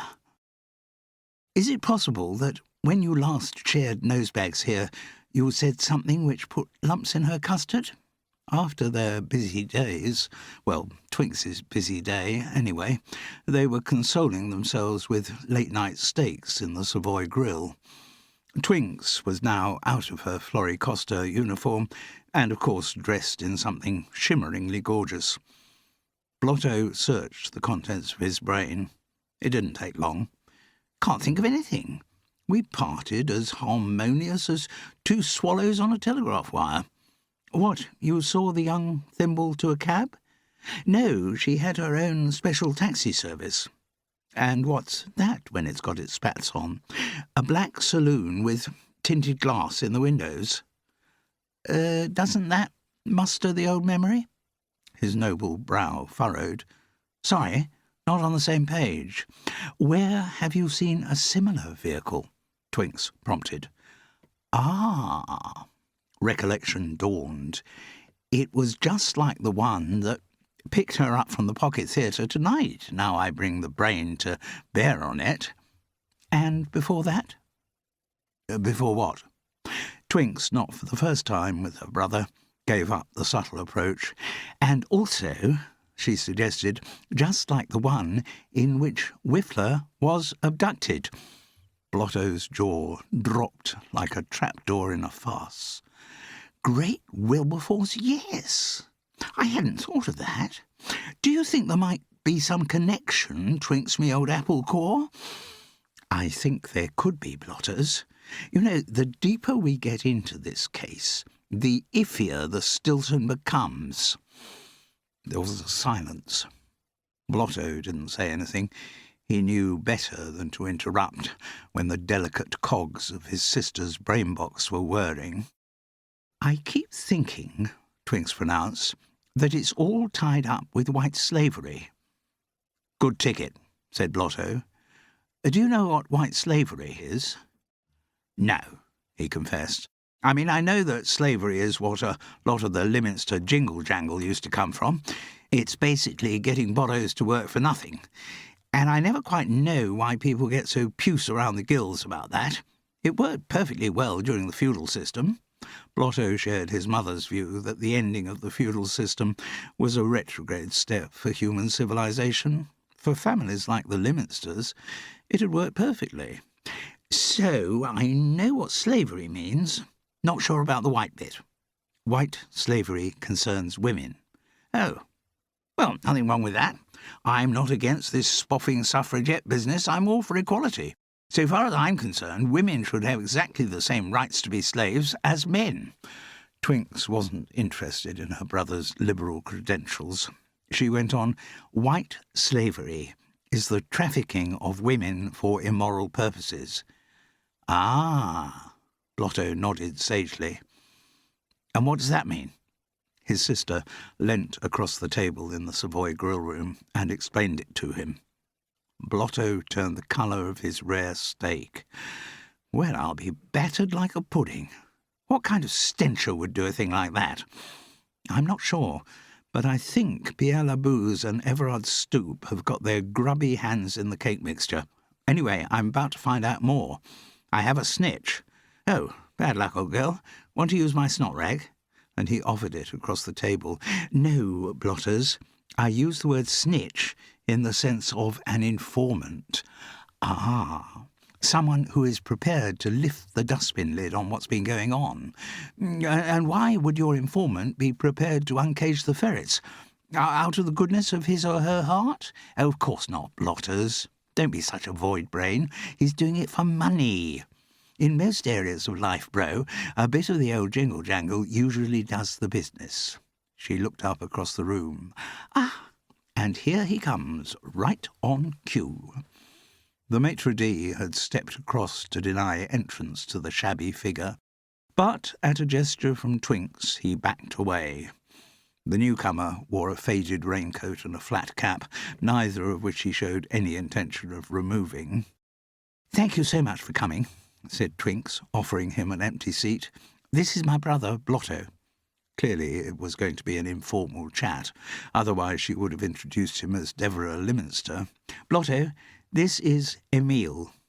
Since the scruffy figure had been allowed to enter by the maitre d', he now got the full Savoy treatment. A waiter immediately hovered at his shoulder, proffering a menu. "Would you like to order something?" asked Twinks. "I'm a musician," said Emile. "Give me a bottle of scotch." She nodded at the waiter, sanctioning him to do as instructed. Nothing was said until the bottle arrived. Ignoring the glass that had been provided, the pianist pulled out the cork and took a long swig from the bottle. He sighed with satisfaction. "So," Emile seemed to take in Twinks fully for the first time, "you're not a real Cockney sparrow, are you?" "You noticed?" "Didn't notice back in Fulham. Seeing you here in that get-up, well, I'd have to be blind not to." "And you don't have any problem about sluicing the slime on Pierre Labouze?"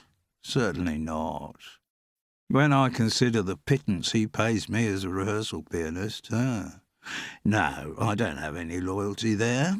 "And you'll keep quiet about the fact that I'm not really Florrie Costa?" The pianist's lower lip jutted forward thoughtfully. "Not so sure about that. Might do it, for a consideration." Twinks opened her sequined reticule, extracted something, and slid it across the table. Recognising a £10 note when he saw one, Emile immediately stowed it away in his grubby raincoat pocket. "You're you, ma'am, and Florrie Costa's Florrie Costa. No similarity at all between the two." "Thank you. So, decant the haricot. What is the dastardly plot that Pierre Labousse and Everard Stoop are hatching? Is it something to do with white slavery?" The pianist chuckled. "You're way off the mark there." "But is it something to do with making money out of women?" "Near the ball with that, yes. I don't know if you read the popular press, ma'am." "I have been known to," said Twinks, sounding uncannily like her mother. "Well, you may have seen reports of liaisons which might come under the heading of prince and showgirl romances." "I have encountered such tittle-tattle." "Well, there you have it." "There I have what, Emile?" "There you have what Pierre and Everard are getting up to." "What are you cluntering on about?" asked Blotto, and even Twinks's finely tuned brain was confused. "Could you provide a little further elucidation, please, Emile?" "Well, look, I don't know who came up with the idea, but you are aware that Pierre Labousse makes his money from putting on revues." "Yes, we're fully aware of that," said Twinks, feeling that Emile was rather slow in producing her money's worth. "Don't teach your grandmother how to behave at a coronation." "All right." The informant took a long draught of scotch. "And he keeps finding these new performers for his shows, girls who come from nothing that he turns into stars." "We know that too." "Well, although Pierre's had his successes, producing revues is a dodgy game. A couple of years back he tried to get one of his shows going on Broadway and lost a packet. So he's always on the lookout for other ways of making money, and this is where Everard Stoop comes in." "I'm still not with you," said Twinks. "Nor am I," said Blotto, predictably enough. "Well, Everard's got a kind of entree with the aristocracy. He gets invited to lots of stately homes, to entertain the toffs after they've had their dinner, play a few songs, in-house cabaret, that kind of stuff." "Oh, I know what you mean," said Blotto. "The oikish spongeworm actually tried to claim acquaintance with the mater, said he'd been introduced to her at some weekend party at the Marquis and Marchioness of Tolworth's country house, Brinkman's. I hope," said Twinks, "that our mother put him in his place." "Oh, she did," said her brother, relishing the recollection, "with 3 veg and gravy." Twinks watched Emile down another gulp of scotch. "You may continue," she said. "Right. Well, through Everard's aristocratic connections, he checks out single toffs who've either got lots of the old mazuma or stand to inherit it. Then they get invited to see Pierre Labousse's revues, where they..." Twinks was now ahead of him and completed the sentence. "Where they fall in love with the female stars of the shows." "Exactly, ma'am. Everard and Pierre have had quite a few successes." He mentioned a couple of names of showgirls who had made lucrative marriages into the aristocracy during the previous year. "So they set those up?" "Certainly. Thriving little industry they got going there." "But how do they make money out of it?" "They draw up contracts with the girls. If the marriage actually happens, the girls agree to pay a percentage of the estate's total income every year." "In perpetuity?" "In perpetuity, too right." "But don't some of the poor little pineapples object?" asked Twinks. "Don't the girls resent having their marriages organised for them?" "Not a bit of it. Most of them come from nowhere, never had any of the old spondulics, and their lives in the world of revue are short. Soon they're too old to attract the men like they used to, and impresarios like Pierre Labousse are very quick to put them out to grass. So what choice would you make, ma'am? Scraping an existence back in the gutter, or living high on the hog with some chinless toff, having servants doing everything for you, and your only duty being to produce the occasional sprog?" Twinks liked to think that someone in her position would have more life choices than that, but she could see Emile's point. "But asked Blotto. "Don't some of what you call the toffs object to getting their reef knots twiddled that way?" "No, they don't. They think their toast's been buttered both sides. They're used to being in the company of women who behave like effigies in a church. Women out of the theatre at least move about a bit." The image of Araminta French window came to Blotto's inner eye, pale, bloodless, as if carved from cold marble. She was very definitely in the effigy class, whereas Dolly Diller... Twinks pressed on with her information gathering. "And this business of Labues and Stoops has been pongling along for some time, has it?" "Oh, yeah."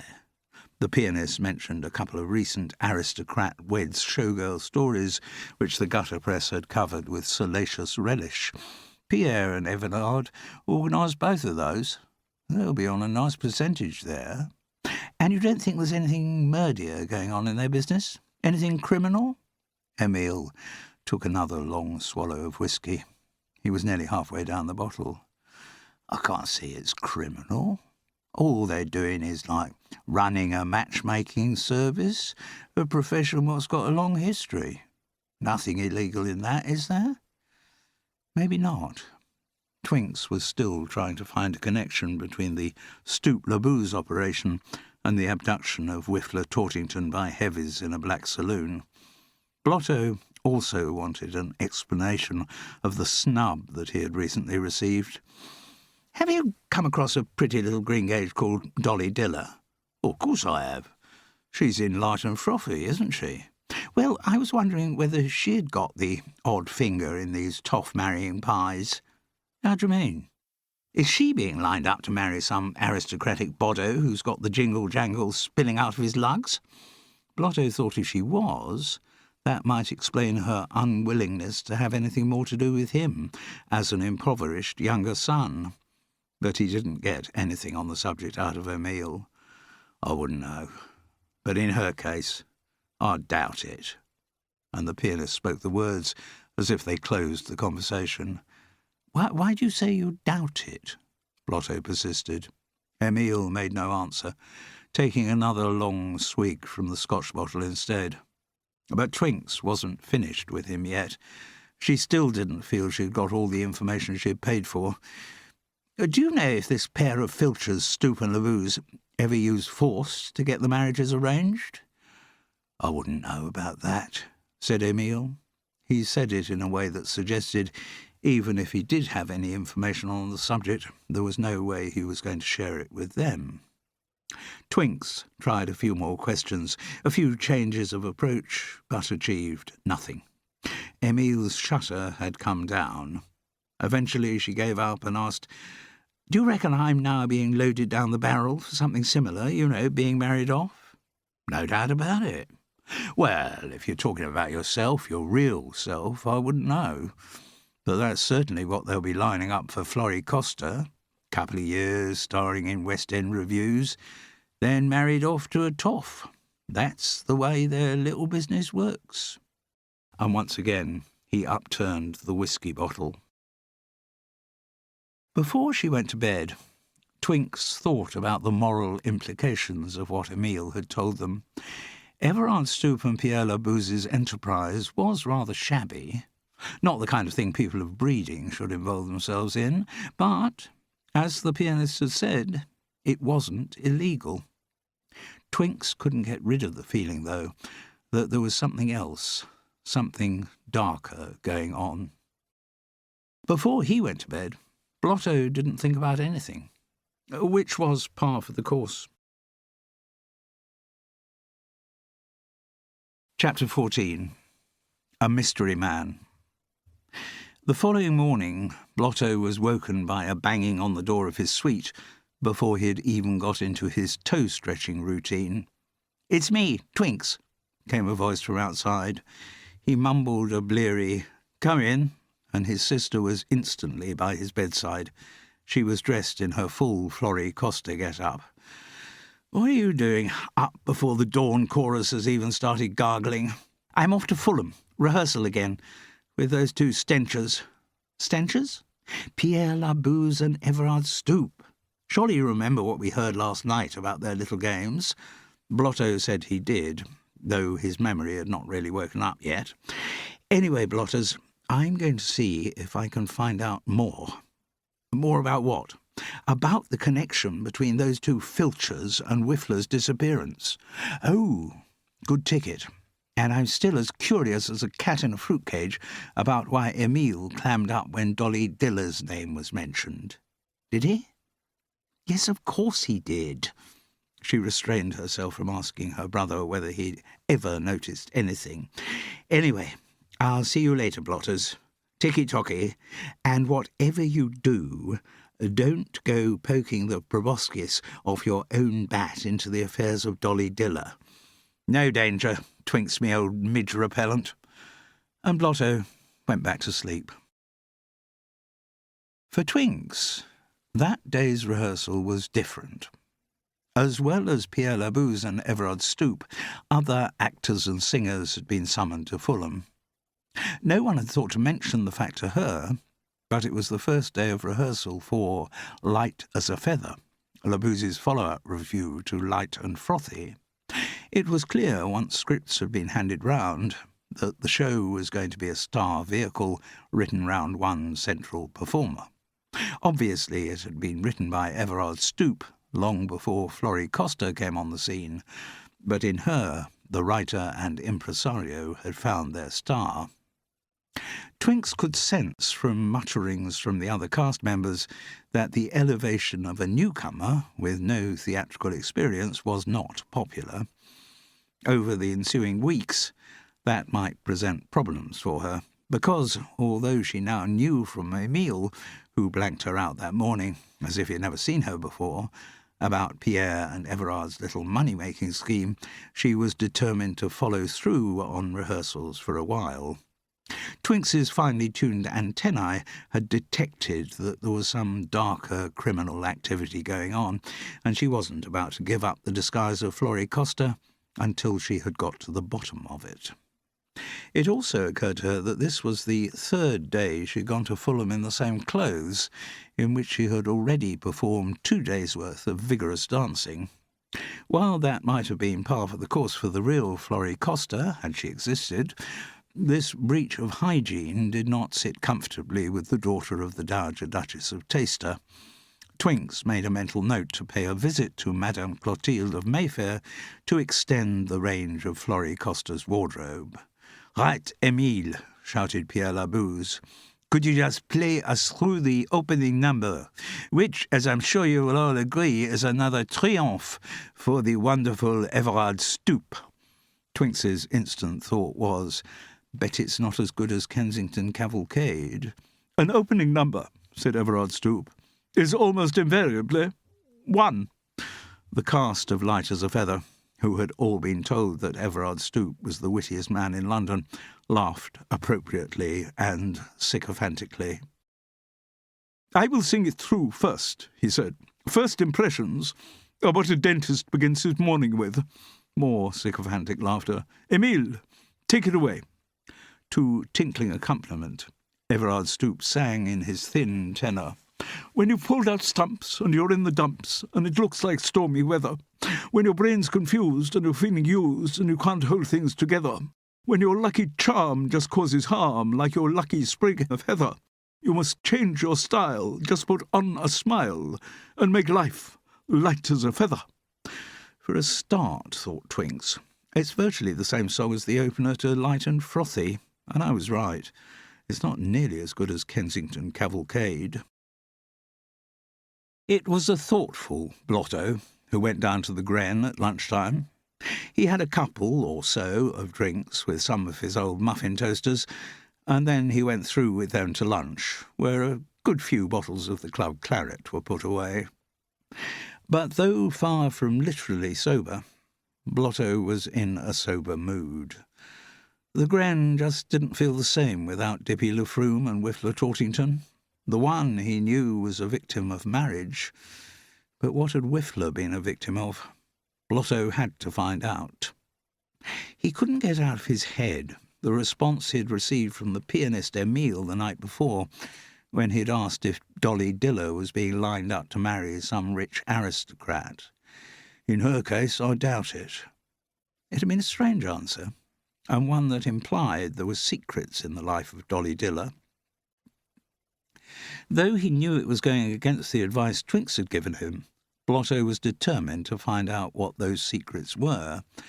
After all, he reasoned with himself, Twinks isn't always right. Though actually, if he'd looked back over their shared past, he would have remembered that in fact she always was. Because it was the first day of rehearsal for Light as a Feather, in the afternoon the cast members had to be measured for their costumes. Once again, the design of these would be in the expert hands of Madame Clotilde. For most of the cast, this meant an encounter in Fulham with one of the couturier's immaculate subordinates wielding a tape measure. For the show's star, it meant a taxi ride to Mayfair for a private appointment with the designer herself. This couldn't have suited Twinks better. It saved her making an appointment to arrange the expansion of Florrie Costa's wardrobe. She was surprised when she announced herself in the ground-floor salon that Madame Clotilde was not there, and had to be summoned by intercom from her elegant living quarters at the top of the building. When the couturier did appear, she was not quite her customary perfectly appointed self. While in no way scruffy, she did look only 99% glamorous. And for Madame Clotilde, 1 percentage point was a huge deficiency. The man who followed sheepishly behind her, with one button of his chauffeur's uniform undone, looked positively dishevelled. Twinks was only slightly surprised to recognise Corky Froggatt. Good afternoon, milady, he said awkwardly. I must go and polish the Lagonda. And he scuttled out of the salon. Neither Twinks nor Madame Clotilde made any mention of Corky's presence, or indeed absence. "You did know that I had an appointment this afternoon?" asked Twinks. Mais évidemment. "It's for my Light as a Feather costumes. D'accord. For such a consultation, we would normally go to one of the rooms upstairs. Today, we go to the basement." Twinks was glad that Madame Clotilde was treating the situation with appropriate seriousness. "So, have Pierre Labouze or Everard Stoop seen through your disguise?" "No." Twinks dropped into Florrie Costa's Cockney. "Them two think I was dragged up in the gutter off the Balls Pond Road." "Formidable. And I am sure you are here because Florrie Costa needs a little variety in her ensemble? You're as sharp as a needle that's cut its way through a haystack, Madame Clotilde." "Oh, please. I think we know each other well enough for you to call me Clotilde." "Ticky-tocky, Clotilde." "I had already considered the possibility, chérie, that your wardrobe might be in need of a little enhancement." Madame Clotilde opened one of the many cupboards to reveal an array of suitably tattered and much repaired garments. "Take as many as you wish. You will be rehearsing with Pierre Labouze for a long time, I think. Only for as long as it takes me to find out what the stench is really up to. Then I'll be off out of that rehearsal room like a cheetah on spikes." "What are you talking about?" Quickly, Twinks gave Madame Clotilde a summary of what she had been told by Emile the previous night. "This does not surprise me. In France, Pierre Labouze has a bad reputation for mismanaging his financial affairs. Many debts, many bankruptcies. He is the sort of man who is always trying some new scheme for money-making. Yes, but I think the Filchers have got something else going on, something where the Stiltons even iffier." "Perhaps," came the guarded response. Twinks was instantly alert. "Do you know something, Clotilde? Come on, uncage the ferrets." "It is just I have designed many revues for Pierre Labouze." "I know. So I have seen a lot of things that go on backstage. Fumaciously criminal things? Not necessarily. Mostly things like this marrying off of showgirls to aristocrats, morally dubious perhaps, but not downright criminal." There is one of the soubrettes, however, of whom I have more serious suspicions. Well, come on, Clotilde. Don't shuffle round the shrubbery. Who are you talking about? You have met the showgirl called Dolly Diller? You bet your elbow patches I have. My brother Blotto thinks she's the last larynx. Well, he did a couple of nights ago when she was larding him with lipstick. Last night, though, she gave him the ice cream's elbow. Did she? That is interesting. And the first night, when she was pleasant to him, what did she talk to him about? Twinks could answer this in some detail. She had made Blotto go through his entire conversation with Dolly Diller, or at least as much of it as he could remember. She seemed very interested in the Leominster family history, in how much we were worth, how much Blotto himself was worth. Beneath her expertly applied makeup, Madame Clotilde turned pale. "This is très mauvais," she said. "Not good." "Oh? I think your brother is in great danger." "What? Why? Have you heard of a man called Barmy Evans?" "No. Who's he when he's got his spats on?" "Barmy Evans is one of the most wicked villains in London."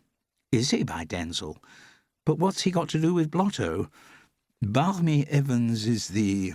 what is the mot juste? He is the protector of Dolly Diller. He does not like it when other men get interested in Dolly Diller." "Oh. In fact, he has killed every other man who has got interested in Dolly Diller." "Lawkins," said Twinks. And she meant it. Waiting outside the stage door of the Pocket Theatre had become rather familiar to Blotto.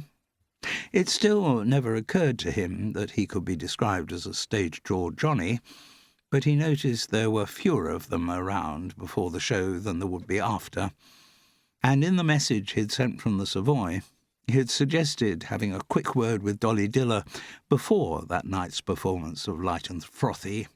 Then they could breezily clear up why she had given him the ice cream's elbow the previous night, and make arrangements about where they would dine after the show.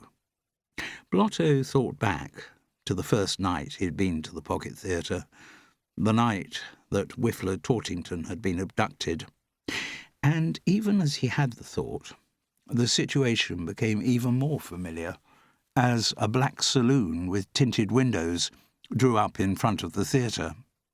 Two men in black overcoats with black hats pulled down over their eyes got out of the back. Anyone other than Blotto might have thought he was experiencing déjà vu, but he didn't know the expression, not having got that far in French at Eton. The two men in black held the car door open, and Dolly Diller emerged, dressed once again in her white fox fur coat. As Blotto stepped forward to greet her, she pointed at him and said, "That's the one Barmy wants to see." She continued on her way to the stage door. Blotto was so surprised that he didn't have time to resist as the two men in black seized him, one taking each arm, and bundled him into the back of the car. Chapter 15. Muffin Eaters Reunited. Blotto was blindfolded, and his wrists were handcuffed behind his back, but he still reckoned he could have got away from his captors if he wanted to. He certainly could have done so if he had his cricket bat with him. Some instinct, however, kept him from making any attempt to escape. He managed to convince himself that this was a matter of strategy. He, Devereux Leominster, wasn't stupid enough to have fallen into the trap that had been prepared for him. No, he had willingly put himself into jeopardy, with a view to advancing his investigation into Whiffler's disappearance. So he waited to see where the men in black were taking him. And when his blindfold was finally removed, he realized just how percipient he had been, because, facing him in an anonymous flat less than half an hour's drive from the Pocket Theatre, was Giles Whiffler Tortington. Splendissimo, thought Blotto, borrowing one of his sister's favourite expressions. "I've ponged the partridge." Out loud he said, "Smoffing good to see you, Whiffler, me old Eccles cake." His old muffin toaster gaped in surprise, unable to form words. His instinct was to go forward and shake Blotto by the hand, but being chained to one end of a radiator made that difficult. "You two may go," said Blotto to the men in black, with a curtness which could only come from generations of inbreeding. The two subordinates, with the automatic compliance to aristocratic instructions, which also had a long history, retired from the room, closing the door behind them. "Well, Whiffler," said Blotto cheerfully, "we're rolling on chamomile lawns, aren't we?" "In what way?" asked his old muffin toaster. "Great Wilberforce, I've found you, haven't I? I've been looking for you, and I found you. I have completed my quest. My quest to locate Giles Whiffler Tortington has been completed. I feel like one of King Arthur's knights, actually placing his stickies on the Holy Gruel." "Yes," said Whiffler, not totally convinced. "Oh, come on. There's nothing to go all bliss-bereft about.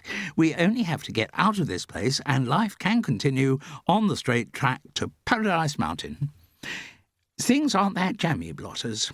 I've been here for days and days trying to work out how to escape, and there isn't a cranny for a woodlouse to crawl through." Blotto was in no mood to be disheartened. "This place'll be as easy to get out of as a one-bush maze." "Oh, yes, you appear not to have noticed that I am handcuffed to a radiator. You've got handcuffs on too. You'll have to get out of those before you start thinking of escaping. No hitch there. Bodders like me can always unlock handcuffs with a bent hairpin. I haven't seen too many hairpins, bent or otherwise, in this fumacious swamp hole. Don't be dumped-downed. Where's the carefree Whiffler with whom I used to toast muffins at Eton? Far from carefree. And so would you be if you had been in this clammy corner as long as I have. On a diet of ham sandwiches without mustard." Blotto winced at the idea of such cruel deprivation, "and it's particularly vexing since I haven't got a mouse squeak of an idea why I've been locked up in here. Oh, I might be able to uncage the ferrets on that one, Whiffler. I think Pierre Labouze and Everard Stoop are behind this little plot. You know who I mean?" "Well, of course I do. The producer and writer of Light and Frothy." "Exactly. Give that pony a rosette. Well, they've got a rather devious wheeze on the wire, and that's why they've had you kidnapped. The juice of it is they want to marry you to a showgirl. But that's all I want, Blotters. I want to be married to a showgirl." Blotto hadn't considered this before, but Whiffler's words made him realise that there actually was some beef in it. "Good ticket," he agreed. "The only slice of cheesecake I asked for in life is to be married to Frou-Frou Gavotte. Yes, but suppose those stenchers are lining you up in the traps to be married to some other showgirl. That would be absolutely the flea's armpit. Well, don't let's don our worry boots about it now, Whiffler, me old potspurtle. First tick on the to-do is to get out of this place." "There is no way out of this place." "Oh, really, Whiffler? Don't put a damp sock in the trumpet. Where's the Tortington spirit that won the Battle of Bosworth Field?" "Actually, the Tortingtons didn't win the Battle of Bosworth Field. We were on the other team, Yorkists, White Rose, don't you know?" "Ah, the Lyminsters had actually been Lancastrians, Red Rose, and therefore on the winning side. But Blotto didn't think it was the moment to revive old rivalries from 1485. He said, "Come on, Whiffler, gird up the sinew. We've only got 2 men in black to beat. Make that 3. They hadn't heard the door open, but both turned to see, in its frame, a 3rd man in black. Chapter 16. A Political Criminal. Lurking behind the newcomer were the 2 guards, and also a man with a dog collar and the face of a boxer, canine or pugilistic, take your pick. Whiffler knew who this last was, though Blotto had never seen him before. The way the 3 of them stood left no doubt that the man in front was in charge. He was not tall, but very muscular, and he had the kind of large moustache which Joseph Stalin would go on to make popular, or unpopular according to your point of view. Pockmarks made his face look as though it had been used as a rifle range. "Hello," he said. "I'm Barmy Evans." His voice was rough, but still had the slight sing-song quality of the Welsh valleys where he had grown up. Since neither Blotto nor Whiffler had heard his name before, it did not strike into their hearts the terror which it rightly should have done. "Chain that one." The two men in black moved so quickly that Blotto hadn't time to stop them from chaining him by his handcuffs to the end of the radiator not occupied by Whiffler. "The time has come," Evans went on, stroking his luxuriant moustache, "to decide what's going to happen to you two." "I think I may be a move ahead of you on the chessboard here," said Blotto, feeling rather proud of himself. Twinks had warned him off trying to pursue the investigation, and here he was, having wormed his way into the villain's lair. So snubbins to her. "I think I know, Mr. Evans, your plans for my friend here, Giles Whiffler Tortington. Or do you?" "Yes, it's all part of a wacky scheme you've worked out with those four-faced filchers, Pierre Labouze and Everard Stoop." "Is it?" "Bong on the nose it is. You are planning to marry Whiffler off to a showgirl who'll then pay you murdy lumps of toadspawn, a percentage of her newfound wealth." The looks exchanged by the two men in black and the dog-collared one showed Blotto that he was on the right track. "Congratulations on your research," said Barmy Evans dryly. "That's exactly what we're planning to do. That's why the Reverend Enge is here, to take Mr. Tortington off to his wedding." Whiffler's red face took on tones of patriotic blue and white as he boldly protested. "I'd rather die than twiddle the old reef knot with someone I don't want to marry." Blotto recognised the moment when support for one of his old muffin toasters was required. "And I will lay my life on the line too, to foil your fumacious plots." How he would do this while handcuffed to a radiator was not something he considered. Only cowards or sensible people would allow themselves to think like that in the face of danger. Whiffler continued, channeling the valiant spirit with which the Tortingtons had lost the Battle of Bosworth Field. "The only person I am ever going to marry is Frou-Frou Gavotte." There was a shocked silence before Barmy Evans said, "Actually, it's Frou-Frou Gavotte we are going to marry you to." "Great galumphing goatherds," said Whiffler. "Toad in the hole," said Blotto. "Release him," said Barmy Evans. One of the men in black moved forward with a key to detach the prisoner from the radiator. "So are you telling me, Mr. Evans," asked Whiffler, rubbing his wrists where the cuffs had chafed, "that I was kidnapped outside the Pocket Theatre with the sole purpose of getting me married to Frou-Frou Gavotte?" "Well, yes," the criminal mastermind was forced to admit. Giles Whiffler Tortington stepped forward. "May I shake you by the hand? You're a Grade A foundation stone." Awkwardly, Barmy Evans allowed his hand to be shaken. "So, shall I take him to the church?" asked the Reverend Enge, "just like we planned?" "Yes," said his boss testily. "Get them married as soon as possible." "Oh, praise be to sausages," said the ecstatic Whiffler. "And there won't be any problem," asked the Reverend Enge, "with you signing a contract with us, agreeing to give 10% of your family income?" "No problem at all," said the ecstatic Whiffler. "The Earl of Hartlepool's so loaded that it wouldn't be more than a flea bite to him," observed Barmy Evans with a grim chuckle. "So everyone's rolling on chamomile lawns," said the ecstatic Whiffler. Blotto didn't think the miscreants should be let off that easily. "You may think you're very clever, Mr. Evans, but in fact you have slightly plumped for the wrong plum here. Oh, yes. You'll be on 10% of all Whiffler's jingle-jangle. That is my understanding. Yes. Which you think will be 10% of all the income from the little tickling estate when his aged P shuffles off the old mortal. Exactly. But, in fact, you've been rather hoist with your own petunia. Oh?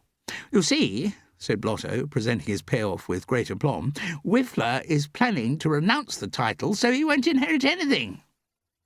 Funny, although he wasn't necessarily the most intellectually gifted denizen of the planet, Blotto could sometimes be surprisingly sensitive to the expressions on people's faces, and it took only one look at Whiffler's to tell him he'd said the wrong thing.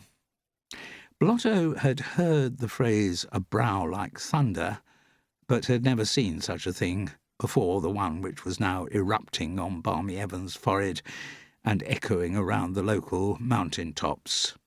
"Is this true?" the villain demanded. "Well, was the total of the repartee that Whiffler could come up with. "So, am I to take him off to get married?" asked the Reverend Enge. "Certainly not. Tell me, Mr. Tottington, is your mother still alive? No, I'm afraid she tumbled off the trailer some years back. And is it your intention, when your father dies, to renounce the earldom?" Whiffler, honest to the soles of his Argyle golfing socks, could not deny that it was. "Guns," said Barmy Evans suddenly. Clearly it was an order his henchman had heard before. Instantly revolvers appeared in the hands of the two men in black. They materialised too for Barmy Evans, and even for the Reverend Enge. Evans nodded to one of the guards. "Take this specimen," he gestured to Whiffler, "to the other room." "And shoot him?" the men in black suggested. "No, you idiot.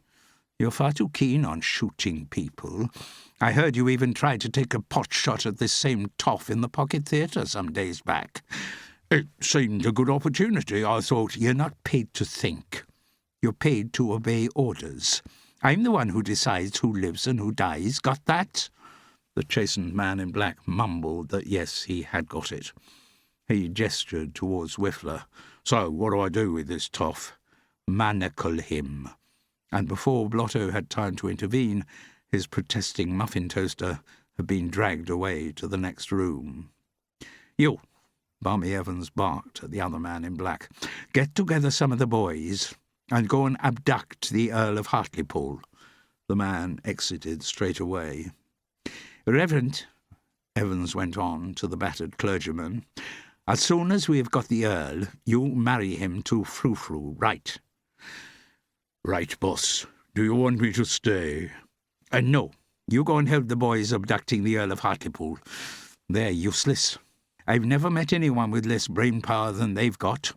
Blotto, well aware of his own deficiencies in the intellectual department, didn't think it was the moment to contest this statement. "Righto, boss." The clergyman disappeared. Barmy Evans stroked his moustache as he took a long, assessing look at Blotto. "Now," he said, "I have to decide what to do about you. Well, sorry to put lumps in your custard, but I'm not worth marrying off to anyone.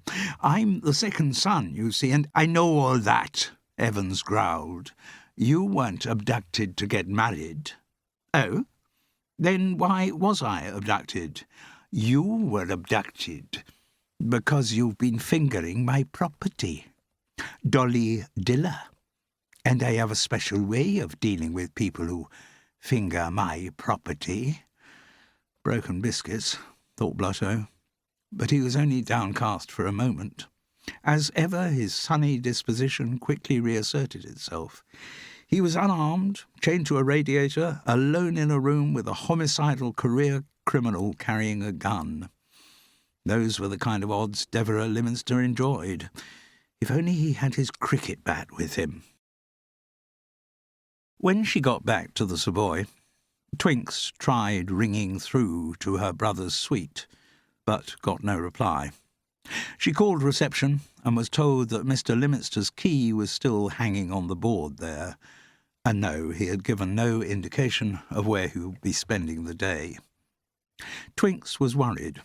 Though she had given Blotto specific instructions not to do any investigating off his own bat, She knew his chivalric, not to say quixotic, nature too well to have full confidence that he would have followed her advice. He was more than capable of having dived into another glue pot. She crossed the landing and, extracting her skeleton keys from her sequined reticule, had no difficulty in gaining access to her brother's suite. She did not need to go into the bedroom. Though she hadn't quite known what she was looking for, she found it on the desk in the sitting room. A Savoy notepad, on the top page of which was written in fountain pen, Detective Inspector Craig Dewar, and a telephone number. Not even going back to her own suite to make the call, Twinks asked the hotel switchboard to connect her to the inspector. "Is that Scotland Yard?" she asked. Her question was greeted by a raucous laugh from the other end of the line. "Is this Scotland Yard? Yes, of course it is, darling." "Could I speak to Detective Inspector Craig Dewar, please?" "Detective Inspector Craig Dewar?" There was more laughter and shushing heard from the other end of the line. Then a sober-sounding voice said, "This is Detective Inspector Craig Dewar. Who am I speaking to?" "My name is Honoria Lyminster." "Ah, I'm assuming you are the sister of Mr. Devereux Lyminster. "You're bong on the nose there." "And are you calling me because your brother asked you to do so?" "No. I'm calling because my brother seems to have disappeared." "When did you last see him?" "This morning." "Well, I don't think we need be sending out the search parties yet, Miss Lyminster. I'm sure there are plenty of distractions in London to keep a young man away from his hotel for a few hours, and I am calling you, Inspector, because I believe that my brother has been abducted." "Oh, yes? And who might he have been abducted by?" "Barmy Evans." "We'd better meet," said Detective Inspector Craig Dewar tersely. It was too late at night to telephone most people, but Twinks knew that she would instantly get through to Professor Erasmus Holofernes in his rooms at St. Raphael's College, Oxford. He would by then have dined at high table with his senior common room colleagues and be back in his room, hard at research amidst the chaos of papers and correspondence through which only he could find his way. As anticipated, the Professor was delighted by her call. "My dear Twinks, what a pleasure it is to hear from you. In Oxford I find I am constantly surrounded by the babbling of second-rate minds. What a blessed relief it is to talk to someone who is my intellectual equal." She made no comment on what he said. It had never been her habit to be coy about accepting compliments, particularly when, as in this case, he spoke no less than the truth. "Razzie," she said, "I wonder if I could impose on your good nature to do some research for me?" "It would be no imposition at all. It has to be more interesting than what I have on my desk right now." "Why, what are you working on?" "Oh, it's just a petition I've had from the League of Nations. They want my advice on how to achieve world peace. Boring, boring, boring." There was the sound of a considerable tonnage of papers hitting the floor. "There, all that's off my desk. So, what do you want me to research for you, Twinks?" "It concerns a lump of toad spawn who's running various wacky operations in London." "Excellent. Much more interesting. As you know, I have extensive contacts in the London underworld." "That's why I'm asking you, Razzie. I knew it'd be your size of pyjamas." "So, what's the name of the rotter you want me to spill the beans on?" There was a new excitement in the voice of Professor Erasmus Holofernes. World peace could go hang. This was the kind of investigation that really got his juices flowing. Twinks replied, "Barmy Evans." There was a long silence, and when the Professor answered, it was in a much more subdued tone. "I don't need to do any extra research to tell you about him, Twinks." And he spelled out to her the full extent of Barmy Evans' evil. While there have been many politicians who have used their position to further their criminal intentions, there have been relatively few criminals whose motivation was political. But Barmy Evans was one of that select band. It did, though, take a while for Blotto to work this out, but then it took a while for Blotto to work most things out. One of the reasons for his slowness of perception in this particular case was that Blotto's own political convictions were rather vague. In fact, if he were ever asked about the subject, he would probably have said that he didn't have any politics. He had just grown up believing the obvious, that by birth the aristocracy was superior to everyone else, so it was natural that they should own more land and money than everyone else, and it was equally natural that everyone else should work very hard to maintain the aristocracy in the manner to which, over the centuries, they had become accustomed. Within his social circle, Blotto very rarely met anyone who thought any differently. So the conversation of Barmy Evans was a bit of a revelation to him. Not a revelation in the sense of something that would change his way of thinking. Nothing would do that. But a revelation that the world could contain pot-brained pineapples who might actually believe the kind of meringue Barmy spouted out. The fact that a toff like you thinks he can take advantage of a girl like Dolly Diller is typical of the corrupt values that we see too much of in this country. I didn't take advantage of her, protested Blotto. I just thought she was a bit of a breath-sapper, and it'd be creamy eclair to share nosebags with her. I didn't know I was treading on your private bit of lawn. Otherwise I would have taken off my golf shoes. Well, you just be careful. Like I say, Dolly Diller's under my protection, and no one messes with her. One of the other girls in the Revue got uppity with Dolly. Girl got sent a bullet to show she was treading on dangerous ground. She backed off. Dolly hasn't had any more trouble from her. Blotto knew he was talking about Frou-Frou Gavotte, but didn't have time to make any comment, as Barmy Evans went on. You toffs have never thought about other people, never noticed anyone except for your own inbred chinless relatives. Well, all that's going to change. The French got it right. What do you mean by having so many kinds of cheese? No. And the Ruskies have got it right and all. What, by having so many kinds of vodka? No. By having blooming revolutions. String up the aristos. Get them to the guillotine. Line them up against the walls and shout fire. Yes, Mr. Evans, I know things like that have happened in France and Russia, but the lumps of toast born there are foreign, so what do you expect? That kind of wacky behaviour is never going to happen in the good old GB. No, you seem to be forgetting that we did once shorten one of our kings by a head. Yes. Blotto had retained just about enough from what the history beaks had taught him at Eton to say, but it didn't catch on. We pretty soon had another king zapping back onto the throne. And that's the track, I'm glad to say, we've been pongling along ever since. Well, it's all about to change. Blotto chuckled. Sorry, me old thimble.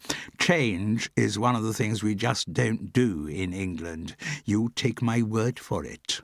Let me tell you, I have built up the most ruthlessly efficient criminal network London has ever seen. It seemed churlish not to offer some kind of compliment, so Blotto said, Give that pony a rosette. And so far, Barmy Evans went on, the aim of my enterprise has been just to make money. Well, I've got enough money now. Too much, to be frank. So what, are you going to give some of the old jingle-jangle back to the poor pineapples you snaffled it from? No, of course I'm blooming not. I'm going to invest in building a fairer society. Sounds like a jolly good wheeze, said Blotto heartily. So long as you make sure the aristocracy are still in charge, you won't put an edge of a toenail wrong. The aristocracy will not still be in charge, Barmy Evans roared with sudden fury. He crossed to a desk in the corner of the room, rolled down the lid and locked it. In there are my master plans. The aristocracy don't know what's about to hit them. I am already working to weaken their hold on power. How? Oh, I see. You're involved in this devious frolic of Everard Stoop and Pierre LeBou's, aren't you? Getting aristocrats to twiddle the old reef knot with showgirls and diluting the breeding stock that way. Won't work, I'm afraid. English aristocracy's been self-diluting ever since Will the Conk. Marrying unsuitable females, running strings of mistresses, sprogs the wrong side of the blanket. It's all happened many times before. Strengthen the spoffing stock, I'd say, rather than diluting it. You won't roll up the map of the aristocracy that way. Never mind that. Barmy Evans raised his gun until it pointed straight at Blotto's chest. My more immediate concern is how I'm going to deal with you. Detective Inspector Craig Dewar had suggested they meet in a small all-night cafe near Piccadilly Circus. It only had one entrance, and the minute Twinks walked through the door, she knew she had stepped into a trap. Because the man who greeted her, and identified himself as the inspector, only came up to her shoulder.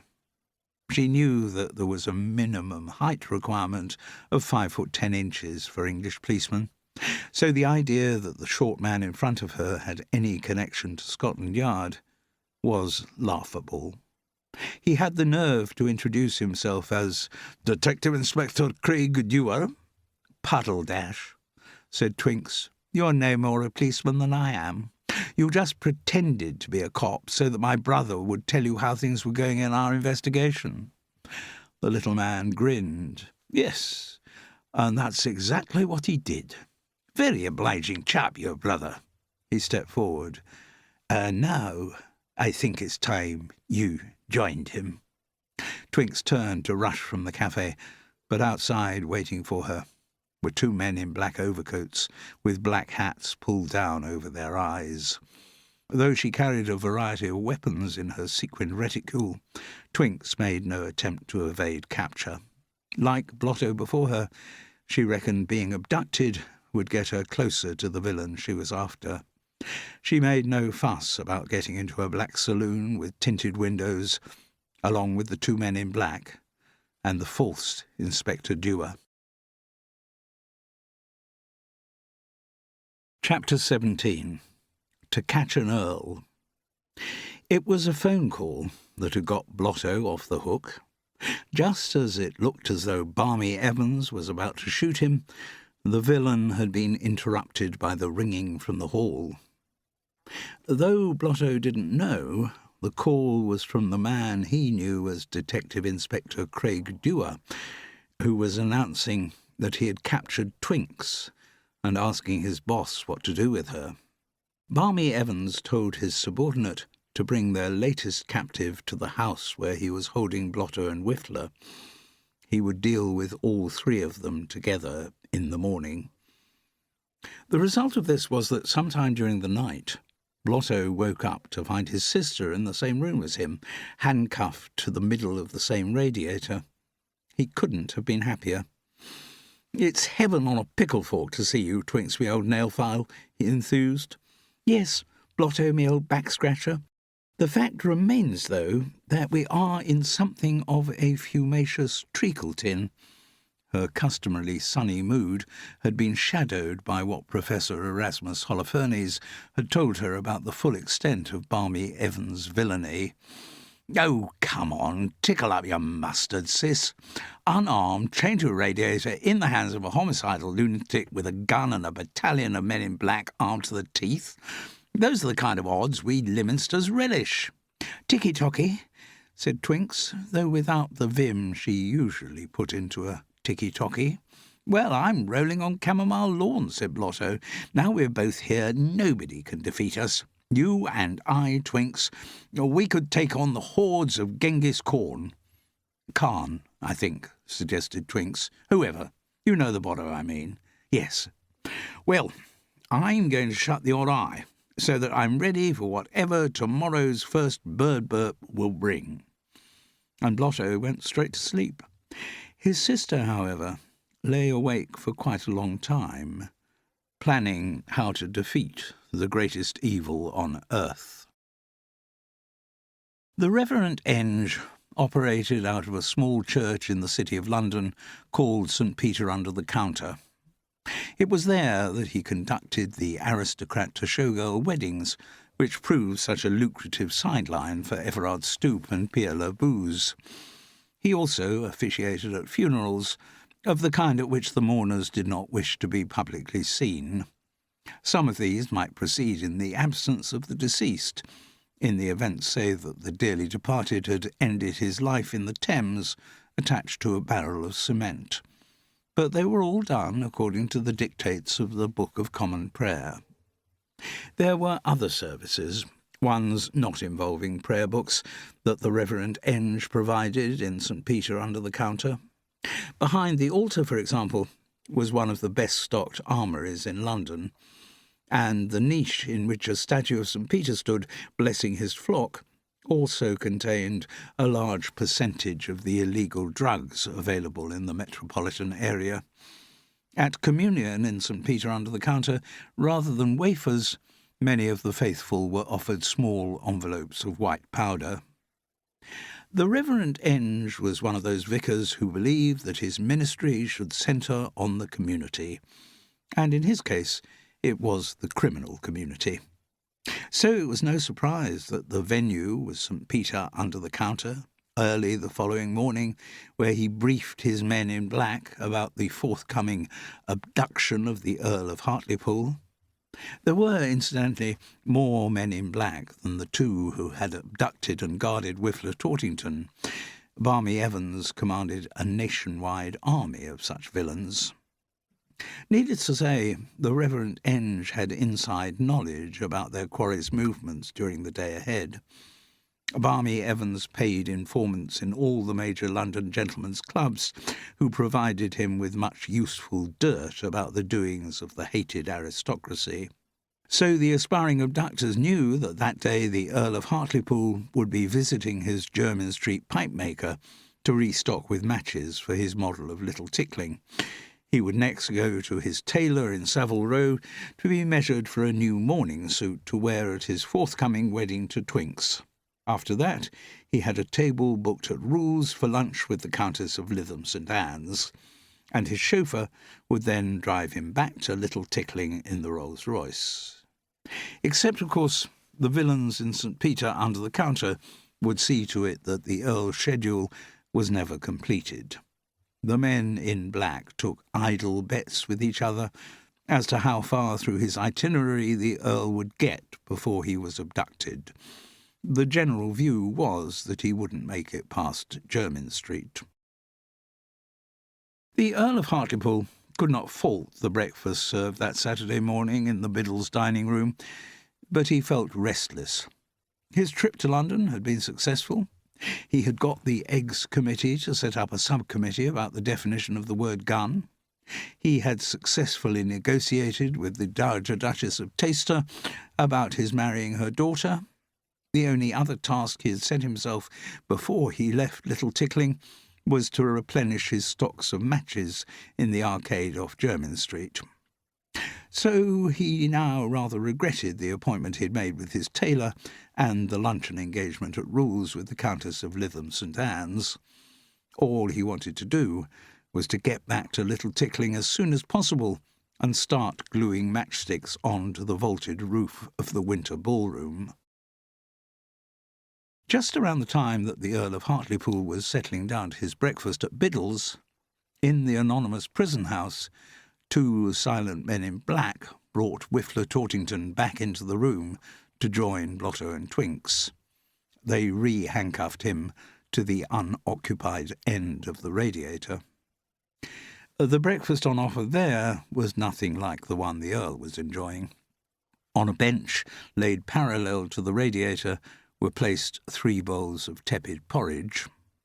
In their handcuffed state, the only way the prisoners could eat was by kneeling and slurping up the food like animals. Twinks was far too sophisticated a creature to descend to such behaviour. Blotto and Whiffler, however, both blessed with hearty appetites, suffered from no such inhibitions. Having wolfed down their own portions, they, with Twinks's permission, took alternate slurps to wolf down hers. "Now," she said, when their noisy eating had finished, "we must focus the brain boxes on how we're going to get out of this swamp hole." Blotto looked at her expectantly. Long experience had taught him that his sister was only being polite. When she used the plural word brain boxes, she didn't include his, nor, in this instance, he reckoned, was she expecting a lot from Whiffler's. "The first thing to do," Twinks went on, "is to get out of these handcuffs." "Easier said than done," Whiffler groaned. "I've spent the night trying to work my way out of them and got nothing for my pains except more pain. My wrists are shredded. The cuffs are as tight as a nun's drawers." "Oh, we can get out of them as easy as raspberries," said Twinks airily. "Well, then let's get out of them," cried Whiffler in desperation. "No rush," said Twinks. "The more important question is, what do we do once we've got out of them?" "We depart this murdy place," said Blotto. "Find Corky Frogget and the leg and zap back to Taster Towers like hares on roller skates." "And I," said Whiffler, his anguish giving way to sentimentality, "find Frou-Frou Gavotte and marry her as quick as a lizard's lick." "No, we don't do either of those things," said Twinks. "First, we have to foil the Horatius plot which that lump of toad-spawn Barmy Evans is about to inflict on the civilised world." "What is his plot?" asked Blotto. So Twinks told them. She repeated every ghastly detail that Professor Erasmus Holofernes had revealed to her. Both of her listeners were so appalled that they were momentarily deprived of speech. "You see," Twinks concluded, "that's the kind of grade Z stencher we're up against.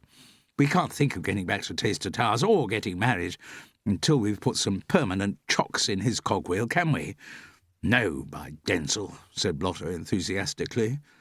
"No," said Whiffler with less enthusiasm. "If only we knew precisely how Barmy Evans was going to start his campaign of evil." "Yes, that would be a handy handle," Blotto agreed. Further discussion was suspended by the entrance into the room of their two guards. One man in black turned to the other and said, "See, they were talking, just like our boss said they would be. He said plotting." "Right, and he doesn't want them plotting, which is why he wants us to sit in here with them." It was a long, slow morning. Twinks tried to make conversation with the guards, but didn't get any change out of them. And the three prisoners couldn't really discuss their escape plans with the men in black there. Whiffler daydreamed of Frou-Frou Gavotte, and Blotto tried to put the dates of his first-class cricket centuries in order. Twinks did have a variety of plans to ensure their release. She had long since worked out how to get away from the guards, but she didn't want to implement them yet. She wanted to wait until Barmy Evans was there, because she was absolutely certain that sooner or later he would be. Like a lot of inordinately wealthy people, the Earl of Hartlepool was constantly in fear of chicanery. He had been known to measure the amount of space in the top of milk bottles to ensure that he wasn't being short-changed, and he brought this same level of paranoid caution to the business of buying matches. His attitude in such matters was more complex than simple meanness. Had the price of the goods been his main priority, he could have bought his matches considerably cheaper at the average street-corner tobacconist. But though the Earl insisted on paying at Jermyn Street pipe-makers' prices, he remained wary of their cheating him. The staff of that respectable establishment were well used to his little ways, and given the size of his regular orders, prepared to indulge them. Most of their out-of-town customers would send letters detailing their requirements. A few of the more daring and modern of them would order by telephone, but they knew that the Earl of Hartlepool would always conduct his business in person. And his regular orders were so large that they had to increase their stock considerably when he announced that he would be paying them a visit. Once the proprietor of the pipe-maker had discovered the purpose to which the noble Earl was putting his purchases, and since the volume of boxes had to be ordered specially, He had put to the customer the suggestion that the matchsticks could be delivered without flammable tips, thus saving him the trouble of cutting those off before gluing the headless sticks in place on his model. The reaction this proposal received was as incandescent as the flare of one of their overpriced matches. The proprietor was told in no uncertain, in fact extremely certain terms, to mind his own spoffing business. For the Earl, cutting the head off each individual match was a part of his creative ritual. Woe betide the person who tried to tell him how to make his own model. The resulting brouhaha nearly saw the end of the commercial relationship between Jermyn Street and Little Tickling. It took a grovelling letter from the company's managing director and a gratis delivery of the next order of matches to stroke the ruffled feathers back into place. And it did nothing to diminish the Earl's suspicions of his supplier. In anticipation of his arrival at the pipe maker in the arcade off Jermyn Street, the order of matchboxes had been piled up on one of the counters. Since there were 1,000 of them, the height of the stack was considerable. The proprietor greeted his noble customer fulsomely and stood back to watch the routine which invariably ensued. The Earl would begin by counting the number of boxes, though he always threatened that he would do this individually, box by box. Every time he ended up multiplying the numbers visible on the 3 sides of the cube. He was less prepared, however, to take the contents of each box on trust. They bore on the outside the legend, "Average contents 48", and he had, after the headless match suggestion debacle, proposed to open every box to check he wasn't being diddled. Even now he never opened fewer than 5 boxes to estimate the accuracy of this claim. Then, on the back of an envelope, he would work out whether the average actually did come to 48. Which it always did. The pipe maker in the arcade off Jermyn Street was too concerned with its reputation to risk giving short measure. Once the Earl was satisfied that the order met his requirements, he would sign a cheque to settle the bill.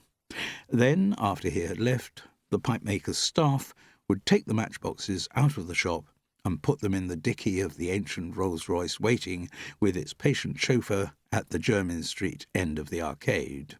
Preoccupied with his counting and cheque-signing that particular morning, the Earl of Hartlepool did not notice the large gathering of men in black in the arcade outside the pipe maker's, and since he was unaware that there was anything he needed to evade, the suggestion he put to the proprietor was not part of any evasion tactic.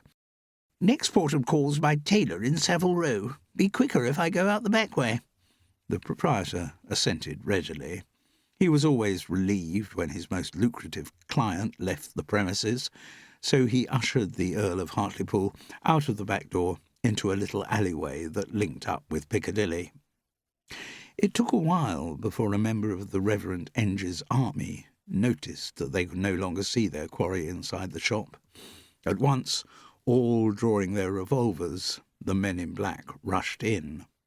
They made all the staff raise their hands and demanded forcibly to be told where the Earl of Hartlepool had gone. The proprietor, realizing that the invading troops wished no good to his best customer, prevaricated to buy time. This did not go down well with the most hot-headed of the men in black, who reckoned the sound of a gunshot might speed up the proprietor's processes of recollection. He discharged a couple of warning shots into the pile of matchboxes.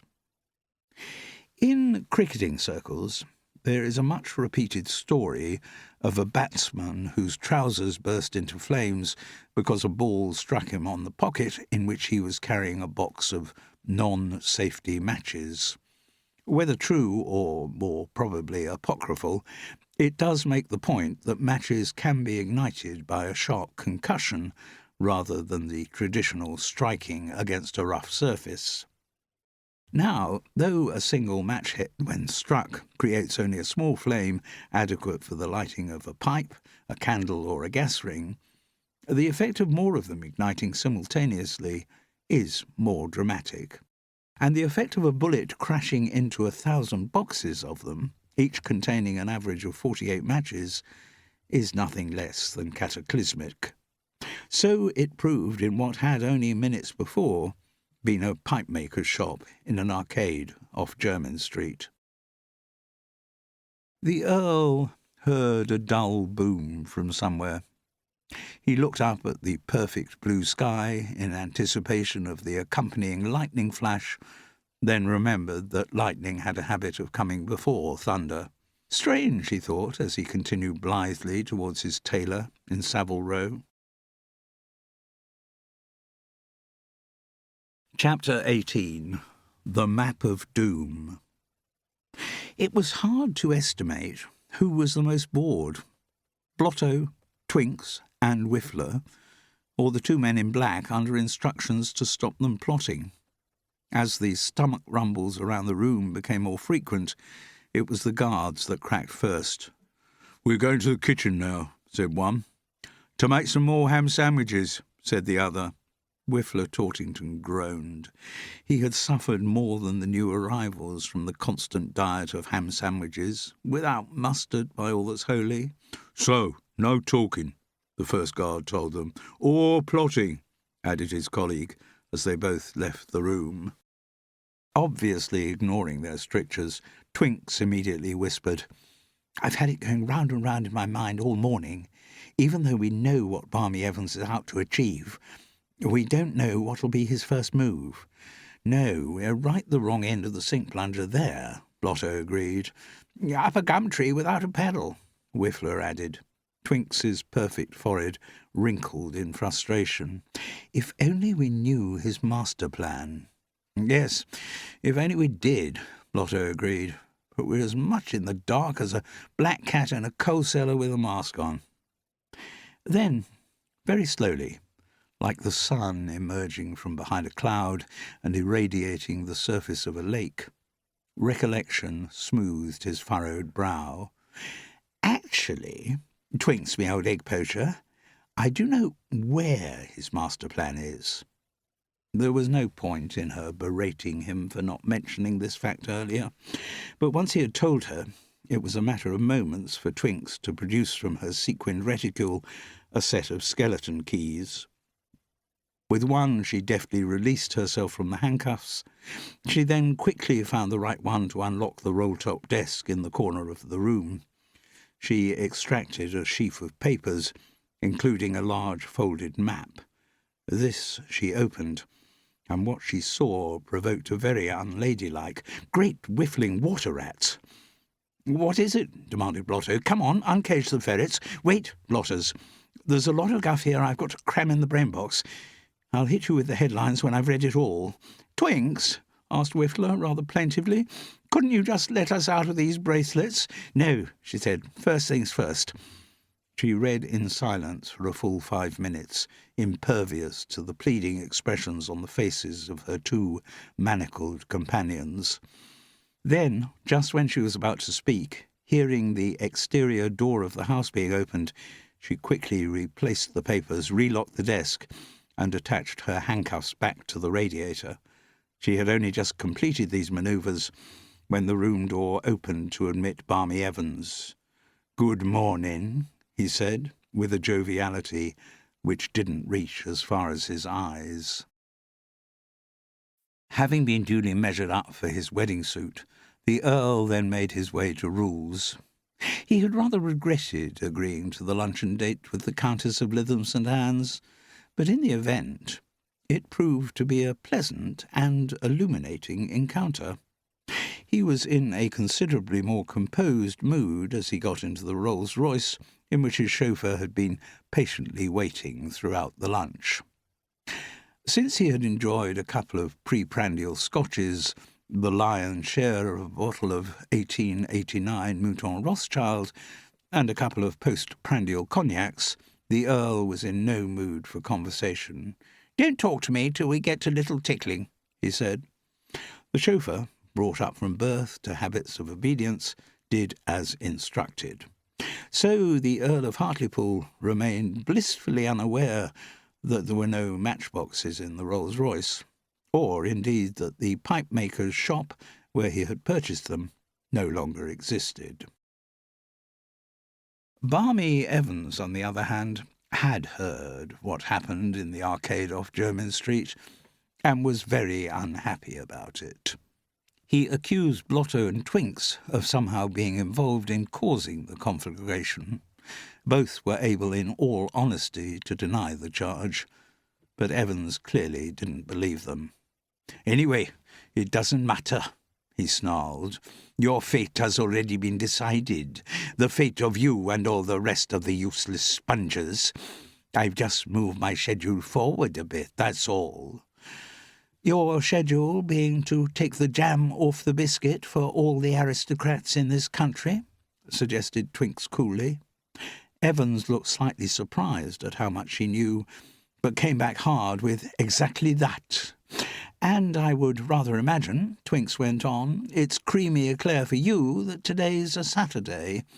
Again he looked taken aback. "With the House of Lords not sitting and its members having pongled back to their country estates, where you can clamp the bracelets on all of them." "How do you know all this?" Barmy Evans could not stop himself from looking across to the locked roll-top desk. With sudden anger he demanded, "Has one of the guards been talking?" No. You can't blame your brain-bereft bouncers for this." Twinks looked magnificent as she faced up to the villain. "I've just done a lot of research, and I know everything about your murdy machinations. Oh, yes, in deed and word. I know about your map of all the stately homes on the British Isles." Again he asked, How do you know that?" "Let's just say that I've got a power which, compared to yours, is a howitzer to a pea-shooter." She, too, looked at the roll-top desk. "You understand the principle of this new discovery of the X-ray, don't you, Mr. Evans?" "I've heard of it," he conceded. "Well, I have X-ray powers in my eyes, and nothing as shimsy as a locked desk can prevent me from reading your secret plans." Twinks wasn't quite sure why she was following this track of nonsense, but she was enjoying herself, and it did seem to be having the effect of throwing Barmy Evans off his stroke, but only for a moment.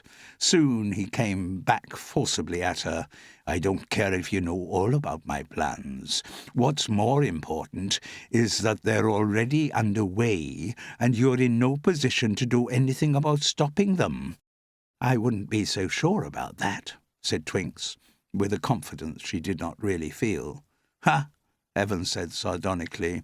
"Since you know all about my plans, I take it you know about the Black Marias." "Bong on the nose, I do," said Twinks, still sounding cool. "You've got men stationed all over the country, waiting to liberate the Black Marias from the various local constabularies." Barmy Evans grinned.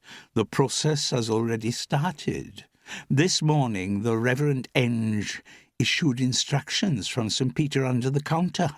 By now all of Scotland Yard's Black Marias are in the hands of my men, and all over the country the same thing is happening." Something in what Evans said struck Whiffler as odd. "Rein in the reins for a moment there. I thought you said you've just moved the schedule forward." "Yes, I have." "Well, how do all your teams of stenchers round the country know that? Have you written letters to them about the plan?" Barmy Evans laughed out loud at this outdated concept. "Certainly not. I am using the very latest in wireless telegraphy to contact my men.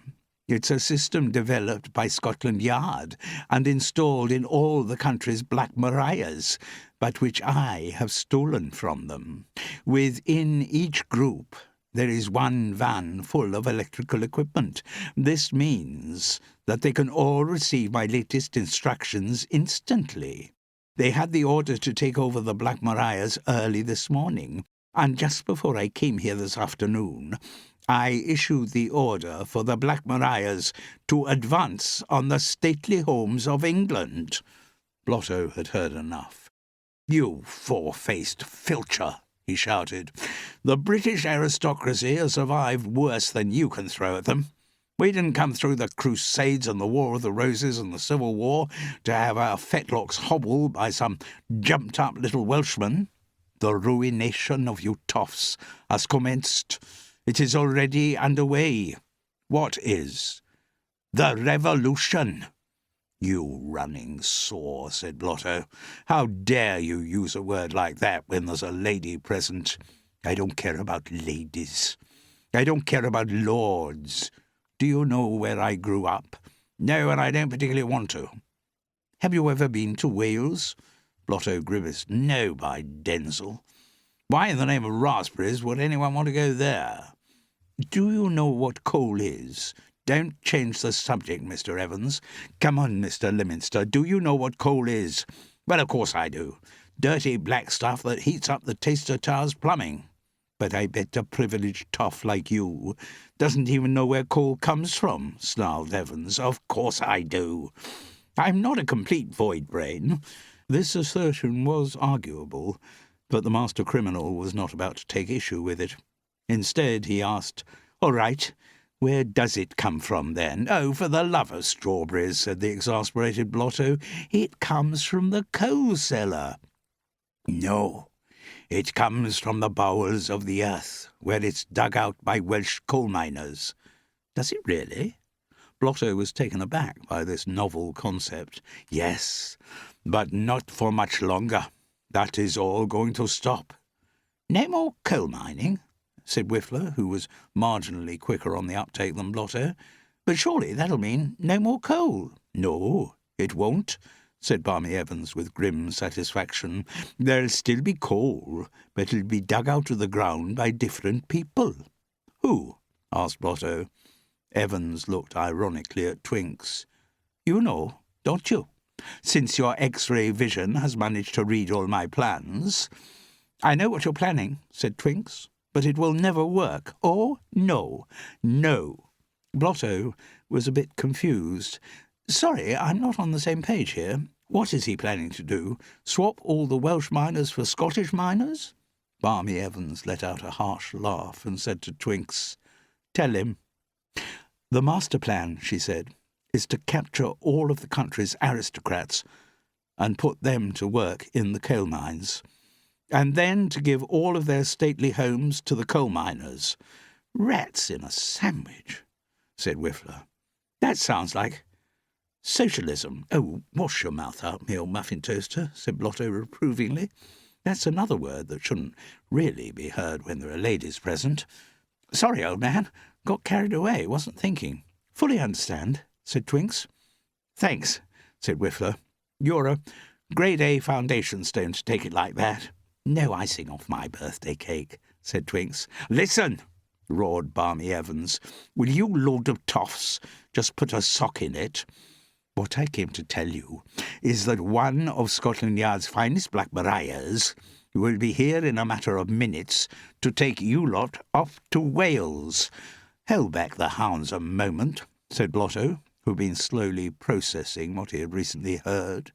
You are saying that Black Marias are on their way to capture the aristocrats in every stately home in the country? Yes, Barmy Evans confirmed. Including Taster Towers? The villain grinned and fondled his moustache as he confirmed this. And you're planning to capture the Mater? And Lufa, he's my brother the Duke, and Sloggo, his wife, and all their girls, and take them off to work in Welsh coal mines? That's exactly what I'm planning to do. I'm glad the message has finally sunk in, and then I will take over the government of this country. But, Blotto did his goldfish impression. You can't do that. An evil grin played around Barmy Evans' lips as he asked, How are you going to stop me? Well, said Twinks, I might have a few ideas. Chapter 19. Secrets of the Sequined Reticule. Before Barmy had time to react, she had managed to reach into her sequined reticule and produce a self-igniting firecracker. In the seconds during which he was dazzled by the flash, she again used the skeleton keys to undo her handcuffs. But when the smoke cleared, she hadn't had time to do the same service for Blotto and Whiffler. The revolver was once again in Barmy Evans' hand, and a shout had summoned the two men in black from their ham sandwich making, without mustard, duties. They too had guns at the ready. "Shoot them!" shouted their boss. "They're more trouble than they're worth." Another firecracker from the sequined reticule bought a few more seconds' respite, but Twinks didn't use the time to free her accomplices. Instead, she reached back into the reticule and produced a set of monkey wrenches. She worked quickly behind the radiator with these, then stepped meekly forward and held up her hands as the 3 revolver barrels focused on her. "Shoot me first," said Twinks. "Why should we do that?" asked Barmy Evans. "Oh, for the love of cheese," she responded. "Don't they teach you any manners in Wales? You should know the rule is, always, ladies first." "OK, boyos," said Barmy. "We all shoot together." As the 3 revolvers were levelled at her chest, Twinks suddenly pulled a thin chain lasso from her sequined reticule. She whirled it up to fix securely to the light fitting, then lifted herself high above the ground, just as the 3 guns fired in unison. The 3 bullets clanged against the radiator in front of which she had been standing. "Jollissimo!" cried Twinks from the ceiling. "Forward into battle, lads!" As she started to sing the British Grenadiers, some talk of Alexander and some of Hercules, Blotto and Whiffler surged ahead. The monkey wrench had loosened the radiator from its fixings, and the handcuffs of the 2 men lifted it from the ground. Steaming water hissed from a broken pipe as the heavy metal rectangle swung forward. It connected first with Barmy Evans' shins, and as he fell, clattered into the 2 men in black. 3 revolvers went flying through the air. The radiator came to a rest on the other side of the room, just as Twinks concluded the chorus of the song, "There's none that can compare with a tow-row-row-row-row to the British Grenadiers." And she sang it as Honoria Lyminster, not Florrie Costa. Deftly, she replaced the chain lasso in her sequined reticule, and extracting the skeleton keys, released her 2 companions from their handcuffs. It was a matter of moments to transfer the 3 sets of bracelets to the 3 dazed villains and handcuff them to the now freestanding radiator. Taking a larger chain from her reticule, Twinks fixed it round the radiator, which she padlocked to a solid water pipe. Picking up the 3 revolvers, she dropped them neatly into her sequined reticule. She extracted her set of skeleton keys and opened the roll-top desk to appropriate Barmy Evans' map and plans. "Right, gentlemen," she said, "time we left this fumacious swamp-hole and rescued our country from the ravages of socialism." "Toad in the hole," said her brother, lost in admiration. "You really are quite a girl." "Don't talk such toffee," said Twinks, as she led them out of the room. The 3 men attached to the radiator were still too dazed to offer anything by way of riposte. Chapter 20. Saviours of the Aristocracy. When the escapees emerged, Twinks recognised that the street they were on was near the Church Institute in Fulham, where she had recently expended so much effort rehearsing. But it wasn't the moment to philosophise about how close she had been all that time to the imprisoned Whiffler. There were more urgent priorities. "We need to get to Little Tickling, Zappity-Ping," Twinks announced. "According to his plans, that's Barmy Evans's first priority. Once his blunder thugs have captured the Earl of Hartlepool, the order will go out to attack all the other stately homes." "Pardon my poking, Twinks, me old collar-stud," said Blotto. "Shouldn't we be shifting our shimmies for Taster Towers first?" "No, Blotters. This is a case of FHB. Family holdback. But why? Because the Earl at Little Tickling is less well protected. Oliver Cromwell emptied the place in short order during the Civil War, whereas he couldn't shift a single Lyminster from Taster Towers. Anyway, You'll forget who they'll encounter when they reach the old homestead. Can you really see Barmy Evans's mercenaries making the mater budge an inch? Good ticket, Twinks. Little tickling it is. How are we going to get there? The lag's at the Savers. Can't we get a cab there? Not round here, we can't, said Whiffler. No self-respecting taxi driver would venture out somewhere as squalid and dangerous as Fulham. No, Blotto agreed with a sigh.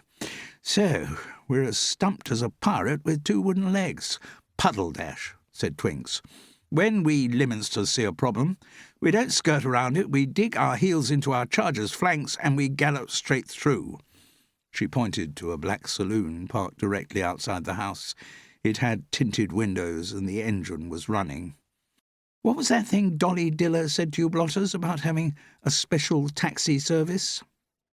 Twinks stepped forward and tapped on the driver's window. Though he was initially unwilling to take the fare, having 3 revolver barrels pointed at the back of his neck brought him round to his passenger's point of view. He agreed to drive them to the Savoy. Once there, Blotto tried to locate Corky Froggatt, but the hotel staff said they had not seen him, and nor had they received any message as to his whereabouts. The Lagonda was, however, still in the Savoy car park. Blotto looked to his sister for advice. "Don't don your worry boots about Corky," she said crisply. "You and Whiffler get in the lag and drive to Little Tickling like there's a forest fire behind you. Save the aged P from whatever murdy gluepot Barmy's army are trying to jam him into."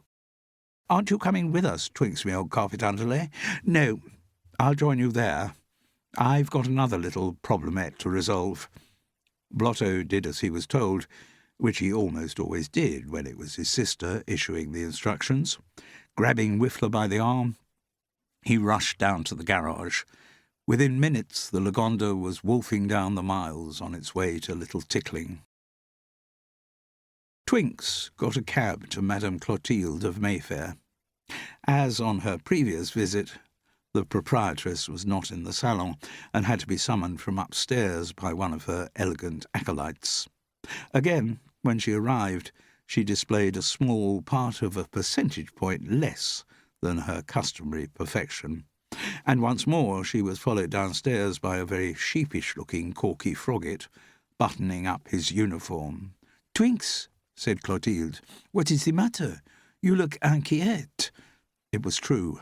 There was an unaccustomed sheen of perspiration on the fine patrician brow. A very fetching sheen, it goes without saying. "The fact is, we are neck-deep in a quagmire. The forces of evil are striking at the roots of every family tree in the country."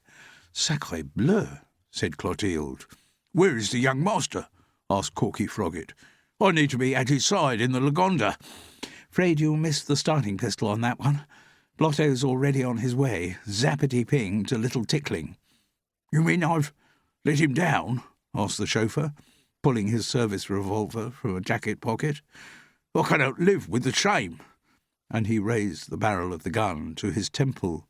"Corky, non!" shrieked Clotilde.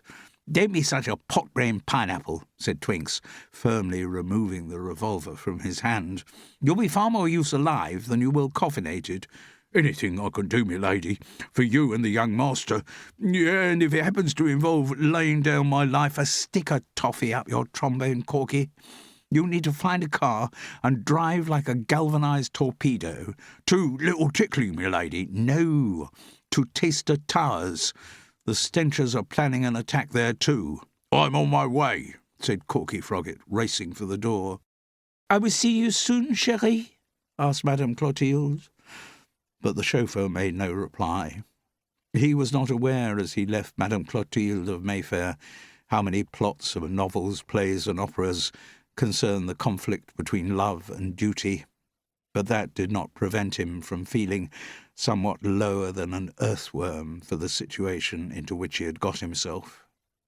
Twinks turned to the couturier, and before the woman had time to react to her lover's abrupt departure, said, "And now, Clotilde, there's a very special service I require from you."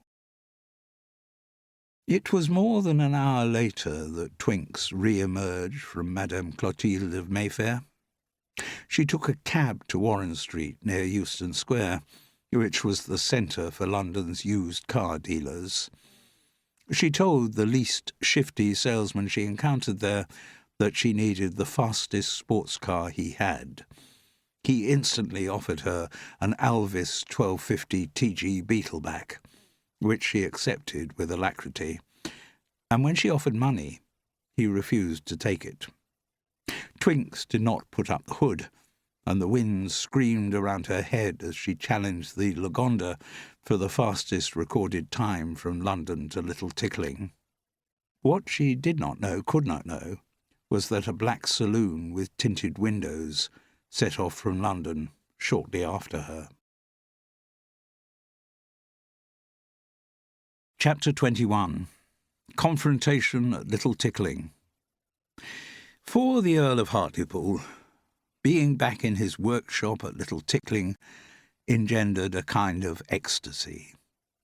He had achieved most of what he needed to in the previous few days. His constitutional duty had been performed on the Eggs Committee, and having sorted out his wedding plans gave him a great sense of satisfaction. True, he hadn't returned with his new supply of matchsticks, but he still had enough in reserve to keep him going for a few weeks. He always over-catered. Above all, he was no longer in London. He was back where he belonged. He had lit the brazier to melt his pot of hoof glue and started with his scalpel, removing the heads of matchsticks. When a small pile had accumulated, he swept them with his hand to join the thousands of others in the crate beside his table. As he worked, the Earl felt the stresses of London slip away from the tense muscles of his bony shoulders. He was where he should be, doing what he should be doing.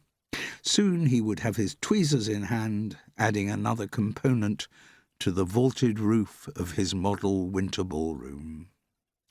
So serene was his mood that he was not a little irritated to hear the discreet cough of the butler at his shoulder. "What is it, Pentecost?" the Earl demanded testily. "Can't you see I'm busy?" "I thought it would be appropriate, my lord, to mention to you that Little Tickling is under attack." "What do you mean, under attack? From whom?" "I had a telephonic communication, my lord, from the porter's lodge at the main entrance to announce that 6 armoured police vehicles, commonly known, I believe, as Black Marias, have entered the drive." "Well, if they're the police, where's the problem? It's probably the usual thing, one of the under-gardeners being drunk and disorderly in the local pub." "No, my lord.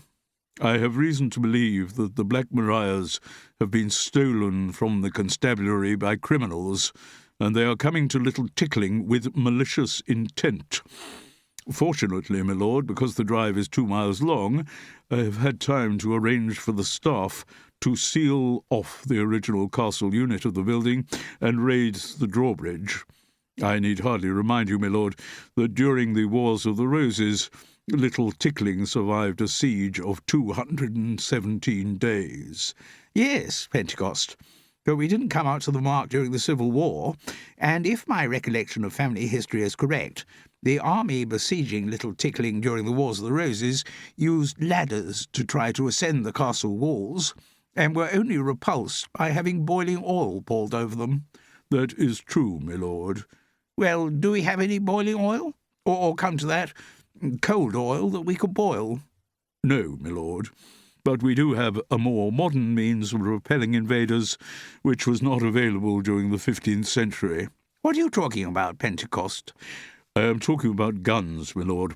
I have sent staff to the cellar to collect all of the shotguns that have been in storage there since your lordship last gave a shooting party, and distributed them among all the staff, even down to the newest housemaid." "I can't allow guns to be used," said the Earl. "I'm on the committee of EGGS." "But I would have thought, my lord, in extremis, as we are now—" "No guns." "But if we do not use guns, the criminals will soon gain access." "No guns." the Earl confirmed in a thunderous voice, "and let down the drawbridge.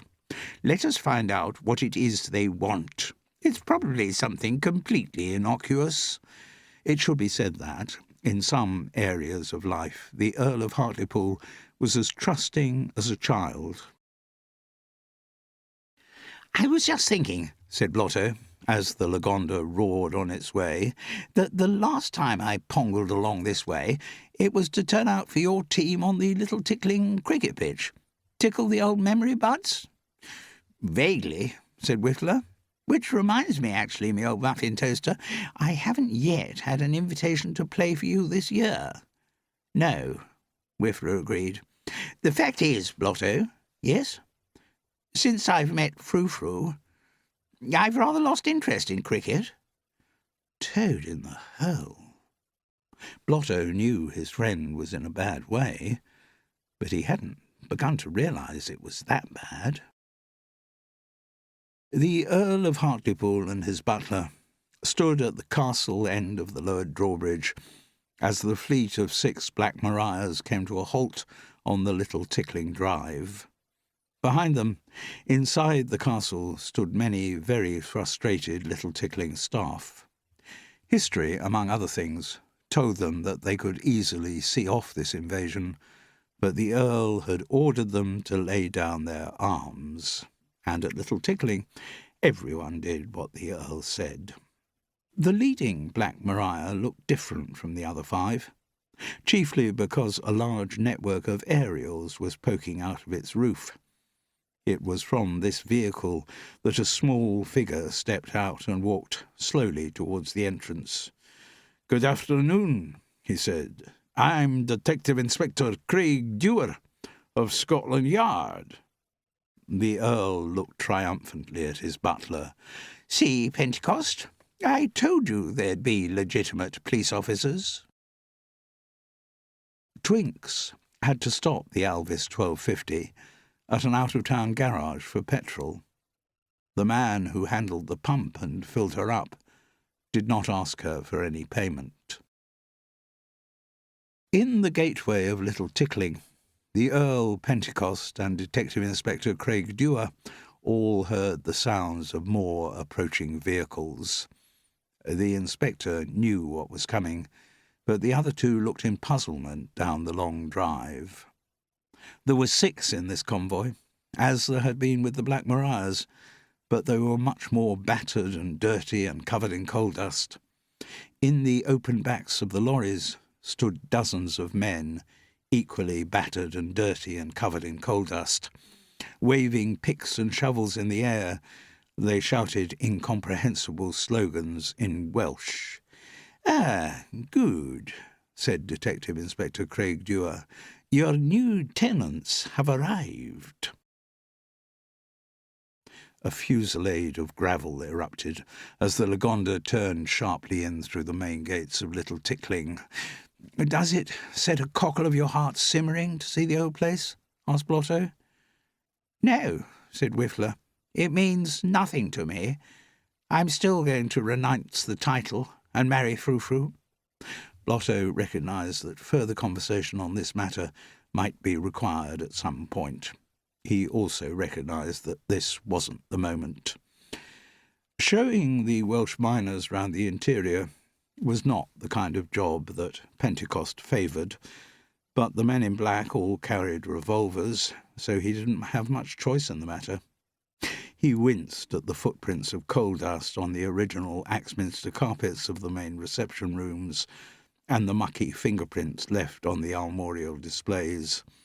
He couldn't understand the comments made in Welsh about the house, but he doubted that they were respectful. Eventually, all of the men in black and the miners ended up in the former ballroom, which was now the Earl of Hartlepool's workshop. Detective Inspector Craig Dewar looked contemptuously at the matchstick model. "I had heard rumours that you were building this," he said, "but only now do I see that they are actually true. What further proof do we need," he addressed the assembled throng of miners, "of the truth of Barmy Evans' arguments? All of you work hard in the pit for a pittance. while the aristocracy have nothing better to do than build matchstick models of their own houses. Is that justice?" The miners must have been bilingual, because they all shouted, "No!" But fortunately, things are about to change. Justice will be done. You will live here in luxury, the miners cheered, while the bloated gluttons of inherited wealth— The Earl looked puzzled rather than upset. He had no idea that the inspector was referring to him. "Will get their just deserts.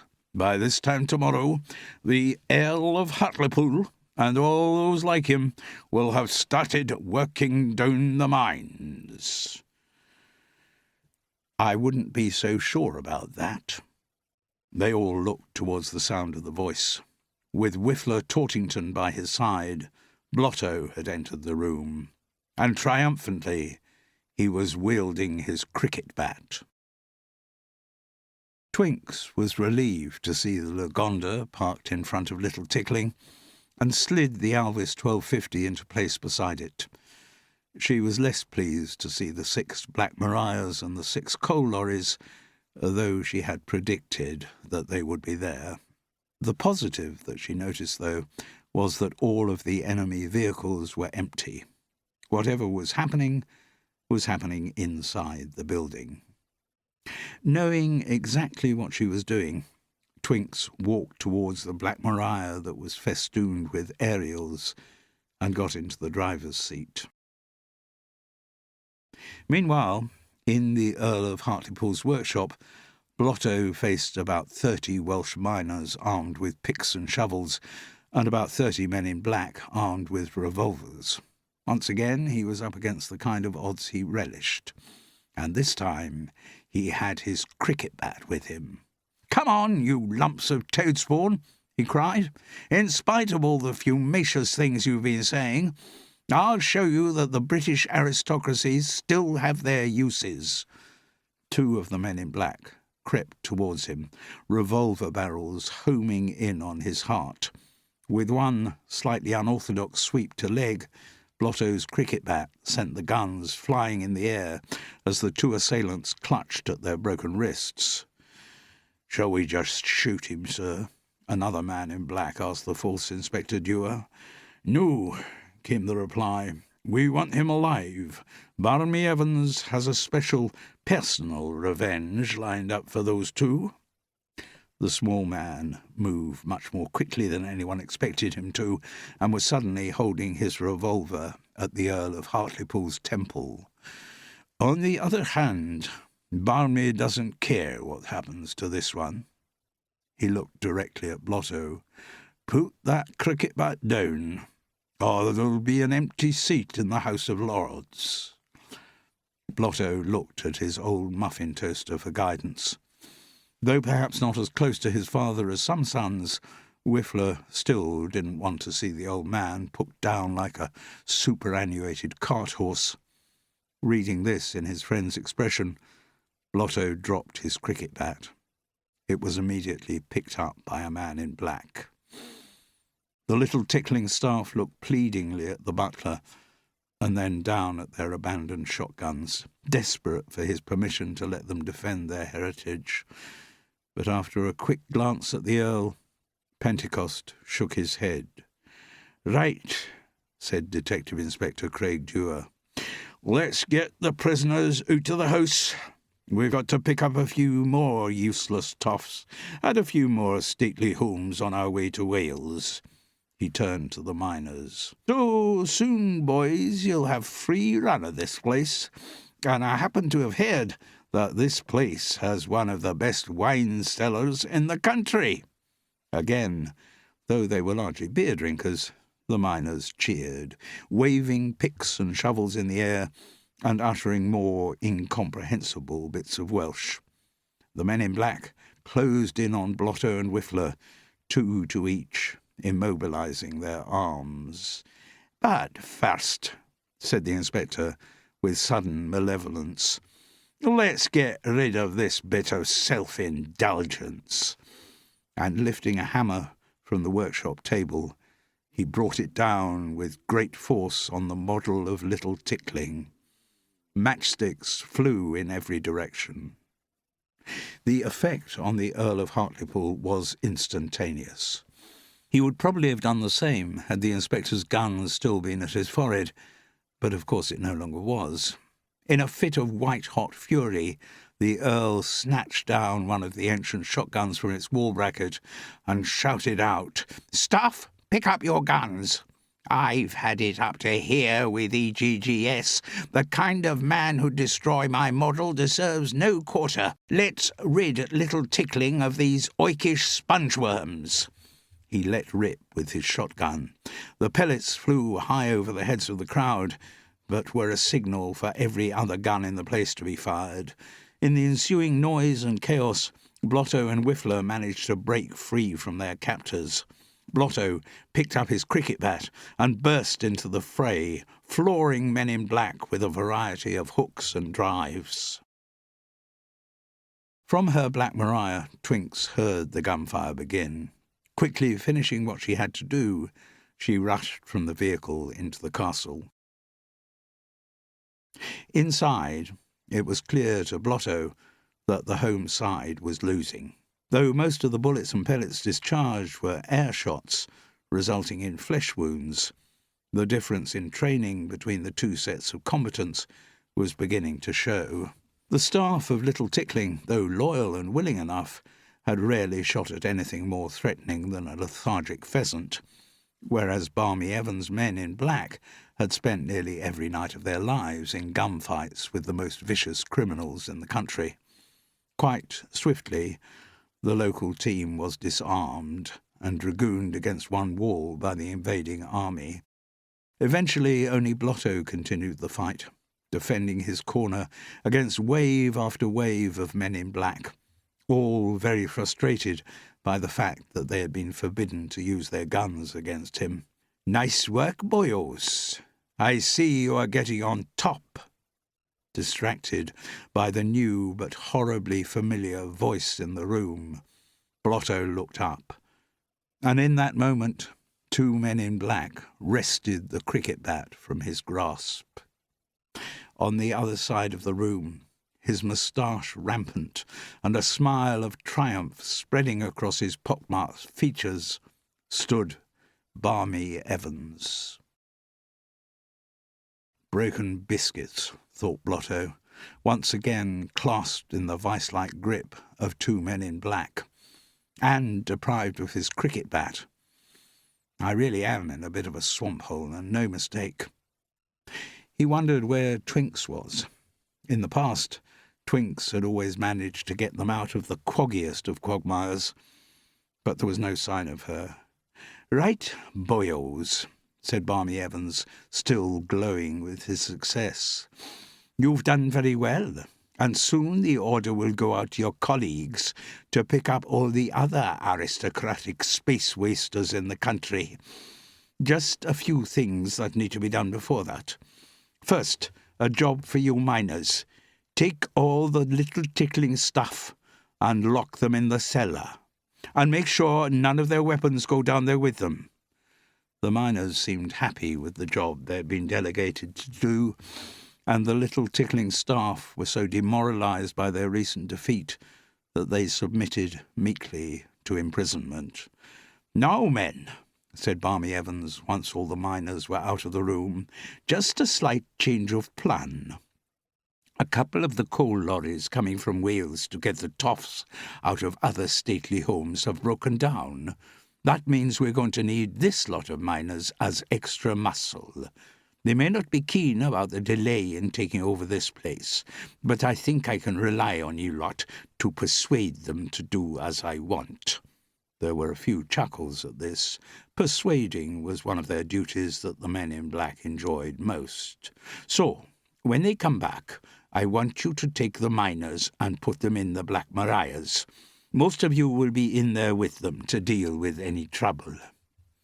Further chuckles. Dealing with any trouble was another part of the job they enjoyed. "Just so's none of them escape, the designated driver of each vehicle will lock the Black Maria from the outside and unlock it when you reach your destination, which I will give you shortly. All got that?" The men in black mumbled assent. Still feeling slightly cheated by not being allowed to shoot Blotto and Whiffler, they relished the prospect of a little casual violence towards the miners in the Black Marias. Barmy Evans listened to sounds from the hall. Right, the miners are coming back. Could the designated drivers of the Black Marias take over the guarding of the prisoners?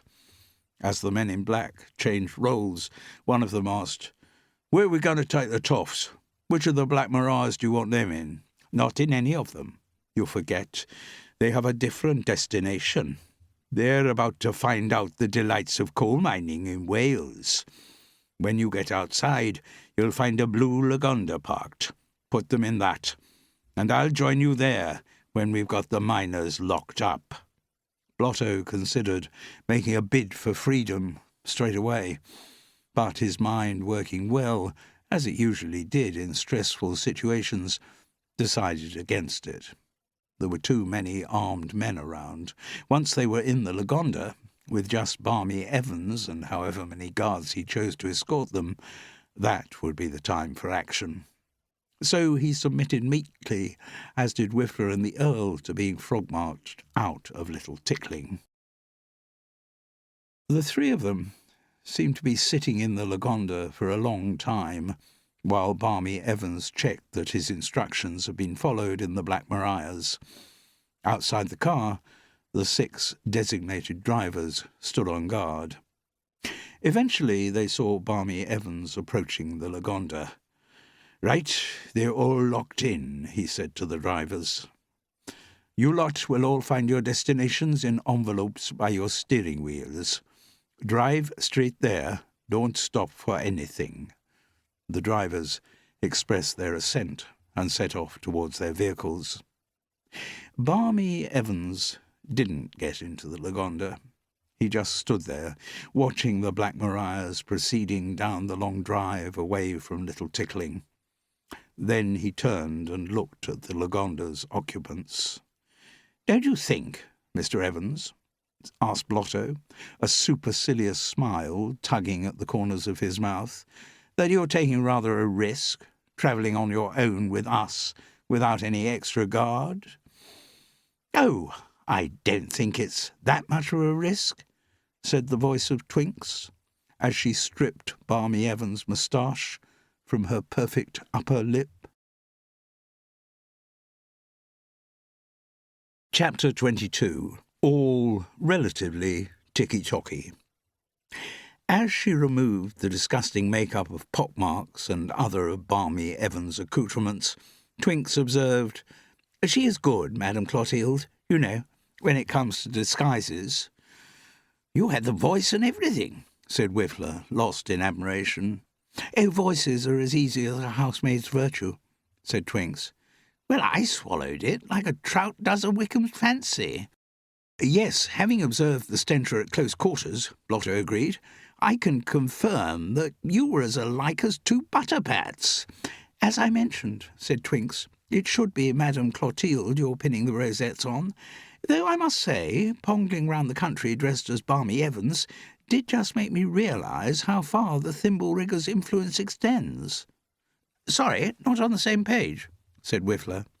Twinks explained about not being charged in Warren Street for the Alvis 1250 or in the filling station for the fuel.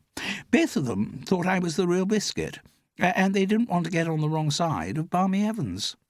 "So, do you reckon the real version of the stencher is still chained to a radiator in Fulham?" "We can only hope so, Whiffler. We'll get the full SP when we're back in London. So, Blotters, let's get there. Zappity-ping. But rein in the roans for a moment here," said Blotto. "One thingette I want to decobweb. You just told the Black Maria drivers you'd given them places to go to." "Yes," Twinks agreed. "And I have also, using the wireless telegraphy system in the specially adapted Black Marias, given instructions as to where all the others involved in this fumacious plot should go to."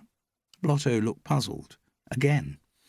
"And did those instructions come from the real Barmy or from you?" "From me. Though, obviously, I was using his voice, so all his villains think they came from him." "So where have you sent the stenchers?" asked Blotto eagerly. Twinks smiled a quiet smile. "Oh, I think we'll find out quite soon enough." "Just a minute," said the Earl of Hartlepool from the back of the car, where he was sitting next to Whiffler. "Have all those lumps of toad spawn gone?" "Yes," said Twinks. "And they won't be ponging back here in short order?" "No, they won't." "And my staff are still all locked in the cellar, are they?" "Yes. I'll let the poor greengages out before we go," said Twinks.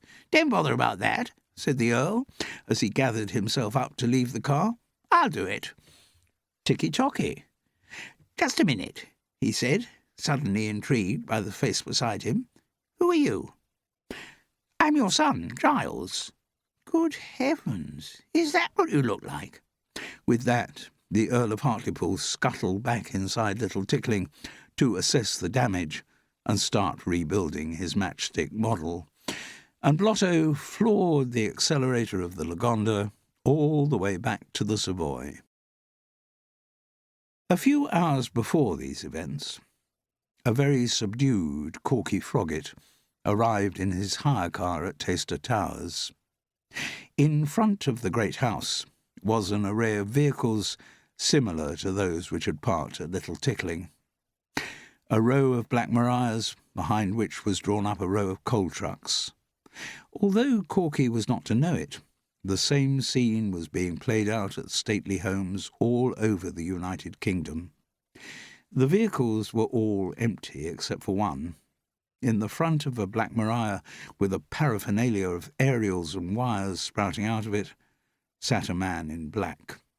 He was so busy talking into some telephonic device that he did not notice as Corky Frogget walked past him towards the house. The chauffeur drew his service revolver out of his pocket. The young mistress had instructed him to rescue the Leominster family, and that was what he would do, or die in the attempt. As he entered the great hall and saw the number of men in black and miners assembled there, the odds on dying in the attempt looked pretty high, which gave Corky Frogget great satisfaction. He was being offered an opportunity to expiate the sin of not being on hand when the young master needed him. But he was stopped in his tracks by a voice booming from the other end of the great hall. The voice seemed to have stopped everyone else in their tracks too. It was a voice Corky recognised. At the foot of the great staircase, only requiring a Union Jack shield, a helmet and a trident to complete her Britannia pose, stood the Dowager Duchess. Behind her on the stairs cowered Lufa, the current Duke of Taster, his wife Sloggo, and a sprinkling of their daughters.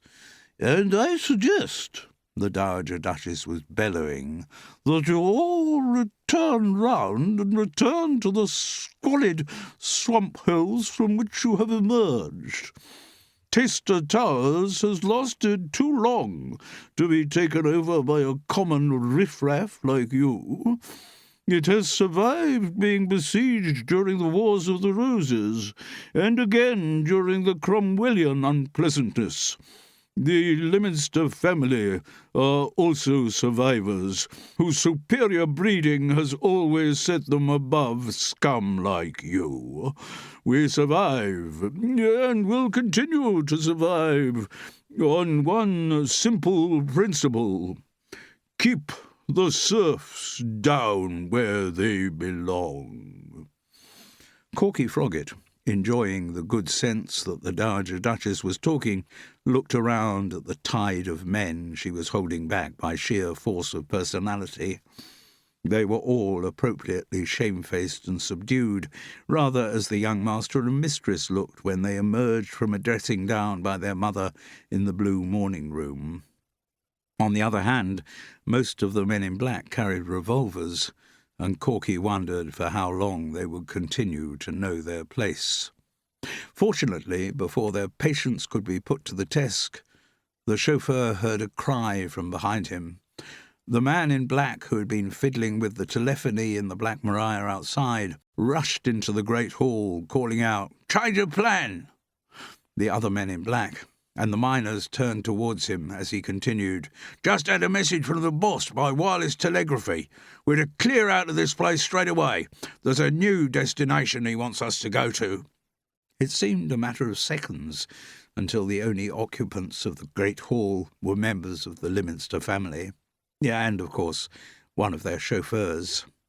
Corky, who knew it wasn't his place to be there under such circumstances, silently withdrew. But as he left, he heard the Dowager Duchess observing to her son, the Duke, "It's like dealing with Labrador puppies. Make it clear from the start who's boss, and they won't give you any trouble." At Scotland Yard, and in various county constabularies, there was great consternation. They had hardly recovered from the shock of having every Black Maria in the country stolen before they had to cope with the surprise of having each last one of them returned.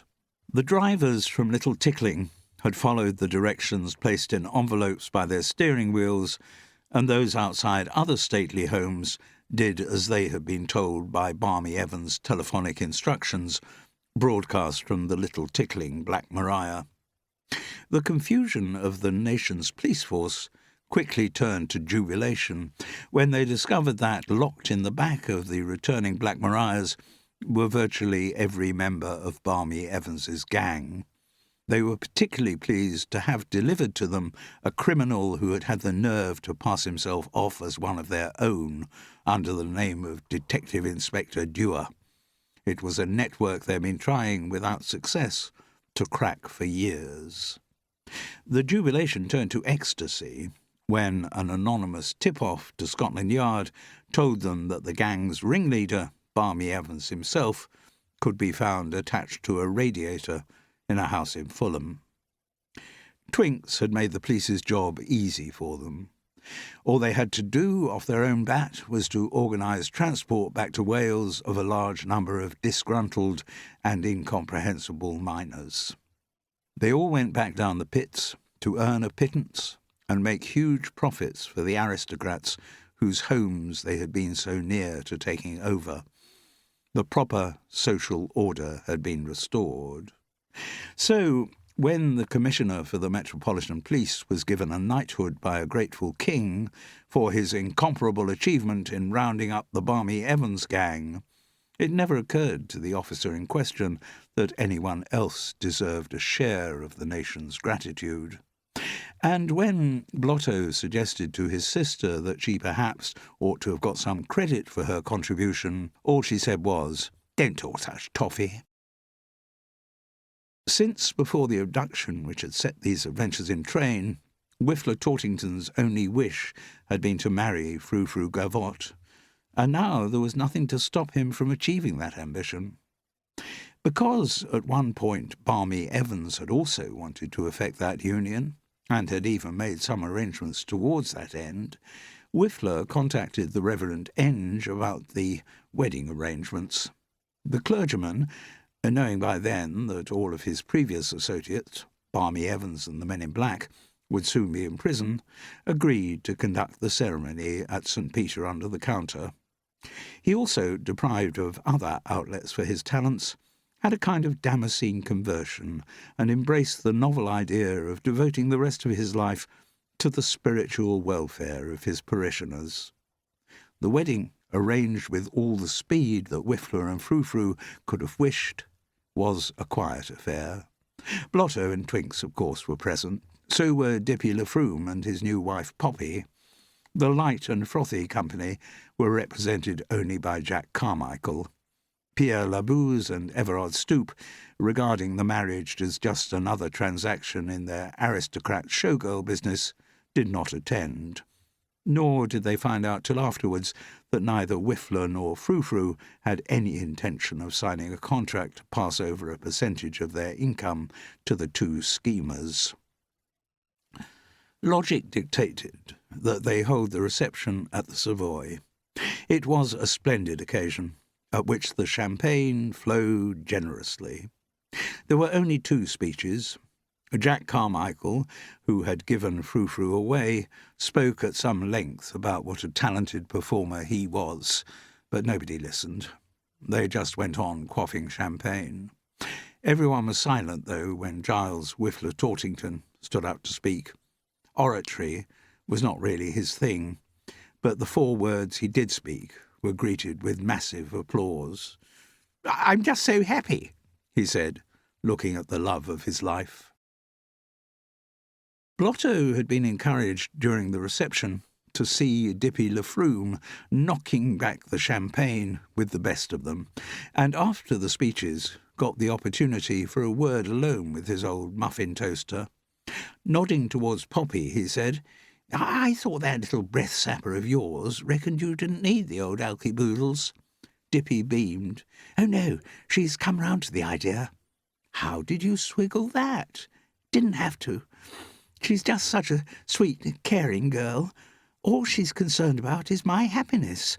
She saw how unhappy I was off the alky boodles, and, as she said, realised that my heart was big enough to love both her and a bottle of good claret. So she let me off the leash." "What a grade A foundation stone you married there, Dippy." "Couldn't agree more. And what's more, another spoffing good bit of news. There's soon going to be a little Lafroom crawling round the carpets. Toad in the hole, Dippy, you are the boy." "Thanks, Blotters. So, see a lot more of you down the Gren, will we?" "A bit more." He looked cautious. "Fact is, I'll probably be spending more evenings eating at home." "Well, I'll be snickered," said Blotto. "Are you telling me Poppy's learned to cook?" "No, Blotters. Better than that.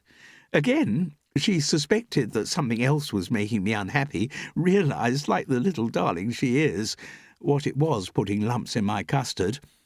And she asked our chef, Xavier, to come back." Blotto smiled benevolently. There was a God. Then he remembered that he was shortly going to have to marry Araminta French Window, and decided that perhaps there wasn't. The Dowager Duchess did not like going to London, but she suffered from incurable nosiness, and when the Countess of Lytham St. Anne's invited her to a return luncheon at the Savoy, could not resist agreeing. Catching sight of her as she processed through the American bar, Everard Stoop left his cackling acolytes and stepped towards her. "Your Grace," he said with an inclination of the head, "a friend in need is a friend whenever you want one."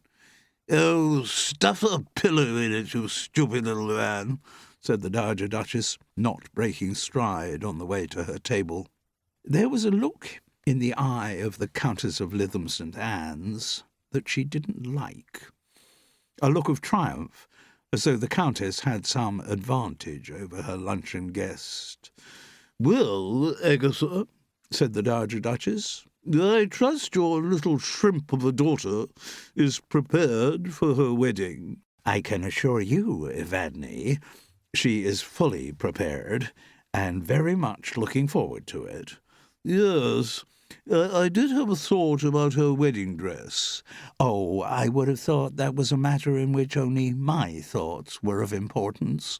"Normally, yes, Agatha, but when we're dealing with a child of such an anemic complexion as your daughter, I think it is only charitable for me to offer you advice." "You always think of others, Evadne," said the Countess through clenched teeth. "But what advice is it that you have for me?" "There's a couturier in Mayfair whom my daughter patronises. Her name is Madame Clotilde, and she is a great expert with colour. I think she might have some suggestions to save your daughter on her wedding day from looking like a white sheet of paper wrapped in another white sheet of paper." The Dowager Duchess smiled magnanimously as she concluded this advice, but she was slightly disappointed in the Countess's reaction. She had been hoping for blind fury, but was rewarded only with slight annoyance. It suggested to the Dowager Duchess the unappealing possibility that her opponent had something up her sleeve. "Did you," the Countess asked ingenuously, like the way the wedding announcement appeared in the Times. I did not read it, came the magisterial response. To search for one's own name in the newspapers is a sign of middle-class mediocrity. Yes, I thought you probably hadn't seen it. Oh? In fact, I would have been surprised if you had seen it. What are you talking about? Stop shuffling round the shrubbery, Agatha. The Countess spoke with agonizing slowness. I am not surprised that you didn't see the announcement of Araminta and Devereux's engagement in the Times, because there was no such announcement. What do you mean? I have had a better offer. I think the word you're looking for is offer. She let the idea sink in. A better offer? The Dowager Duchess bubbled like an overheated coffee percolator. What do you mean, a better offer? I was always slightly worried about the prospect of Araminta marrying beneath herself. Beneath herself? She would be joining the Leominster family. Yes, but Devereux is only a younger son, and a younger son of a duke. The word, Agatha, is duke, the Countess carried serenely on. The younger son of a duke doesn't cut much mustard these days, not for a girl like Araminta. It certainly doesn't compare with her becoming a countess in her own right. Your daughter a countess in her own right. And where are you going to find some accommodating earl ready to take on the anemic little chit? Oh, don't worry, Evadne. I found him. What? The volume of this response attracted looks from all around the grill-room. We sorted out the details, the Countess of Lytham St. Anne's went on, over lunch at Rule's. My daughter Araminta is going to marry the Earl of Hartlepool. In her salon in Mayfair, Madame Clotilde opened the envelope the postman had just delivered. She had not recognised the handwriting. Corky Froggatt did not write many letters. Dear Yvette, she read, I am sorry I did not say goodbye when I left the other day, but this letter will have to do instead. With you I have shared the best moments of my life, but I cannot let anything stand in the way of my loyalty to my employers. I felt very bad when I realised I had not been on hand when my young master needed me. We will not meet again. Thank you for everything. Corky. A tear threatened the 100% perfection of Clotilde's maquillage. The Earl of Hartlepool agreed to come down to London for his wedding. Though the Countess of Lytham St. Anne's assured Araminta that this was a demonstration of his love for her, the real reason he had been persuaded to leave Little Tickling was that he was running out of matchsticks and had found a new supplier in Mayfair. The hunt ball at Taster Towers passed off without incident. Blotto and Twinks were in sparkling form, their feelings being mainly ones of relief. The Countess of Lytham St. Anne's machinations at Rule's restaurant had let them both off the hook. Not only had the Earl of Hartlepool's marriage stopped Twinks from being lumbered with him, it had also mocked up Araminta as a potential fiancée for Blotto. Never had two jilted people been so happy. They were equally happy some months later when it was announced, to general surprise, that Araminta, Countess of Hartlepool, was expecting a baby. And when a boy arrived, as transparently pale as his mother, the happiness spread to Whiffler Tortington. As well as having married the woman he loved, he now achieved his only remaining ambition. He renounced his claim on the Hartlepool title and happily endorsed his new half-brother as heir to Little Tickling and everything else. His life was also enhanced by a generous allowance from the father who couldn't remember what he looked like. Frou-Frou kept lots of friends from her theatrical days, and the nights when Whiffler wasn't with his muffin toasters at the Gren, there was nothing the couple liked better than going into the West End to see the newest, hottest Revue. And in time, too, they became parents. Barmy Evans and his men in black all received substantial prison sentences, which would prevent them from being a threat to the public for a long time to come, and Barmy's dangerous socialist plans were put in abeyance for the time being. Pierre Labouze and Everard Stoop, who had not in fact done anything criminal, continued to make a little money on the side from matching up superannuated showgirls with vacuous aristocrats. Dolly Diller, realising that she wasn't going to be spending much more time with Barmy Evans, was happily married off to an Anglo-Irish earl who owned most of County Offaly. When Everard Stoop, in the American bar at the Savoy, announced that the union was an awfully good thing, how his acolytes roared. And, of course, Labouze and Stoop continued to produce intimate revues. In fact, on the night the heir to Little Tickling was born, they opened a new one called Light Up with Laughter, whose opening number ran, "When you're feeling low and you've had your go and there's nothing coming after, when your face is long and you need a song that will echo to the rafter, when you feel like doom and you're sunk in gloom, you're in need of something dafter. So come on, unwind, yes, switch off your mind, and just light up with laughter." This has been an Hachette audio production of Blotto, Twinks and the Intimate Revue. It was written and read by Simon Brett. Text, copyright, Simon Brett, 2018. Production copyright, Hachette Audio, UK,